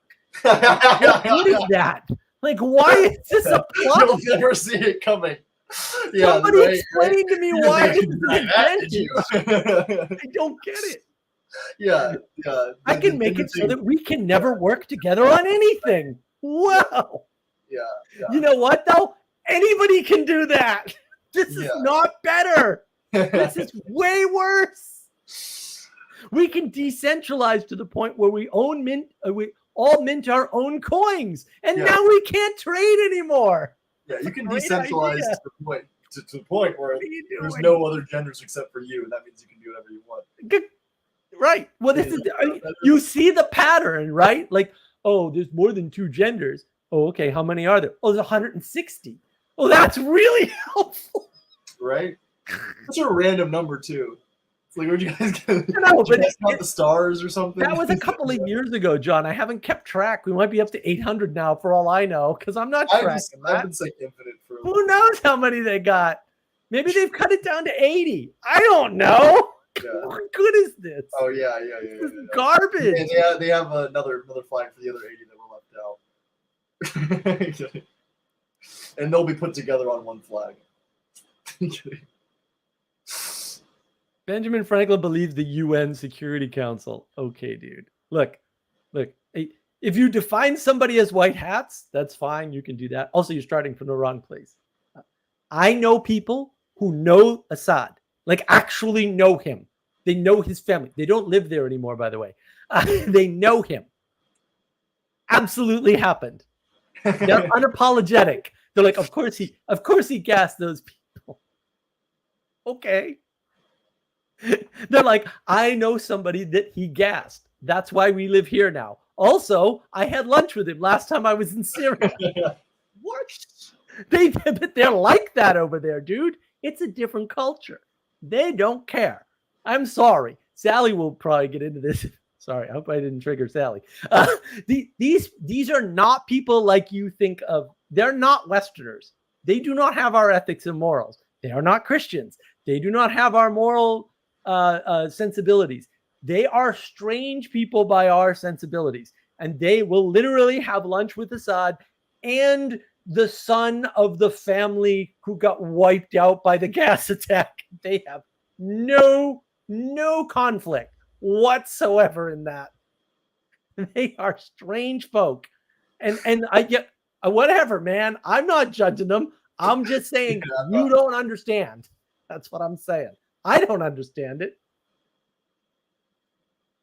Sanjuro, Sally trigger intensified. Oh, she's probably going nuts. I apologize to Sally for sure. Yeah, the Middle East is a weird place, and they're very different people, and we do not understand them, and we cannot understand them. That's why we screwed up Iraq. You tried to do a bunch of stupid things that were never going to work. And why we did that, I don't know. Did they have counsel to the contrary? Yes, they did. Okay, people always talk about how cold weather fosters community. What do you think hot does? Because a lot of interesting things happen in the desert. You know what I mean? Well, I mean, like the movie. There's a reason why the movie Dune takes place in the desert. I don't want to like refer to something fake, right, but I think you can. Well, what is the so let's look at equivalent time periods. What's going on in the desert when Europe is feudal? So Europe has a feudal form of government. What's going on in the desert is Bedouins. I don't know.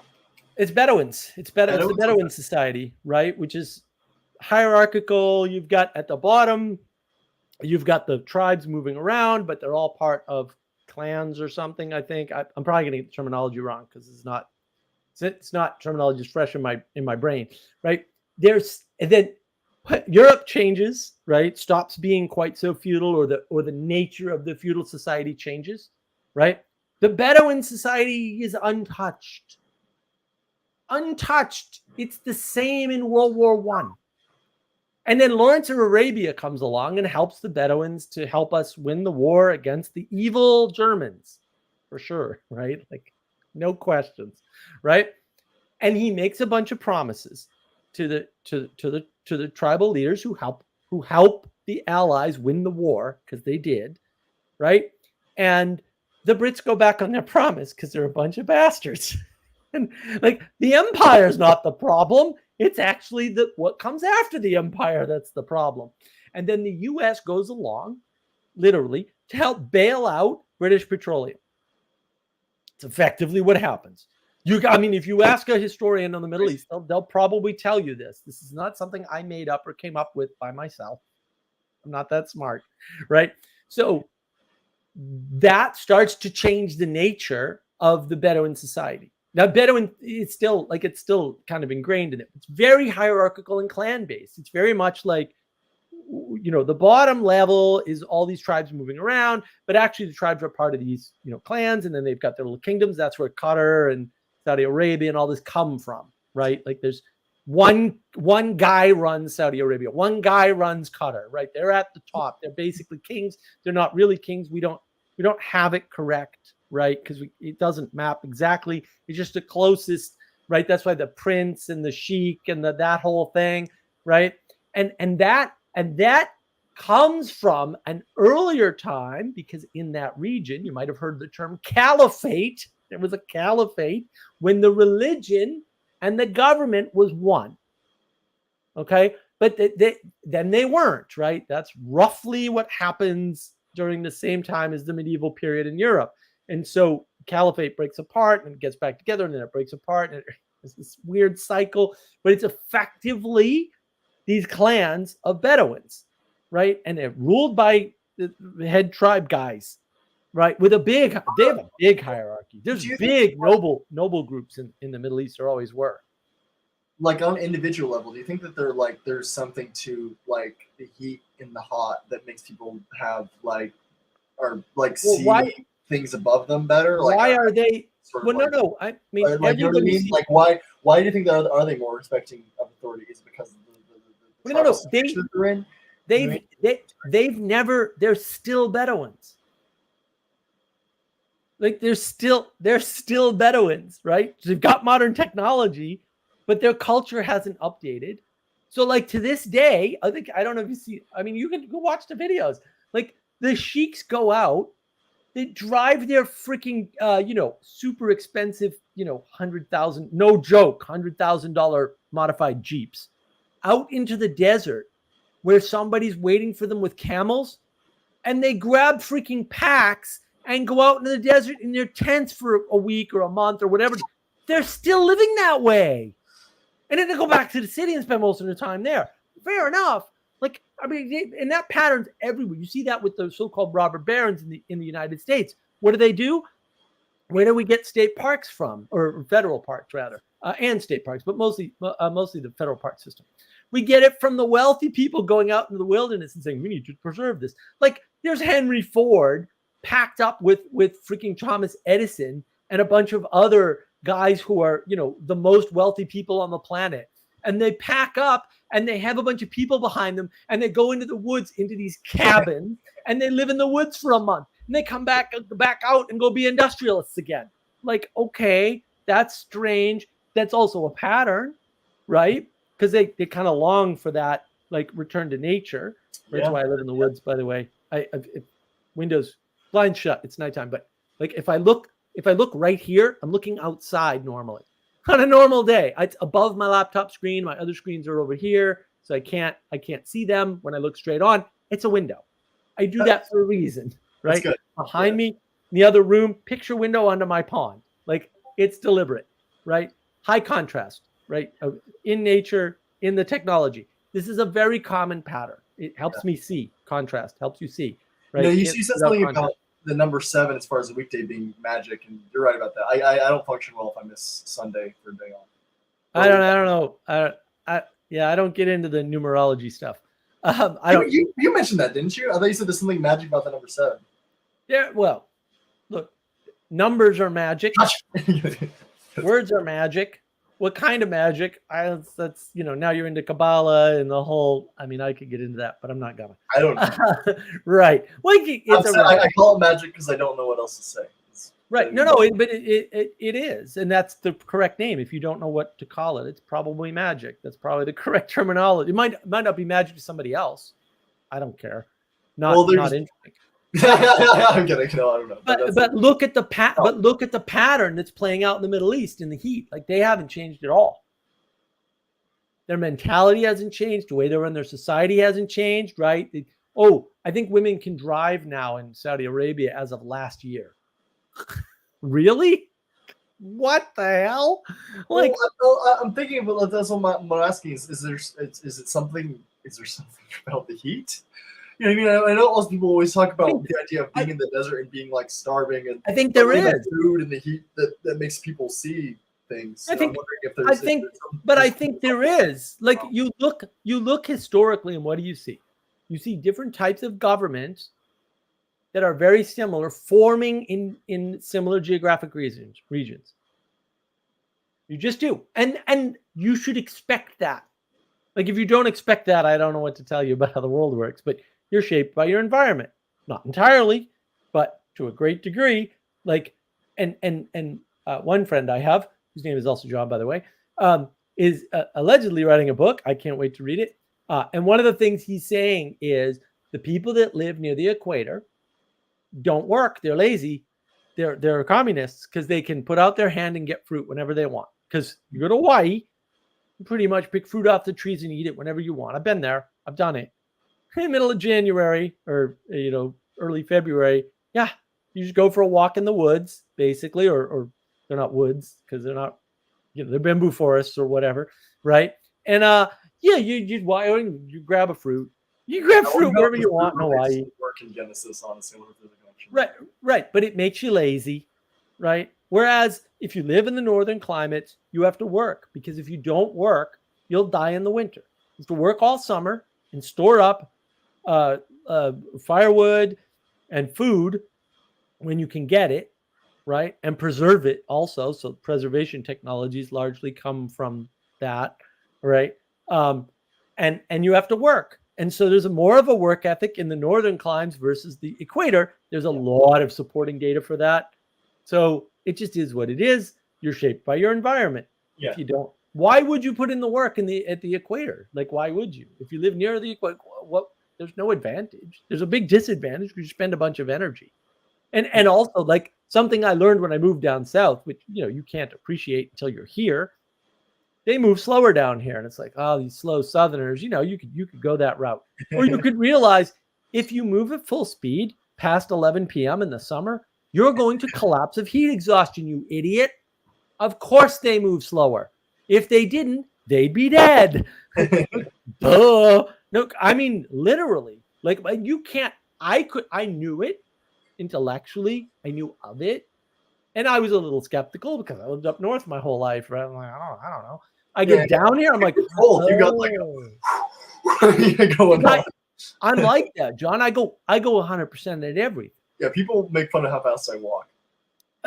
I used to do the same thing. I can't do that down here. I'll collapse. Also, I'm sick, so that doesn't help. But like, I can't do that down here. Like I've told people, like, in the summer, you do all your outdoor work by 11 a.m. and then you go inside, because you can't be outside after 11 a.m. and doing work. Like, it's not gonna happen. You're gonna get 95 degrees with not too much humidity where I am, fortunately, but a reasonable amount of humidity, and you ain't gonna be able to do much outside for maybe you can do 10, 15 minutes a spot. Then you got to get in the shade and get some sweet tea in you. I'm sorry, it's just the way it is. A few people can get away with it, not me, man. I'm just a skinny, weak white boy, so ain't gonna happen. I mean, we're expecting very fun in a couple months here. We work outside. I mean, we work in a garage with big open doors, so there's like wind and stuff. But and I don't mind it. Actually, I prefer much more of that than being stuffy inside. When I was a server, where I had serving jobs, if there was an outdoor area, I would be like, I want to take it. It's me. Everyone else, like, no, I don't want to be hot. I don't care. I want to have my own spot, and I want to have fresh air. But yeah, well, it didn't matter before I got sick. Hot and cold. My 2% melanin actually makes a big difference. I actually don't get sunburned that bad. I took these courses with a guy a billion years ago, back before the dinosaurs walked the earth. And he was like, I like high humidity and I like to work in it. And I was like, what are you, hot? I know. I was completely crazy to me. Yeah. And that's the thing. Like when I was young, I didn't sweat. I just didn't. Because my body was hyper efficient, so I didn't get cold, I didn't get too hot, didn't matter. And then I was working at UPS, right? And then one day there was a truck. It was the middle of the summer, and the truck, it was one of these new trucks. It's a semi trailer, right? So the semi trailer was a semi-transparent top, right? That's what it had, a semi-transparent top. It was brand new type of truck. So they opened this thing up. Right. So you open the door up and then you walk into the truck and start, getting packages out. I mean, you can't usually walk into the truck. You got to get packages out first and then you walk further and further in the truck. I opened the door to this truck. Had to be 120 degrees inside because unusually for this shift, it had sat outside. And because it was a semi-transparent top, it was much hotter than most trucks ever got. And it was packed with packages. So all of that heat had just built up. And that was the first time my body just went like, wah! And it started pouring off of me. And then from then on, I sweated. Yeah. I hadn't sweated ever before. And I was martial arts. You woke up an old system. I was martial arts. I was outdoors. I would just run. I could run for days. Not a problem. Never sweated. Not to any great degree. This one incident, I opened the door, all of a sudden sweat happens, and I'm like, I don't even know what's happening to me right now, but I had work to do, so I just did it. And I destroyed that truck. I annihilated it. Oh, I was good. I was good at unpacking trucks. I was a reasonably good sorter, but I was a monster unloader.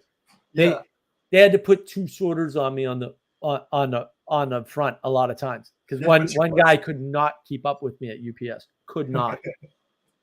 Because I could unload a truck super efficient. I have OCD. You give me a way to develop a system, and I'll develop a system, and I'll just execute it perfectly and quickly. I'm a complete machine, and yeah, it's wild. I'm a way outlier, and I do that with most things. Right? You just put me in front of something, I'll come up with a system, and I'll just execute. You'll be like, what is going on? I didn't think this was possible. And I'm just complete machine. And it's really useful. It's really useful.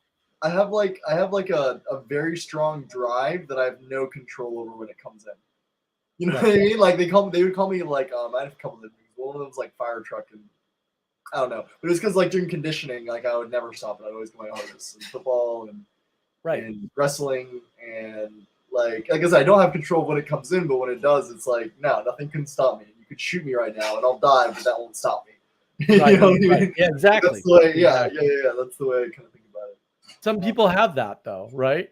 They just Yeah, have that, yeah. whatever it is. It's a good superpower. Like I said, I don't have control over it all, which would be nice. But that's what you have to cultivate. You have to cultivate the control, right? Because I have OCD, and until I could control the OCD, I thought it was OCD is a curse. It's a horrific curse until you control it. And then when you control it, you have a superpower.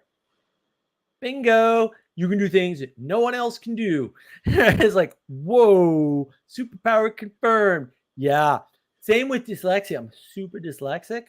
No one notices because I figured out a way to correct it. I've got methods for correcting my dyslexia. I have a dyslexia. I got a dyslexia diagnosis. Although I think mine, I don't know. I don't have it that bad. I think the school just gave it to me because I wasn't that good at reading and they wanted to get the pass. Maybe, or maybe you just have a way around it. But like when you control dyslexia, you have a superpower all of a sudden, right? And this is my superpower. I use it all the time on my channel. But I use it all the time on my channel, right? Because I can go to the end of something right when you talk about the beginning. That's what dyslexia does. It allows that if you train it, it allows you to do that. And so I know the end of your argument before you start making your argument. And now I'm in front of you every step of the way, and there's nothing you can do about it. This is superpower. See, you are in the CIA. I knew it. I am the CIA. That's the problem. Is that and that's the thing. Like if you can understand where the argument's going to end already, you can be in front of the person making the argument the whole time through. And other people can do that, right? I'm not the only one, but like I can do that. It's easy. It just comes naturally to me. Or not paying attention, but not like not trying to do that if you're just listening. You know what I mean? Yeah, this is like a way of just trying to take everything in. I have it. It's just there, right? It's not. I don't have it. I have to. You got to be able to cultivate and control it, right? Yeah. Like everything else. And like some people will see, oh, I have OCD, poor me. It's like, no, I have OCD and I turned it into superpower. Oh, I have dyslexia and I turned it into superpower. Yeah. I have schizophrenia. Well, I don't even know what schizophrenia means. Anyways, I need to get going. It's like all right, John. It's already 10 o'clock and I woke up early, so I need to. It was a pleasure having you again. Please, thank you. It was great. I'm glad you're doing okay. I hope you continue to do well, and maybe we'll see you next week, or maybe not. We'll see if we can get Jesse back from Australia. Hope Jesse's doing okay. But have a good night, man. I will. Thank you. And I want to.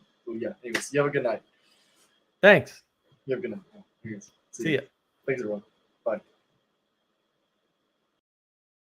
All right. Well, I've been going for 4 hours. Holy macaroni.